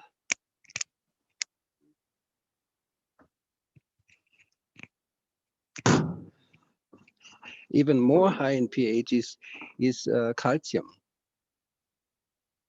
So calcium, even after washing, the water will be around 12. And what did you start with as raw material for the magnesium and the calcium? For the magnesium, I have used magnesium chloride, magnesium salt, or you can use magnesium citrate, or or you use a magnesium rod, the metal part. Then you make it normally as you do the CO2 or zinc or copper guns. One rod you nanocoat and the other one you use as a raw. So Epsom salt, no? Pardon? Magnesium sulfate. Okay. Magnesium sulfate or Epsom salt, like he's saying. Would that work? Magnesium, here it's called magnesium chloride, or the other one is magnesium acid, not acid, citrate. The same with calcium citrate, or the cuttlefish. The cuttlefish, from the bones of the cuttlefish. Herbert? They might Yes. not have Epsom salt there. Herbert, Epsom salt, it's called in German Magnesium sulfate, magnesium sulfite. This is Epsom salt. No, no, it's called here magnesium. What I use, magnesium chloride. Herbert, we also call It's it. called here. Yeah, the Epsom salt is bitter salt. No, not We that. don't use it. Huh? Okay. No, not that one. Yeah. And the calcium, again, it is so high in pH. As you know, the farmers, they use the calcium powder to put on the soil when the soil is too acid. So the calcium will bring a higher pH to the soil when they need it.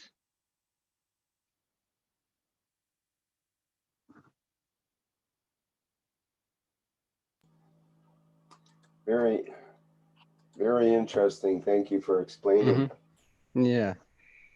So and when you go to the website and to internet and look the property of calcium, property of magnesium in the body, so they are very essential for the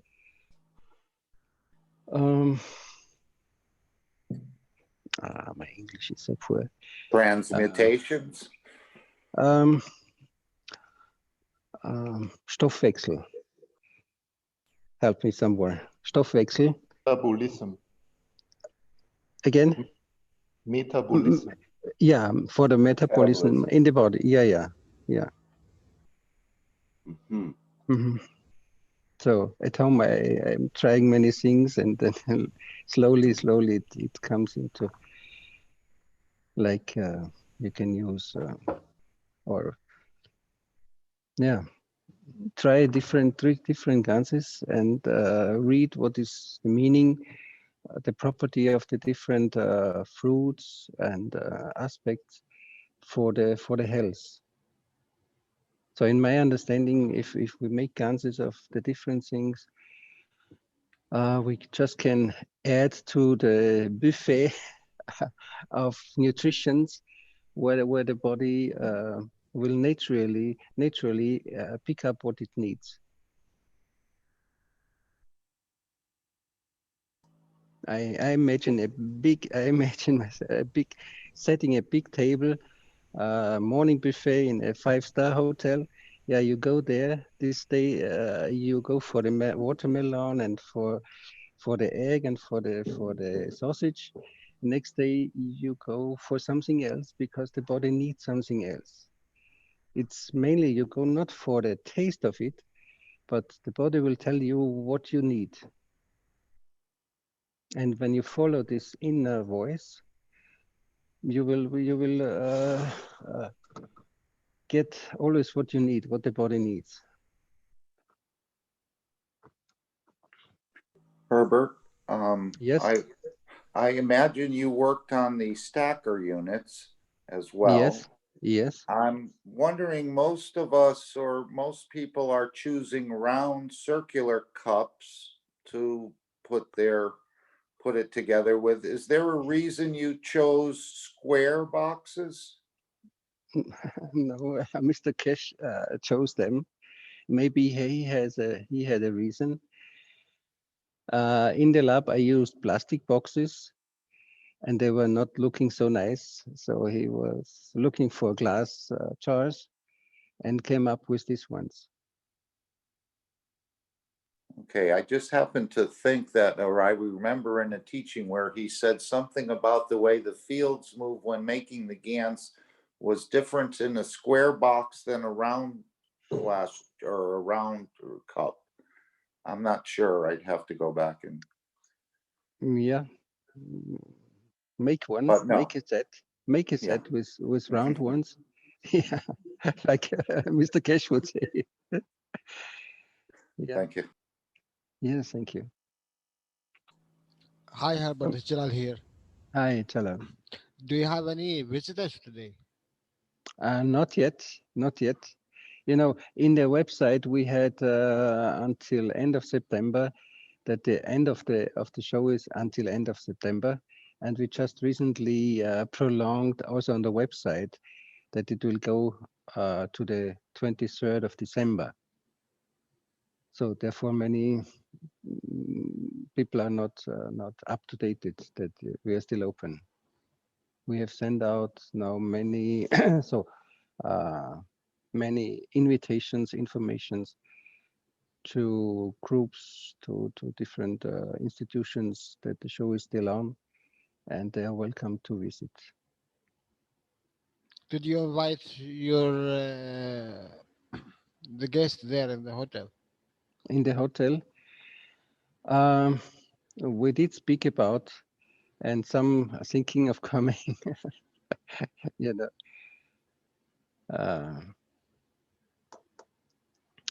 for sure, some of them will come. But mainly it was knowledge seekers from Austria, but also France, Italy, Germany, Switzerland. Yeah, coming here to see, and some come back with friends because they want to show their friends. And it's mainly also that many like get new inspiration. People have started making the magraphs 5 years back, 4 years back, and then slowed down the interest. But when they see the exhibition, they see it's still alive and it's brilliant. It's very vibrant. So they say they want to start again.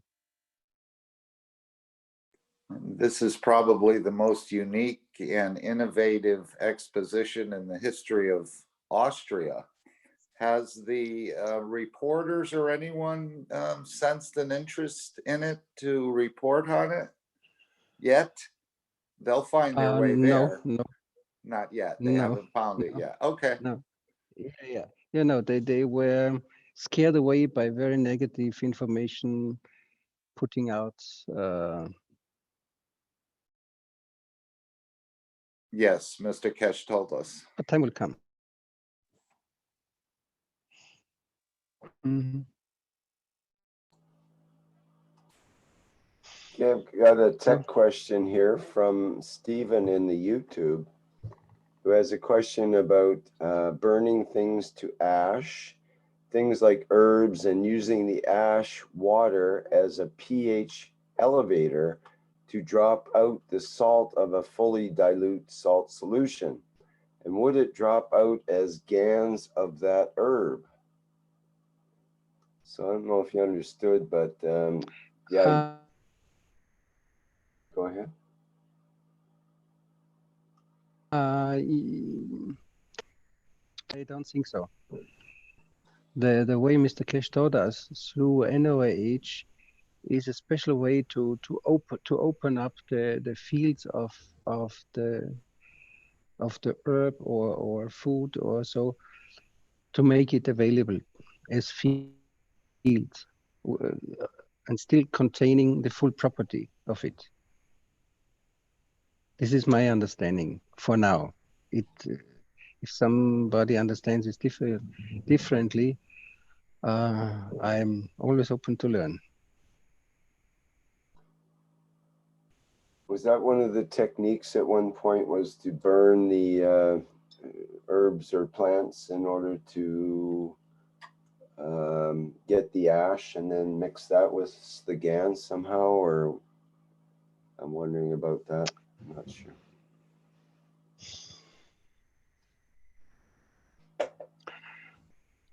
I never heard Mr. Keshe talk about it. I know the different traditions. People in native people, they use the burning herbs like moxa in Korea or but I don't know the real connection to the fields and emotions of people smelling those things, or how much the fields would expand and change. So right, from viewpoint of plasma technology, I don't know. I don't understand those traditions. Right. What he's talking about is changing the pH so that the salts drop out of the solution, basically. And would it drop out as a Gans of that herb? I don't know. It's kind of mixing different technologies, and who knows what you get sometimes that way. Mm-hmm. Yeah, actually, salt water does not have a high pH. Salt doesn't. My observation is that salt does not influence the pH of the water.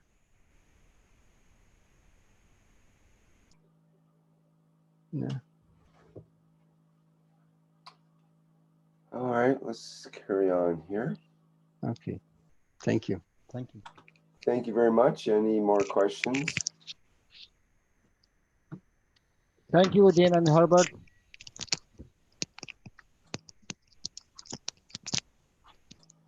Herbert, you're very welcome, Jalal. It was wonderful to show that. Obviously, it's live, and I can't really. So we're trying to show things in a live way. So you just have to be a little bit patient with some of the camera angles sometimes. But yeah, you're more than welcome. Thank you very much, everybody. Thank you.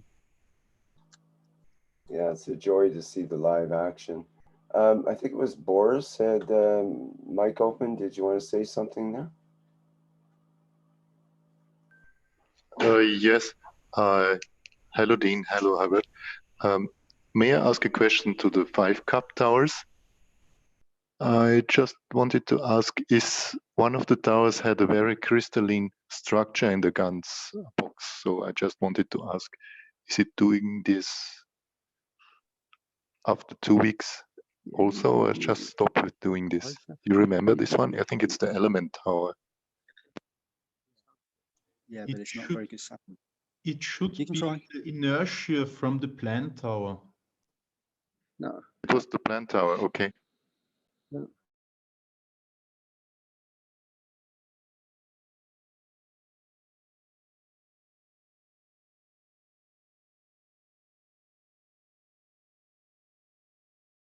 We're not hearing anything. Maybe a little closer to Dean so we can see those crystals, or maybe it'll go out of focus. Dean, if you open your mic, then we hear the explanations of Herbert. Yeah. Can you hear now? Can you hear now? Can you hear? Yes. Yes. Yeah. So this is the cup 4 inertia of the solid matter, and here I have the a cobalt here, and probably it's because of the cobalt it made this different inertia cup different to the others.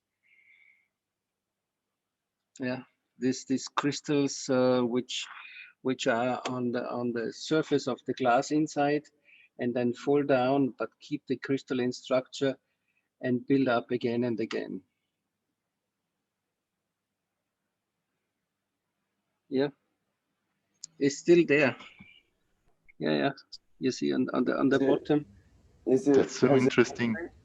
Over the last couple of weeks, or is it sort of maintaining itself? It's a very fine layer which actually builds up on the inside of the glass, and after some time it falls down and then builds up again. But it doesn't really increase on the bottom. It's not becoming more and more on the bottom. It's does this just that what falls down from the glass. Huh. Interesting. Show the amino acids are so beautiful. Just yesterday I filled up the glasses because it was already like drying down a few centimeters. Yesterday I filled it up with water. And it didn't mix up. It's just you have these crystals there all the time. It's so interesting. Yeah. It was so interesting to see. I put in the fresh water, not salty water, because the salt is still there.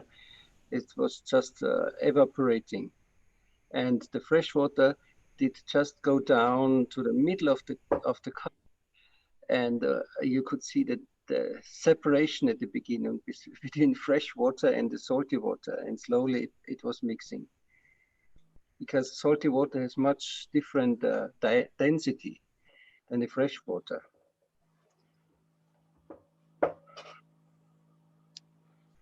Herbert, in the cup of salt on the horizontal stacker, what percentage of salt did you put in there? I have everywhere around 15%. Okay. Yeah, I put it everywhere the same, around 15%, because I mixed it first in a bucket, and from this bucket I filled up each cup. Mm-hmm. Thank you. Yeah. Herbert, they are done so beautifully, really. Yeah. It's an artwork, really. Congratulations. And as you see, I like to work with these very thin wires, with these very thin copper wires. It's easy to work, to use nano-coated or raw wires. And just if you make it, take care that the connections are well, so that they are well connected. I have a question. Do you have any easy alternative method of making zinc nano coating? Because I don't have any caustic coating resources. Can I do it any other way? I use either with caustic, like do the copper nano coating, or use the used zinc plates from the CO2 production. Ah, yeah, I thought so. I was thinking about that. Yeah. Okay. So after like 2 weeks, 3 weeks, 4 weeks, they are completely very well nano coated. So could I even stick down a spiraled zinc, zinc spiral into a cup 1, for example, and just hang it there and let it slowly become nano coated, or do I need to connect it also? I think it should be connected. Otherwise, the salt itself, I did not try that one, but you know, it wants to balance between the nano coated and the not nano coated. And after some time, the strength gets balanced because it gets nano coated. Okay, thank you. Mm-hmm. So make the CO2 guns with whatever. If you want to make coils or make the plates, make it CO2 guns and then use that one as nano coated zinc. That's a nice tip. Thank you. Yeah. Because I have so many zinc plates nano coated now. I don't need to do the NOH coating for the zinc plates. And if you check it with the voltmeter, if you check the resistance, this used zinc plates, they have same resistance like nano-coated copper. I have one question for you, Herbert, from last time, but I didn't ask you. I forget. Okay. When you see the zinc coil, yes, how did you cut it such a beautiful cutting? Okay, let's go to the zinc coil.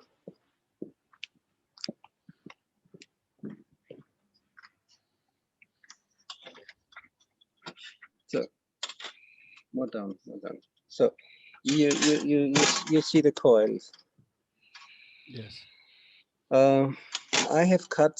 Actually, I had a bigger plate, like 40 by 20 centimeter plate, and I cut with the metal cutter the stripe until like half a centimeter to the end, not to the end, and then I cut the second stripe and I cut it through. So I had the ends still together. Then I was bending them, and then I was bending that one to the other side. So here you see the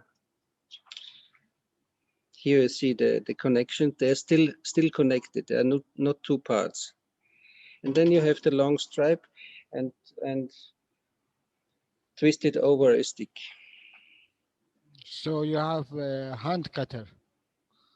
Yeah, with a hand cutter. But it is very nice. I thought you have some machine or something.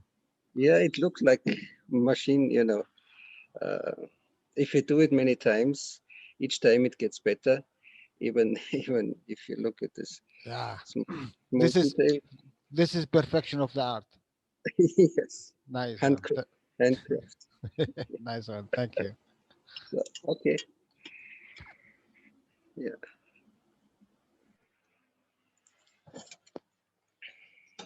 Okay.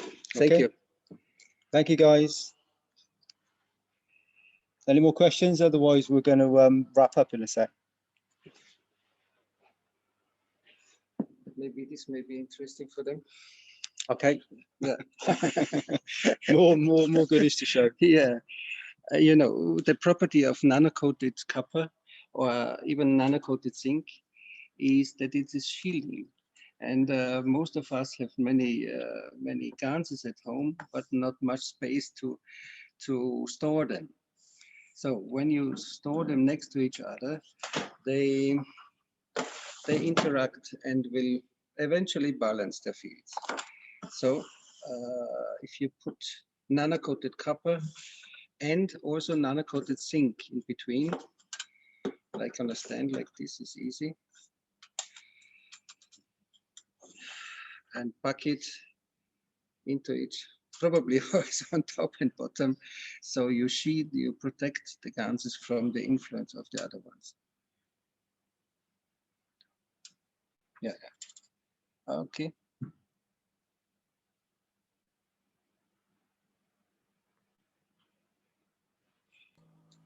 So, any questions?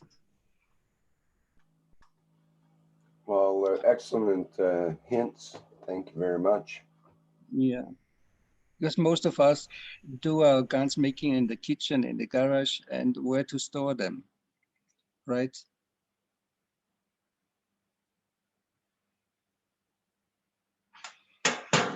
Okay, thank you.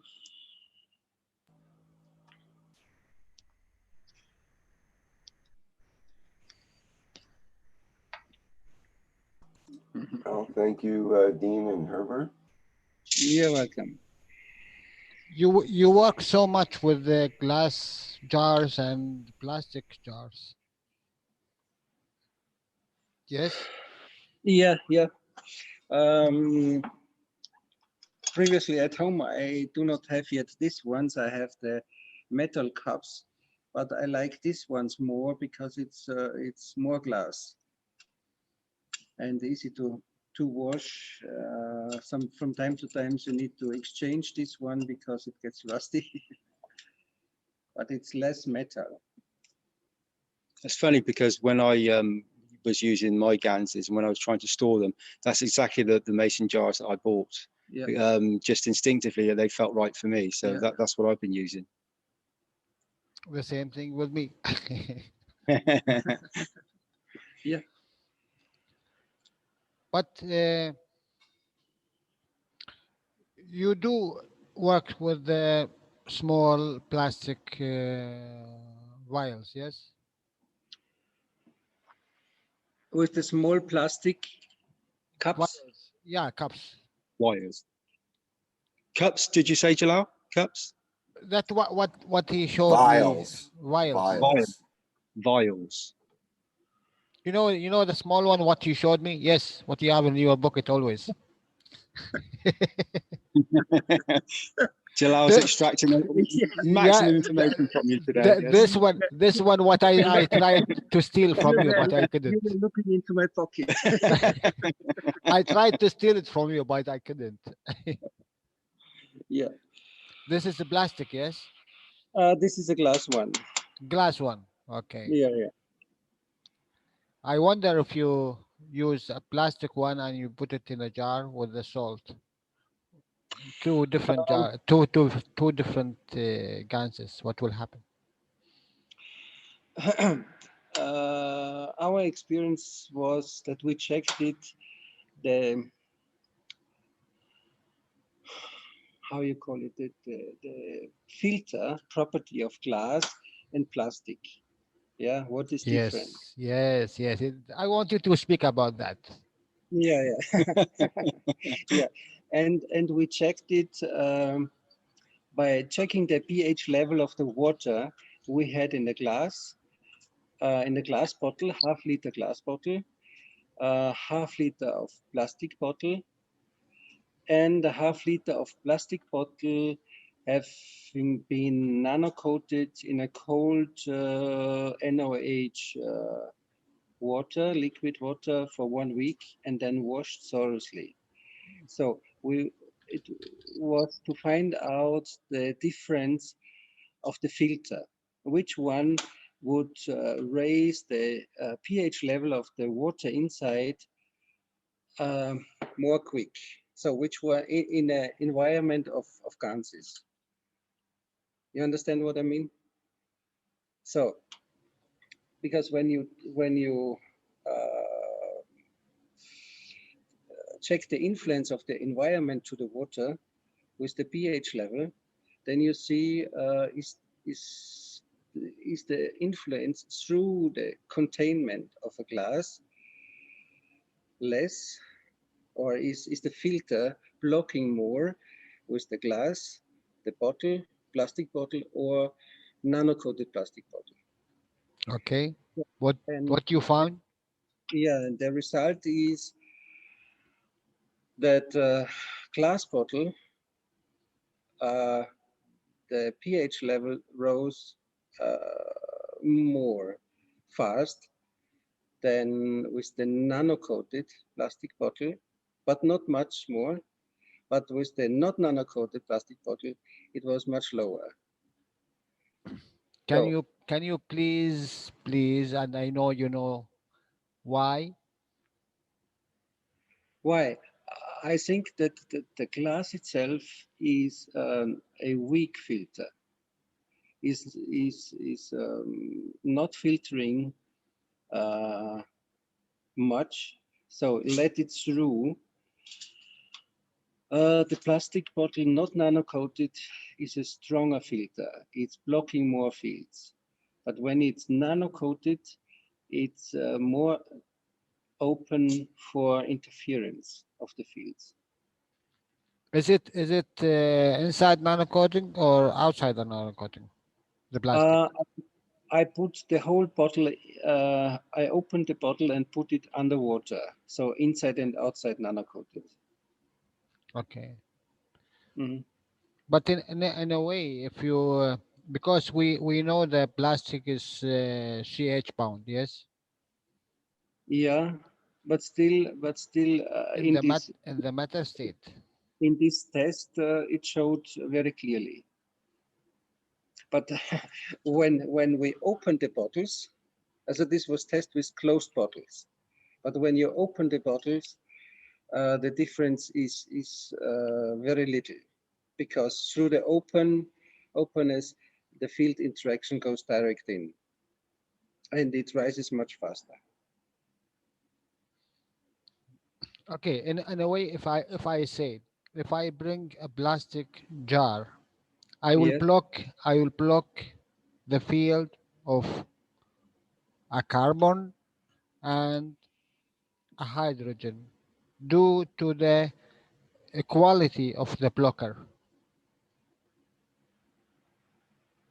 So what is coming through that jar, it is which is above this two. I had no possibility to check the water, to check it. Yeah. Okay, I don't know. I know you don't have a time. For sure, it does interfere to some ways. But the beauty that you have this, the glasses, you always checking the salinity, not salinity, the pH, the two devices. Mm-hmm. You still working with them? Yes, yes.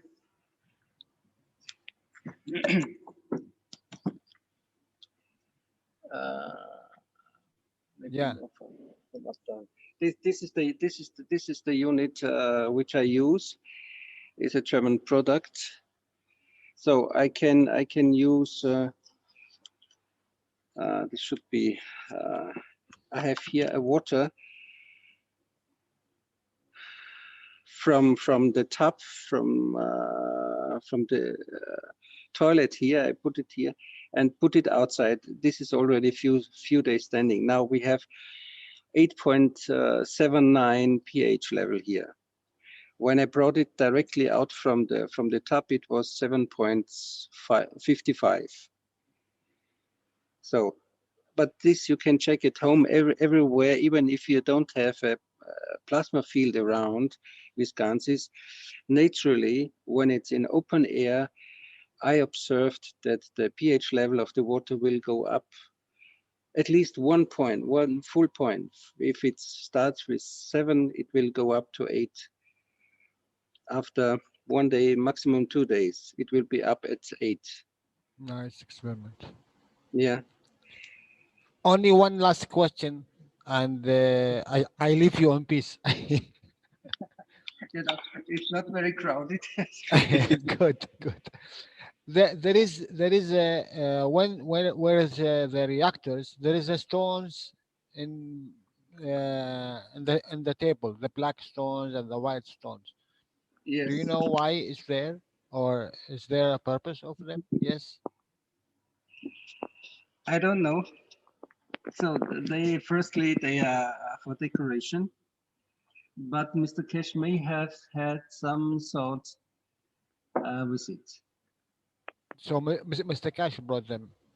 Yes. Okay.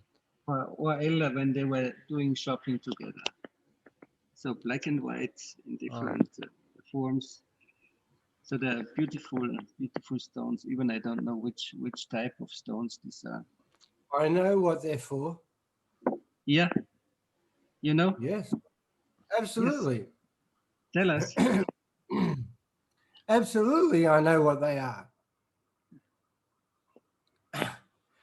Seriously, I can't believe that nobody else understands what they are. So you've got the different types of stones.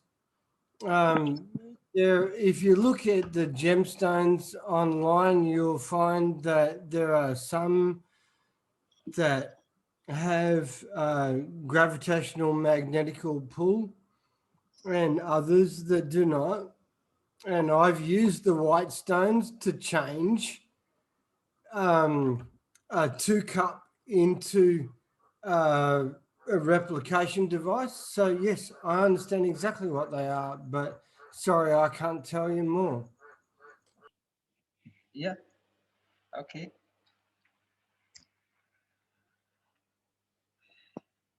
So thank you guys. Thank you very much.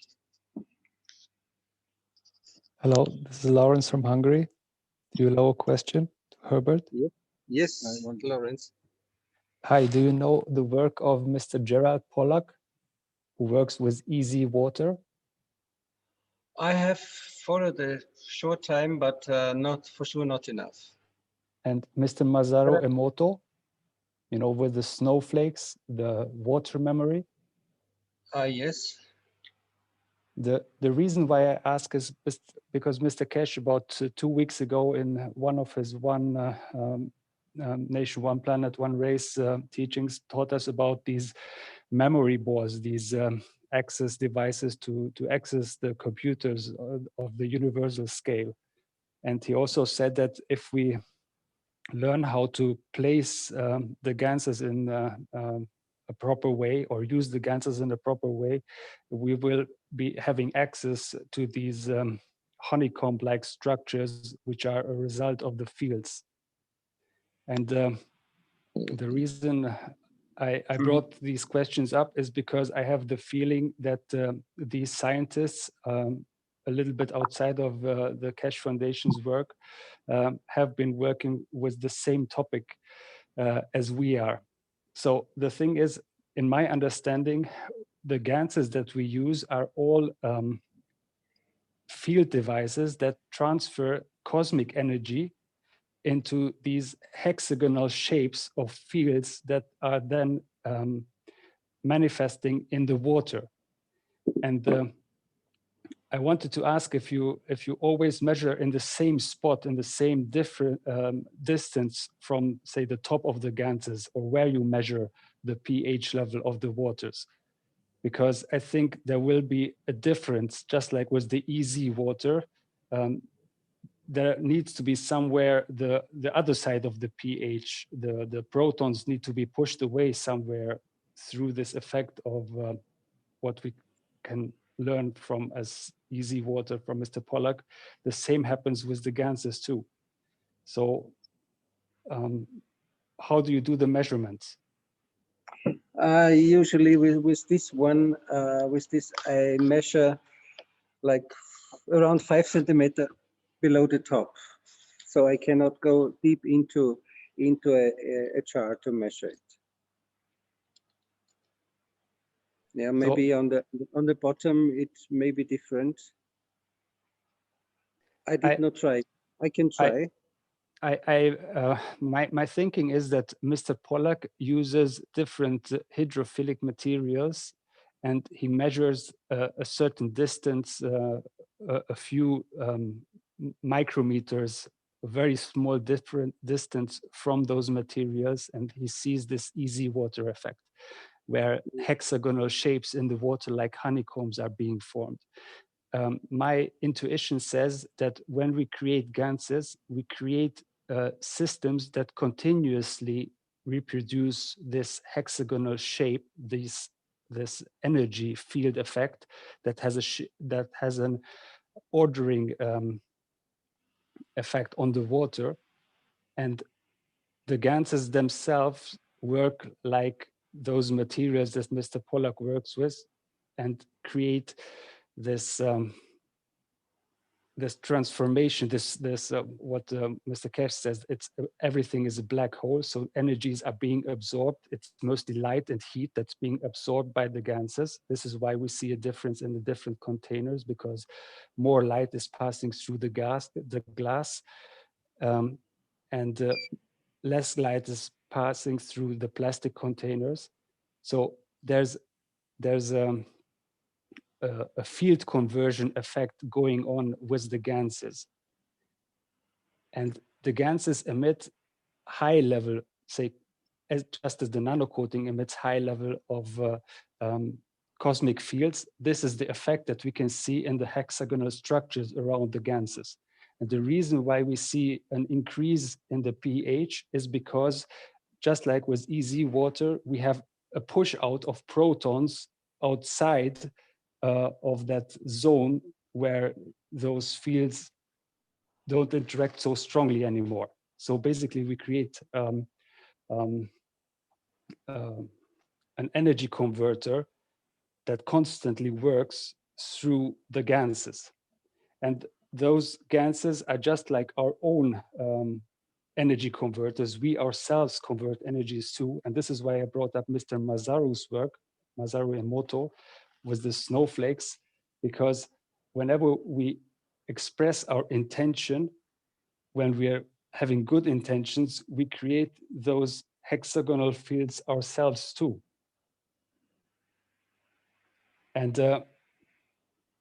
with the Ganses, we create basically, through the use of materials, a stable energy conversion. Any Gans that we use has a different kind of honeycomb shape of energy field connected to it. And we see it as an expression of existence through the water.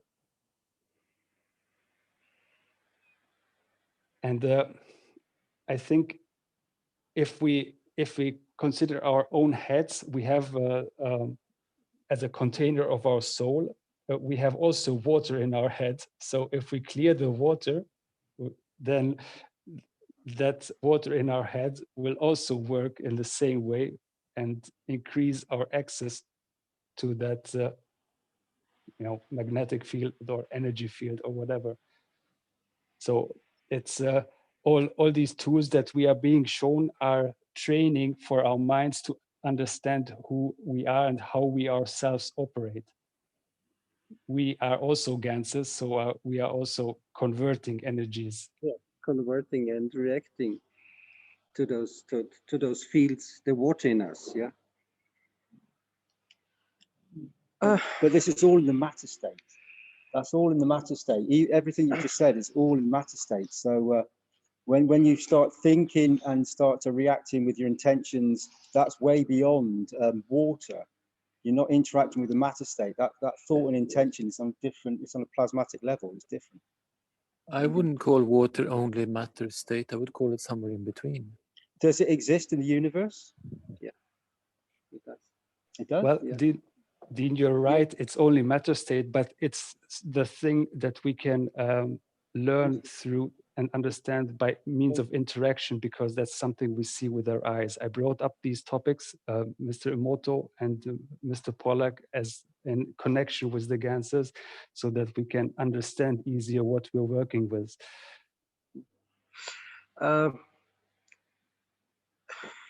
I need to bring up this now because it is connected with water. And once I asked Mr. Keshe why that happened. And I did not get an answer. So this is a question to all of you. Yeah, a friend of mine had problem with the fishing pond water. So the quality was not as good as it should be. So we were placing in 3 bottles, just maybe 50 milliliter of Gans, CO2, zinc, and CuO Gans water. Gans with water in the bottles, and we were placing them into the big pond. And the observation was the water became very, very nice, very good quality. The fish was lively and they were very active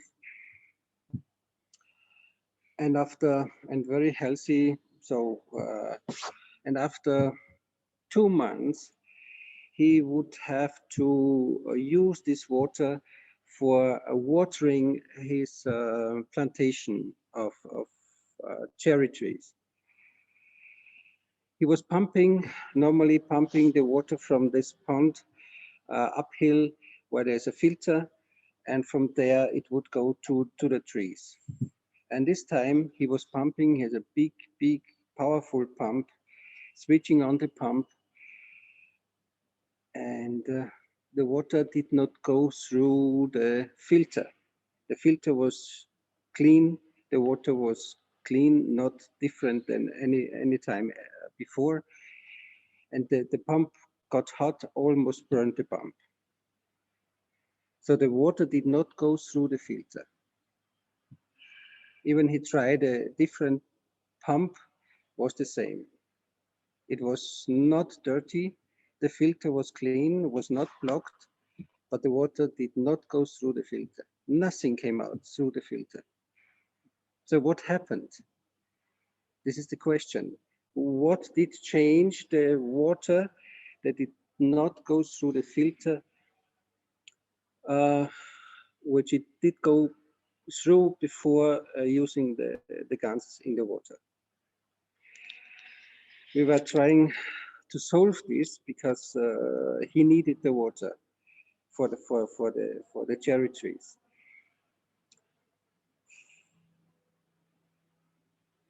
Change the filter was not quickly available.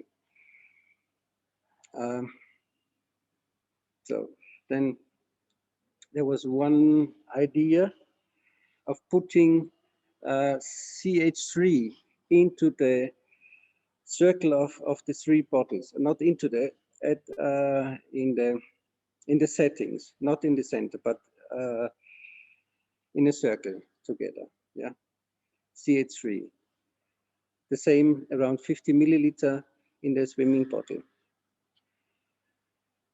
And see if the structure of the water would change, so it could go through the filter. And how you say, lo and behold. Lo and behold, yes. Yeah.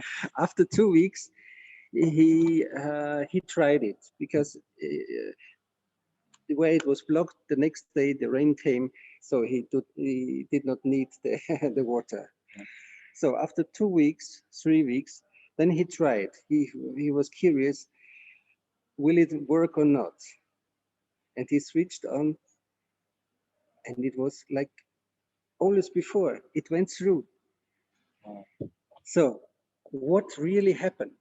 This is a question to you guys. I have my idea, but think about what could change before, where we had zinc, CO2, and copper guns, and what did it change when we added CH3? Actually, when we added the CH3 into the setting, into the water, the fish started eating less, around 20–25% less than before, but were lively, healthy, very active. So you have an idea what caused the water not to go through this filter at the first place, and what caused it that it could go through again like it was before. Do you have an idea, Jalal, or anybody else?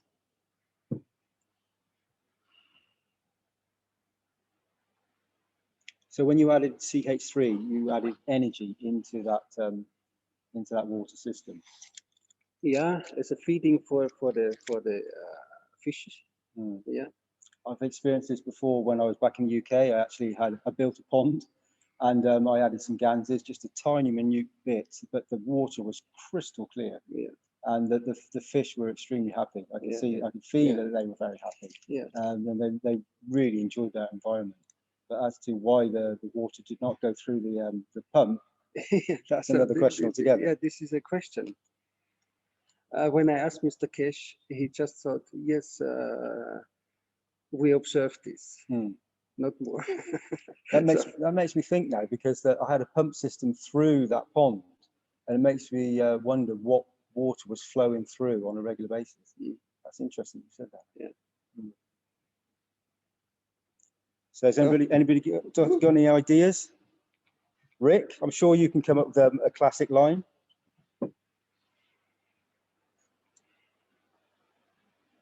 Well, I'm kind of stumped on the free-flowing part at the end there. That it doesn't make sense that it would plug up and then release itself.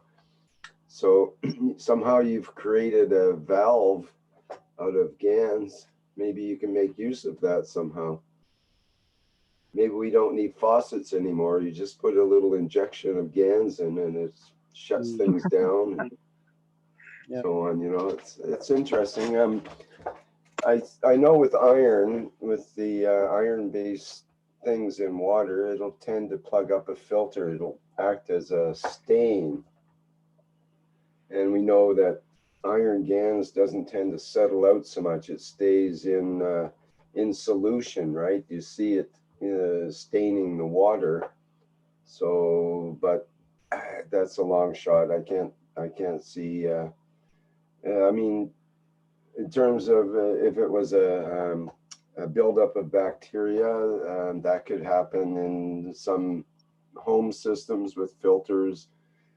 If the iron builds up, then you build up bacteria because it's food for the bacteria. But then they wouldn't disappear just like that. That wouldn't make sense. So you're working on a different level there. I can't explain.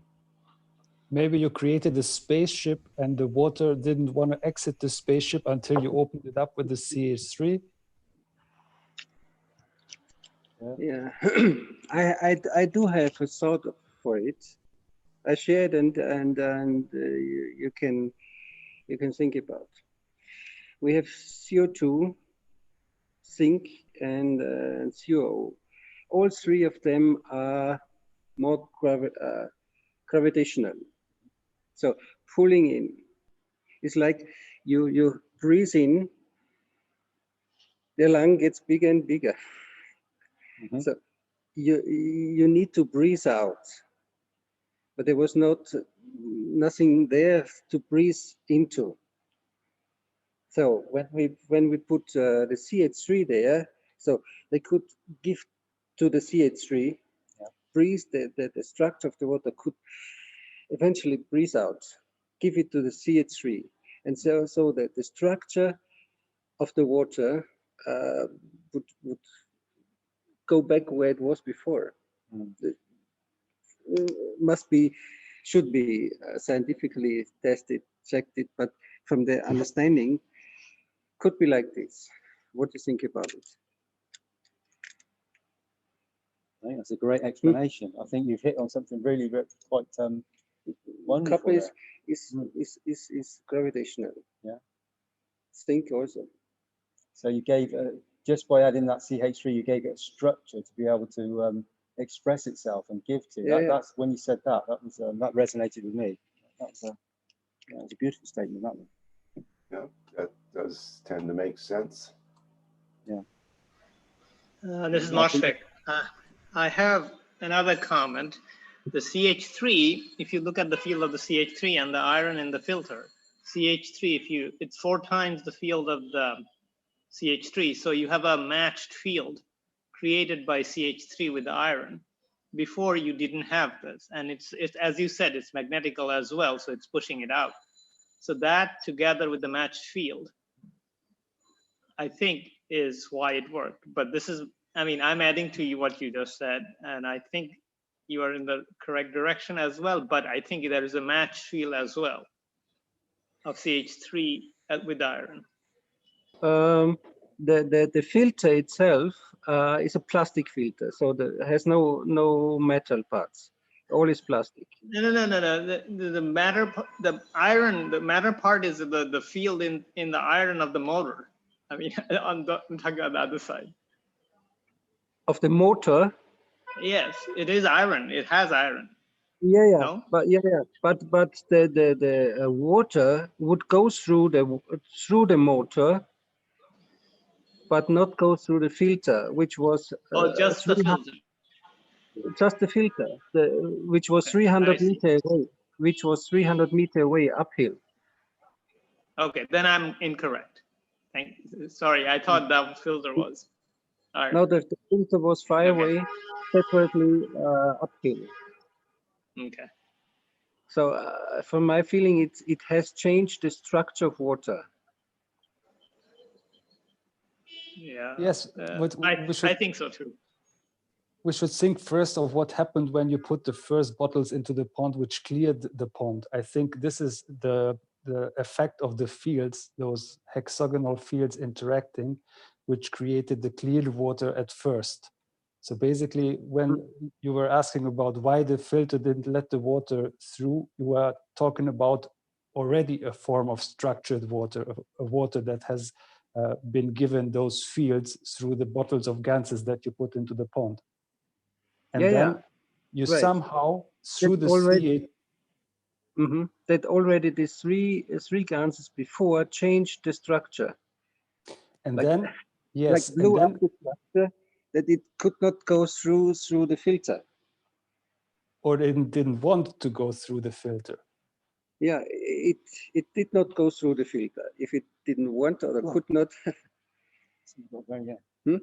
So when you added the CH3, you, I think, changed that structure that you earlier created through the first Ganses. So basically, the point I want to make is that we're working with those fields, and the things we see in the water are effects of those fields, because it's definitely not one small bottle somewhere in the pond that changes the whole pond.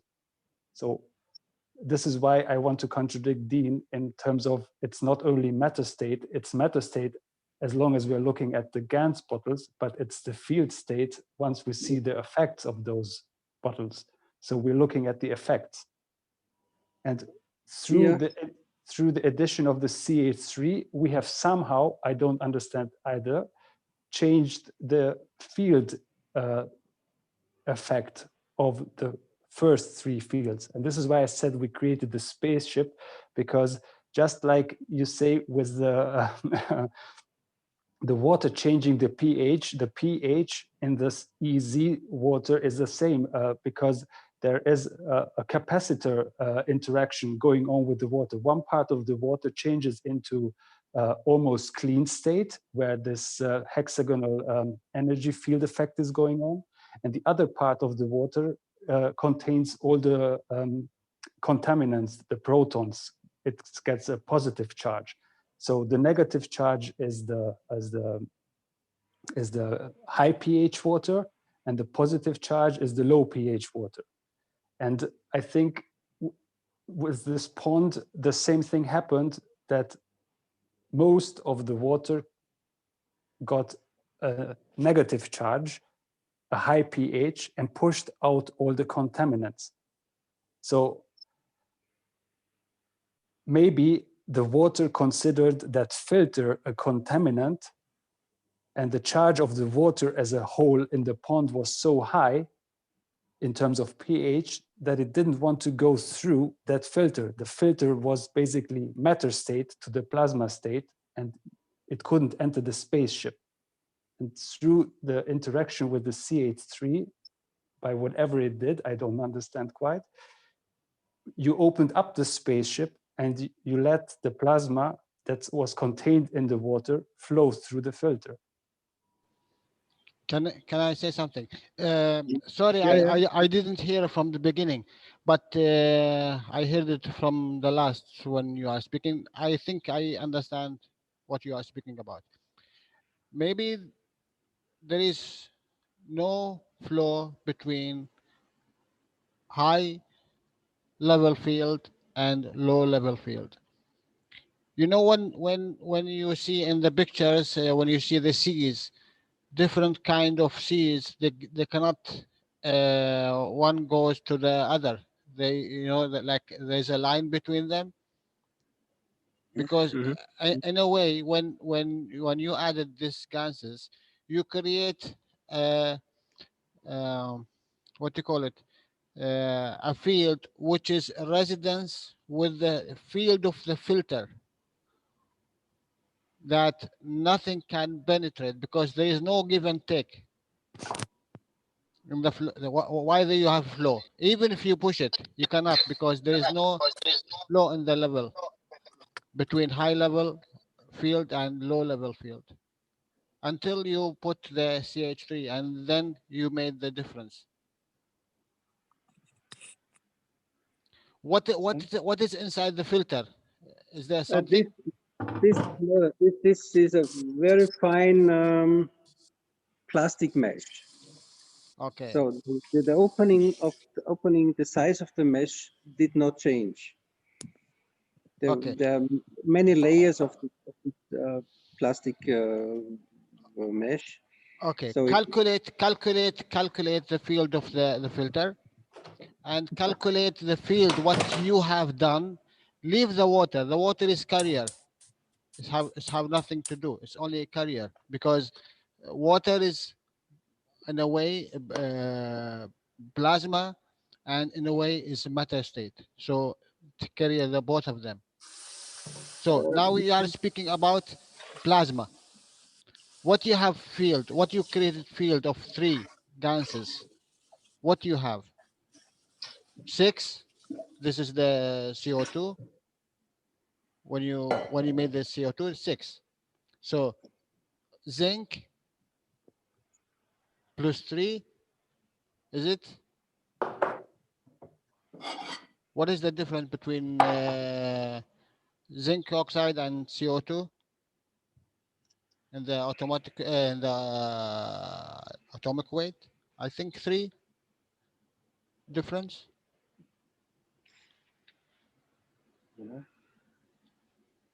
CO2 is 43, yeah? 43, yes? Maybe it was Herbert's intention as commander of the spaceship to open up the door and let the water flow, and it was only the CH3 as a symbol that carried this intention because we're so stuck in the matter state.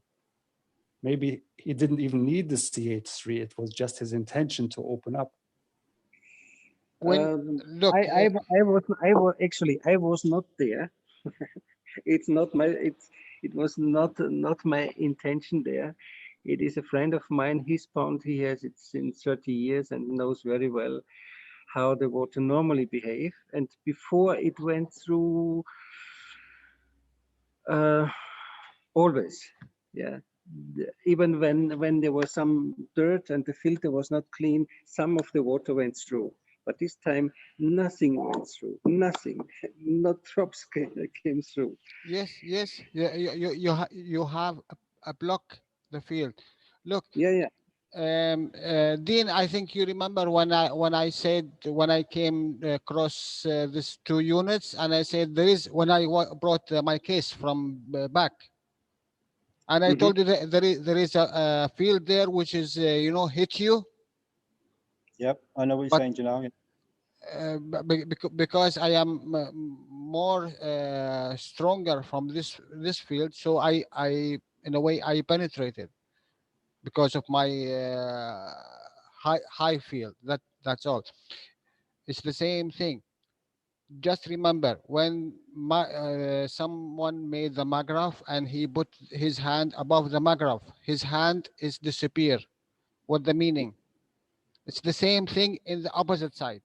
When you block or you allow to penetrate the fields, that means there is, you come with balance with the field. There is nothing can come out. The same thing in the opposite way. There is nothing come penetrate. You made the 3 layers of, of field. What you done? You made a 3 separate fields layers in that water, and this is blocked. Yeah. From penetrate the filter. Until you added this CH3 and it's open up because of the hydrogen. Okay. Yeah, makes sense. Thank you, Jalal. I hope I understand your question from beginning, and I will come back to it. Sure, I will listen to it because I need to see the process of it. Okay, thank you guys very much. Thank you. Thank you. I think I'm sitting and you are looking above from above. Too hard to hold the camera. Just an easy way. Literally, just an easy way to put the camera. Yeah, we can go. Thank you, guys. Thank you very much. We don't. No. We don't look down. No. Is that it, everybody? Is any more questions? And that we'll leave you to go back to your other spaceships that you're presently in. Okay, thank you very much, you guys. You're very welcome. Yes, very welcome. Great having the on-site video. Very inspiring.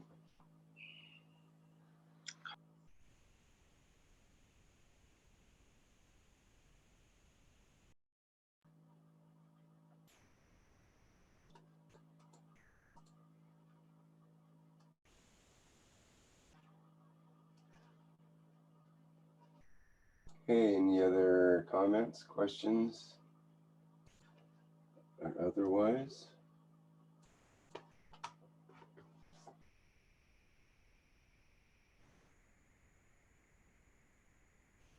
We did have a question in the Q&A from the beginning here. 1 second, Ricky, please, before I go back to work. And don't forget, guys, when Klaus went and inside when they started the reactor, he went inside the fields, and in one position he do not hear, in another position he hear. What is the difference between this kind of flow and the kind what Herbert is saying?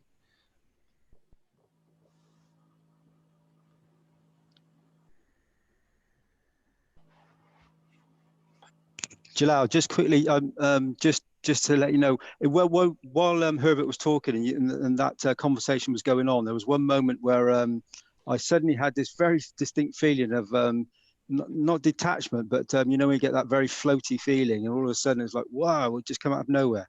So there was a soul connection. Something happened there with my soul, where it suddenly something resonated and made my physical body feel a little bit lost. You know, it is always there. It is us which is attached to something and detached from something else. We attach ourselves for physicality that we cannot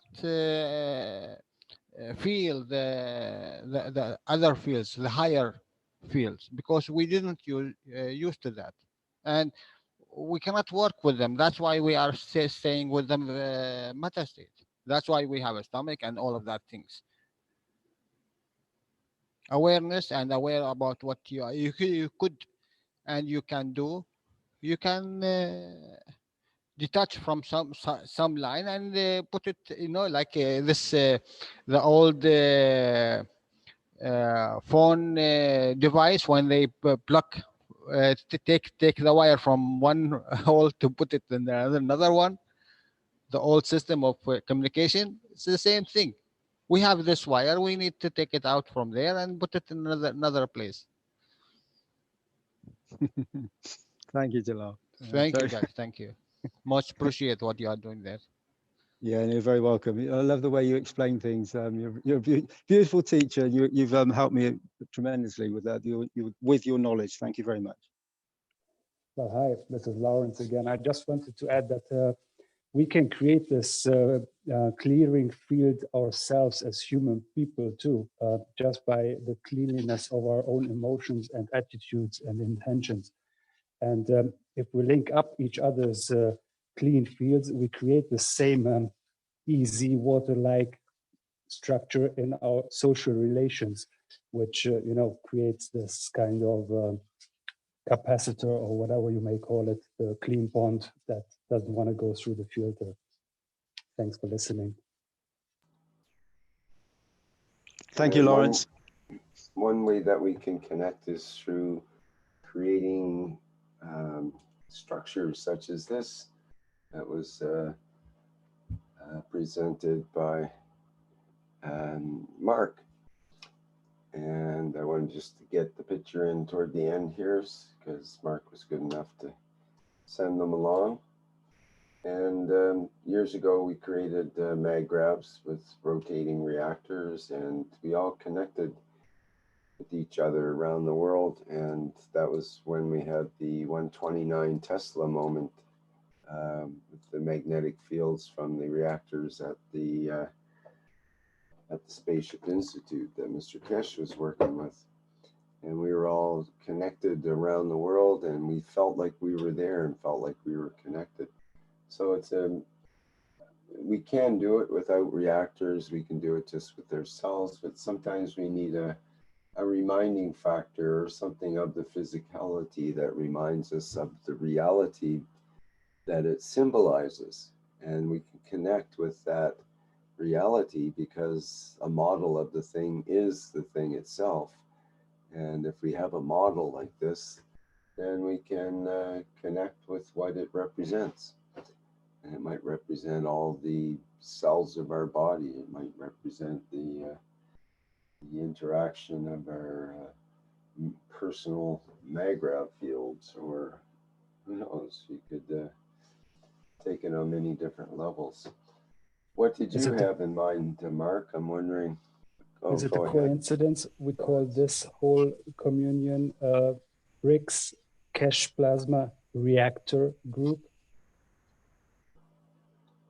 Well, it's not, it's the Keshe Plasma Reactor Group, but a lot of people call it RICS. Only because I've been here for the last 7 years doing it or whatever.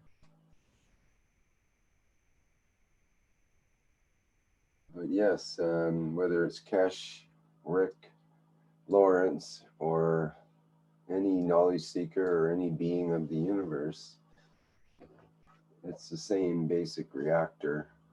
It's the same basic principles, same basic soul.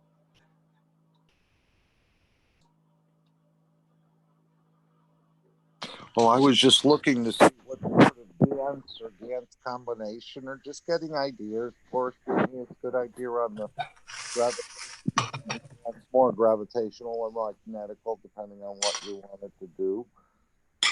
And this is supposed to be a pest repeller, but you can pop these little balls off, and if you had different sets of balls, you could probably create something different. Now, Joseph indicated I could just put my intentions into water, and it'd work just as well. So the one thing I think I did correct was to just try to isolate the structure from the fields of the Earth by using the nano-coated legs. So it's rather simple, but if somebody was going to build something like this, that I'd like to see a lot of universal swivels, because it's the difference in height and angle and everything of these balls that can make a difference and possibly produce different effects. If you swap them all out for ZNO instead of CUO or whatever we'd use, you may get a different effect and put it near your bed, for example. So just by popping the balls off and leaving the center one. So you know how the dentist has a drill, Rick? And wherever he pulls it, it sort of stays there. It almost floats in the air. Yes. So each one of these would have a swivel on it, like where the straws are connected on the bottom. This unit would be on a rail so it could slide the whole leg. Of course, the legs would have bigger feet to make it more stable. But then, in turn, you could turn it at an angle, but yet you could swivel it in like a 360-degree universal swivel on all the points, so where you could pull the top ball and put it in its position where you wanted it. Which would, I didn't set it up perfectly, and it shouldn't be, I don't think, unless you wanted to do something else, but it's the imbalance that causes the creation. So you want it to have some sort of imbalance. And I know loading of Gans, this is not a spinning reactor or anything. This is a interaction of the fields reactor, so there's no power needed.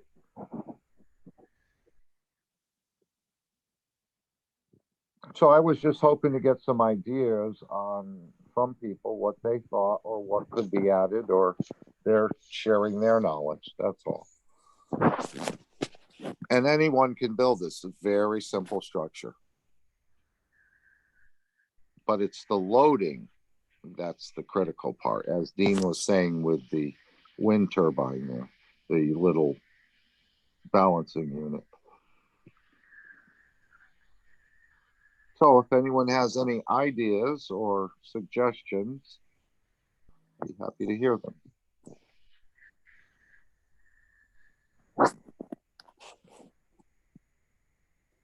The loading is the prayer. The loading is the intention that you give when you create these devices. It's your field, our field, that's being in part or in a big part, because we are the creator of those devices, is being transferred and transmuted into the cosmic scale. You know, everything is a black hole. It absorbs energies and then gives out energies from the black to the white. And those white energies are then those that create those honeycomb-like structures, in my understanding, in the matter state, again, as a shadow of themselves. But it's those fields that we're working with. So it's our own fields that we're converting and displaying through our creations, whatever device or geometry we are using. Well, Rick probably remembers where, was it Sandor or someone else I heard, when you take the water out of the Gans and then you fill it up and you shake it and put in good intentions. Do you recall that? You take the water out and then... Like you're using the Gans water for something. Okay, so now you have to refill your container. So you're refilling your container with tap water, let's say, or whatever water you want to put in there. But you would shake it in your hand and add intentions to it. Not that you probably had to shake it at all, but it's just more matter state because we're so physical. Anyone recall that? Yes. It was the practice of firstly also clearing of the sodium, the salts, and also the charging of the water. Even when we did the Ganses themselves, the first, pray to your reactor, those prayers are the fields that we are, say, storing in that device. That's what Mr. Keshe now calls the computer. We have access to that computer through our own soul, and the Ganses themselves are an amplifier device, because they constantly convert those low energies to high energies. The leftover energies, we call them light, to the cosmic level energies, we call them, through the nano coating, we scrape them off and have them in form of Ganses contained. But they are also, as Ganses, constantly converting those energies. And this is why they are our children and why we can use them to elevate ourselves, because just like we create the CO2 with each outgoing breath, and the CO2 gets spread in the atmosphere, we create the Ganses that are visible to our matter states, fixated eyes and being, so that we can actually experience and see that they are there. So this is why we have the CO2 kit to begin with, because the CO2 kit is just like our breath. It converts what we have created, our own children, to a visible state. We give them a suit in the atmosphere of the earth, but they are still shining our own light, just as we have been shining our emotions through our actions our whole life. So the Ganses are the converters of those fields that we give, and they can focus those fields. That's the nice trick about it. And we have not been taught by Mr. Keshe on how to utilize those fields to do those calculations or operations, like with the computer, but it's going to be told. What we can now do is do this, give to someone else, give to the Ganses, through the Ganses give to the whole universe, and then through the universe clean up yourself by the feedback that you receive. So this is the kind of washing our hands in apostrophes, it's symbolically, to elevate our soul. And another understanding I have is Mr. Keshe always talks about plasma dilution, of how to open up. We are opening up our own plasma container, which we call our body, which contains our soul, by the use of the three main metals, the zinc, the copper, and the iron, and the Ganses that we create out of them. It's maybe you have more intensive dreams, etc. And after a while, we maybe switch over to our soul state, what we really are, and we use the body as a suit, as we use clothes. That's what Mr. Keshe has been alluring to or pointing to in the future, how we will behave or work as grown-up humans, grown-up souls. Yeah, and in addition, you could put put some Gans in these little straws, the shafts that go up, let's say, or even on the horizontal, the horizontal ones or the vertical ones, and that may create a different effect. But I did put my emotions and intentions into this. And then I was thinking about the weeping icons, where Mr. Keshe says, yeah, that it's not really a trick, but they do really weep, and that someone had put something in those icons. Now, when he says somebody put something in it, we all think of the matter state. But, you know, Mr. Keshe speaks with a lot of duplicate, I like to say, which is just multiple meanings. And so someone may have put their intentions in those icons, and that's where the weeping comes from. Like the Oasis reactor, we can create water, and when we have the right feeling and attitude through the field interaction of our own with that reactor that's in the statue that's weeping, we create the field of water, and then like out of thin air, water appears. It's in a high level state, we will be doing it with our hands, we will be doing it with any other star, the sun, whatever you may call it, another human being. Just by looking at the other person, we can cry out of joy, for example. Or we also can create the field of gold, and you know, in between two people, the children, which we call gold, will appear. But why do you want to have gold if you can create universes? Right, and I think he said something along the line of the icon could absorb the emotions, and when it reached a certain level or something, then it would show in the matter state or something. I have to go back to that.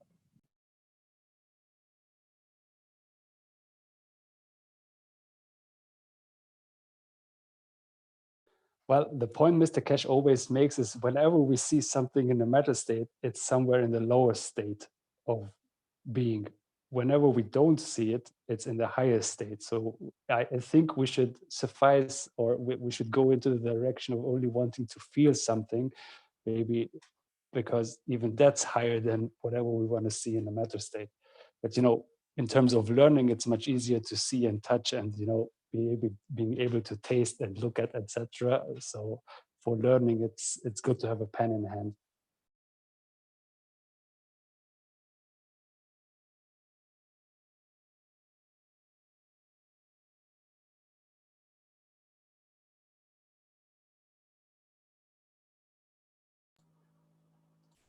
I think we need to wrap things up here after 6 hours.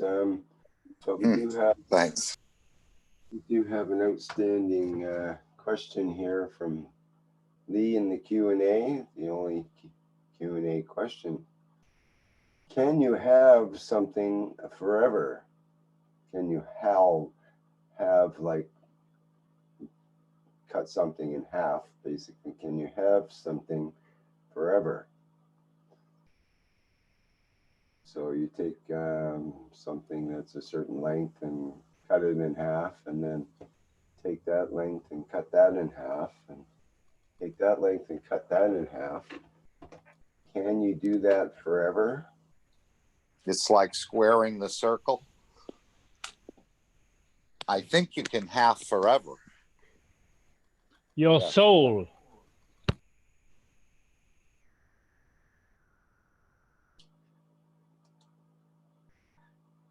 Your soul, John? Yes. What do you mean by that?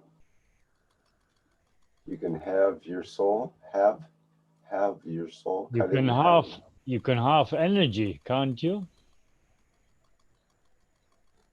So you can half your soul, and you can do it eternally, and it'll still be your soul, wouldn't it? Oh, I see what you're saying. Same as if you doubled it eternally, then you still only have one soul.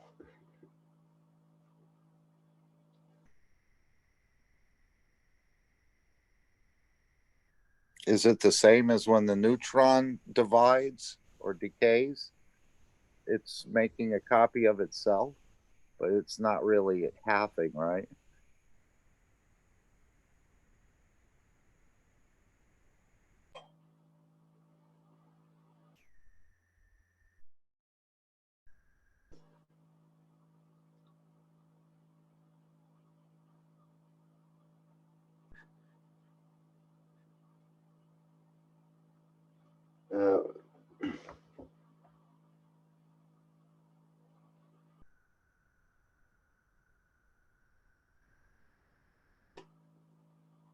Yes, MR, you are in your own world there. If you keep just putting things in the chat, then all you're doing is distracting everybody into reading the chat instead of participating in the conversation here.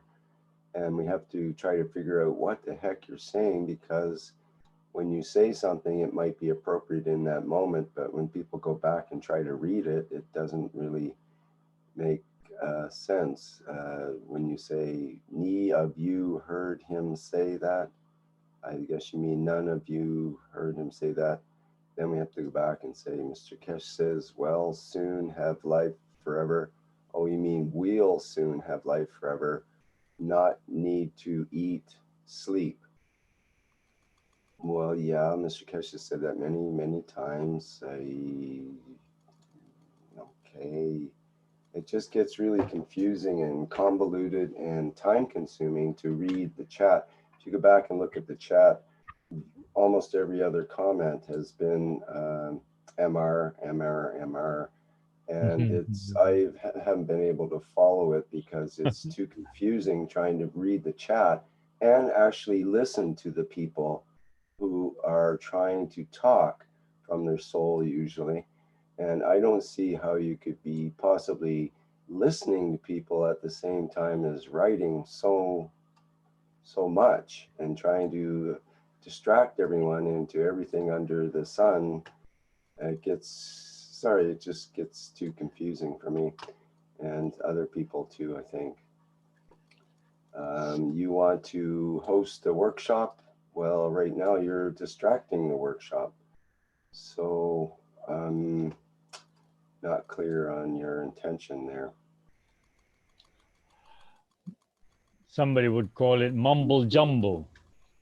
Yeah, it's like someone talking at the back of the room when the teacher's trying to teach. If everyone is, if someone's talking back there, it's really, really distracting. And especially right in the middle when they're saying something. And then if you write something, that means people are obligated to read it. That means there's 20 people here that are all reading that instead of paying attention to the person that's talking, which is kind of the idea here. I mean, it's good to put things into the chat, but that's getting overly chatty when if you look back at the chat and actually print it out, it would be many hundreds of lines of chat that have gone through here. So I'm just putting that in as a indicator. It's not it's not rude to put things in the chat, but it's rude to continually be chatty the whole time as if one person's talking all the time. It's not okay for one person to be talking all the time either. We're supposed to be interacting with each other. Why don't you just use your microphone and interact with us the way everyone else does?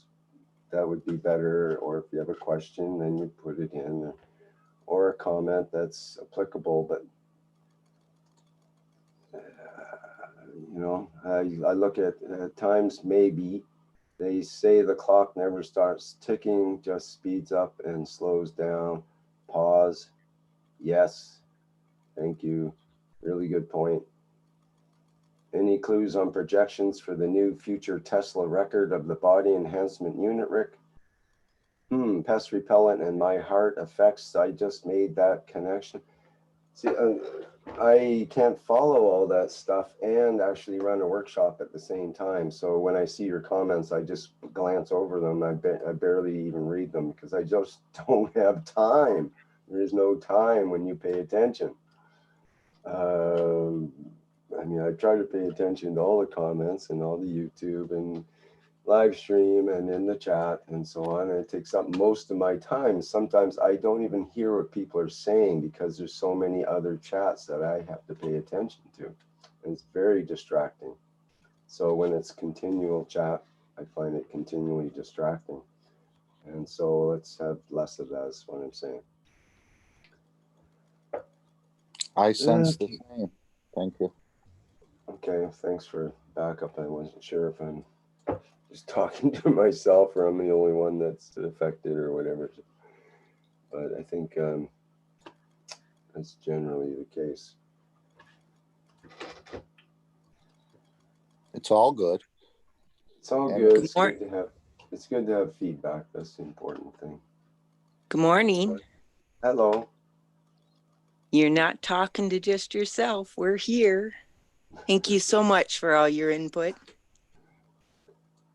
So much good knowledge and the know we get to see around the world all at one time. It's just wonderful. Thank you. Yeah, You're missing your pillow, Rick. Yeah, it's now 4:30 in the morning here. And I had, let me see, 2 hours of sleep last night. And so it's 2 hours of sleep in about 72 hours. Yeah, it's probably time for a nap. But can you have something forever? Not me, no. I can only do it about another half a dozen times. I'm toast. But you're welcome to continue on forever if you like to continue having. A very basic question, which I'm sure everyone can answer, but I'm not 100% sure. So if I want to make a Gans of ginger, for example, I just mix with caustic and ginger. Is that it?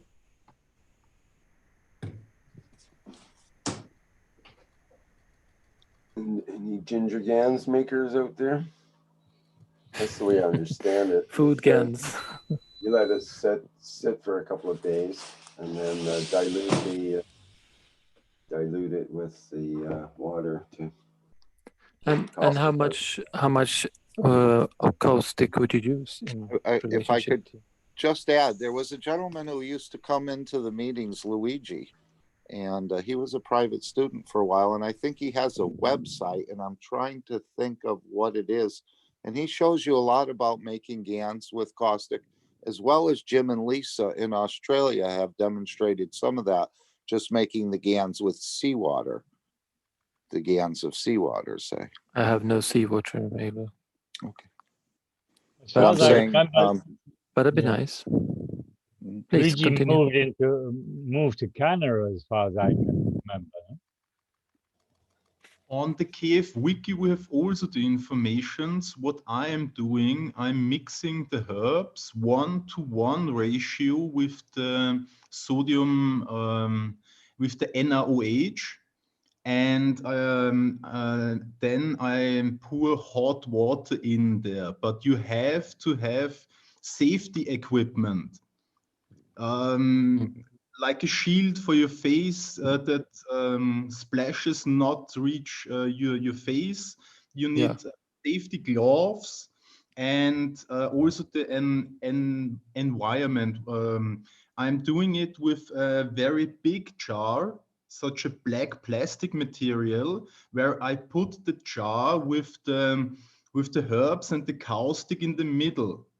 So splashes are not reaching out, and if it's going over, because if you put a hot water in there with some herbs, there are bubbles, and it's going higher, and it's splashing out of the jar. And for that reasons, you need this whole safety around. But and the amount of caustic, how much do you use? Most of the time, 1-to-1 ratio. If I don't 1-to-1 ratio. 1-to-1, that's a good to start. And it just comes to me now, I think the name of that website, if it's still available, but I was enhanced by some of the videos.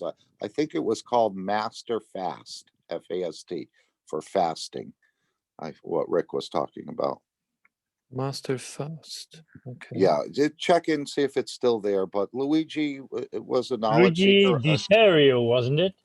I don't remember what his last name was. Yeah, Luigi Di but he was in Europe as far as I can remember, and then he moved over to Canada. Is it masterfast.com or Yeah. No idea. No idea. No idea. But it's there, if it's still there. Okay. Well, if you put those two names in Google, there's something called masterfastsystem.com. Plasma love and flowing. That sounds like well, it. yeah, that must be him, yes. Masterfast system. Okay.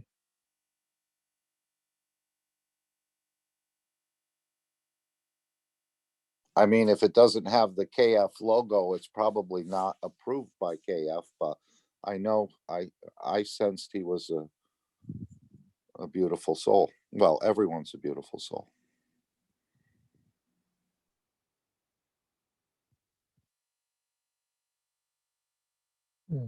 Okay, I'll have a look.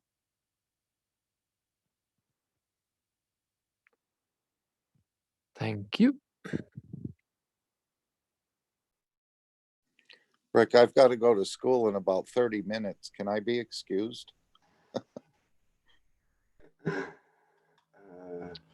Only one thing before you go, guys. Mr. Keshe said you are flying every second when you are walking, but you do not hold to this position because it is a lack of energy.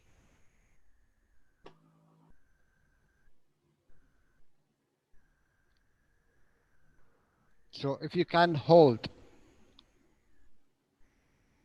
the energy, what you are creating for a much longer time, you can do whatever you want.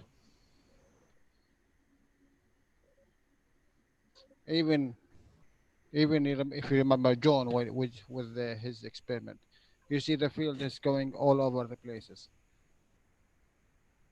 because he couldn't figure out how to hold this energy inside. So this is something to think about. Good Thank point. you, Rick. Thank you, guys. Good point, Jalal.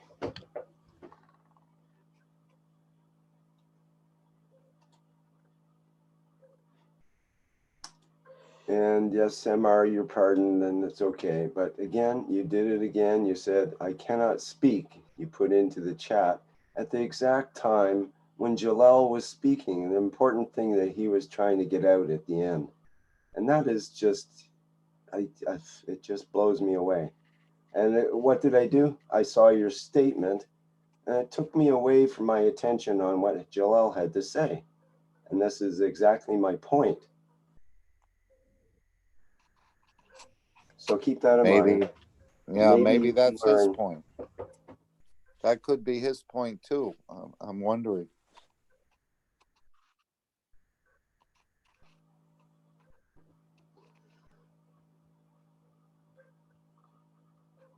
Okay, in any case, we need to wrap things up. So it's been a great workshop. Thank you everybody for all kinds of input, and it's great to have the on-site video from Dean and Herbert there. Is amazing actually, and we're fortunate to have that kind of technology to be able to tune in right to where the action is happening, and in this case Austria, and we can be at any point in other parts of this planet and see in live real time. This is just amazing. That's why I said a little message to Dean. I was saying. Sorry, I didn't catch that, Mark. It was all garbled. Speaking of technology. I sent a small message to Dean, and I said he should have a couple of comfortable chairs and a little table so they don't have to stand, because there'll be other interviews being done. But either way, it was fantastic with Herbert. Yep. It's nice having things explained from someone that we don't hear from usually, and it's a new, fresh kind of viewpoint, in spite of being the same information, but brought from a different source. Is nice.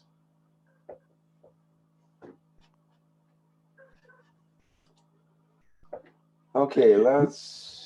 Rick, sorry, it's Dean here. Just to let you know, I'm just looking at Herbert now, and he's laughing away at what you've just said. Thank you very much. And we were just discussing they were very beneficial, we think, for if we set aside some tables or something to actually teach live some experiments and things in the future. That's something that Herbert and I just discussed. And then you could all come from time to time and be part of it, and we could get you on camera, and we could see your beautiful physicalities, and be all part of this wonderful exhibition. So that's a thing for the future. Hopefully, now that the question's been raised and the thoughts there, the intentions there, we will see the manifestation next time within a very short period of time. Sorry, Rick. Sorry. Sounds good. That's perfect. I mean, Dean, we are very open to that. You can open up anytime you want. Just send us a message and we'll come online and participate. Okay. We will start. We'll add this to the list, as you can imagine. We will harass you on Telegram until you start. Okay. Yeah. Thank you very much. Get a message every day. Thank you, Lawrence. Yeah. Thank you. So, Rick, we'll let you wrap up. I'm sorry to quickly jump in there. I'm doing a jump in Jalal now. That's perfect. That's the info we need. You cannot catch up. You cannot catch up. Here we go. It's a lot of jumping. A lot of jumping.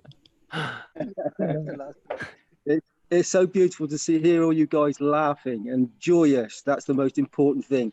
Be joyous in your lives, and it makes such a big difference. Love you all. Thank you very much. Thanks, guys. Thank you. And thank you, Rick, for today. And thank you all for attending today's Keshe Plasma Reactor Group for Wednesday, October 7th, 2020. And we'll see you same time, same place next week. And again, I'm pleading for your spaceship replications. We need some good pictures of the spaceship in the garage and the cars out front, and the spaceship's been worked on for 5 years. Now is your big chance to reveal it and bring humankind to the next step in its elevation here. And we need to prod Mr. Keshe a bit and make sure that he gives us the technology we would like to see. And of course, it always comes down to the soul when it comes down to it anyway, but still, because we are living in a physicality, we tend to like to see physical things from time to time. It's nice to prove the technology and to know that such a thing is possible and that it really exists. So we look forward to all contributions as such. But it can be just a one cup, one life replication or a simple reactor, as Mark has presented here, which is grounds for lots of conversation as well. So whatever is contributed is fine. Thank you all. See you next time around. And of course, at the Knowledge Seekers Workshop coming up Thursday at 9 a.m. Central European Time. And we have the Testimonials meeting coming on Monday, whatever date that is, coming up, Monday coming up. And we look forward to people's testimonials during that meeting. If you have something that's made an influence in your life of the plasma technology, then please bring it to the meeting. If you have some pictures or video, so much the better. And let everybody else share the knowledge so everyone will know. Okay, that's all for now. Bye, everyone.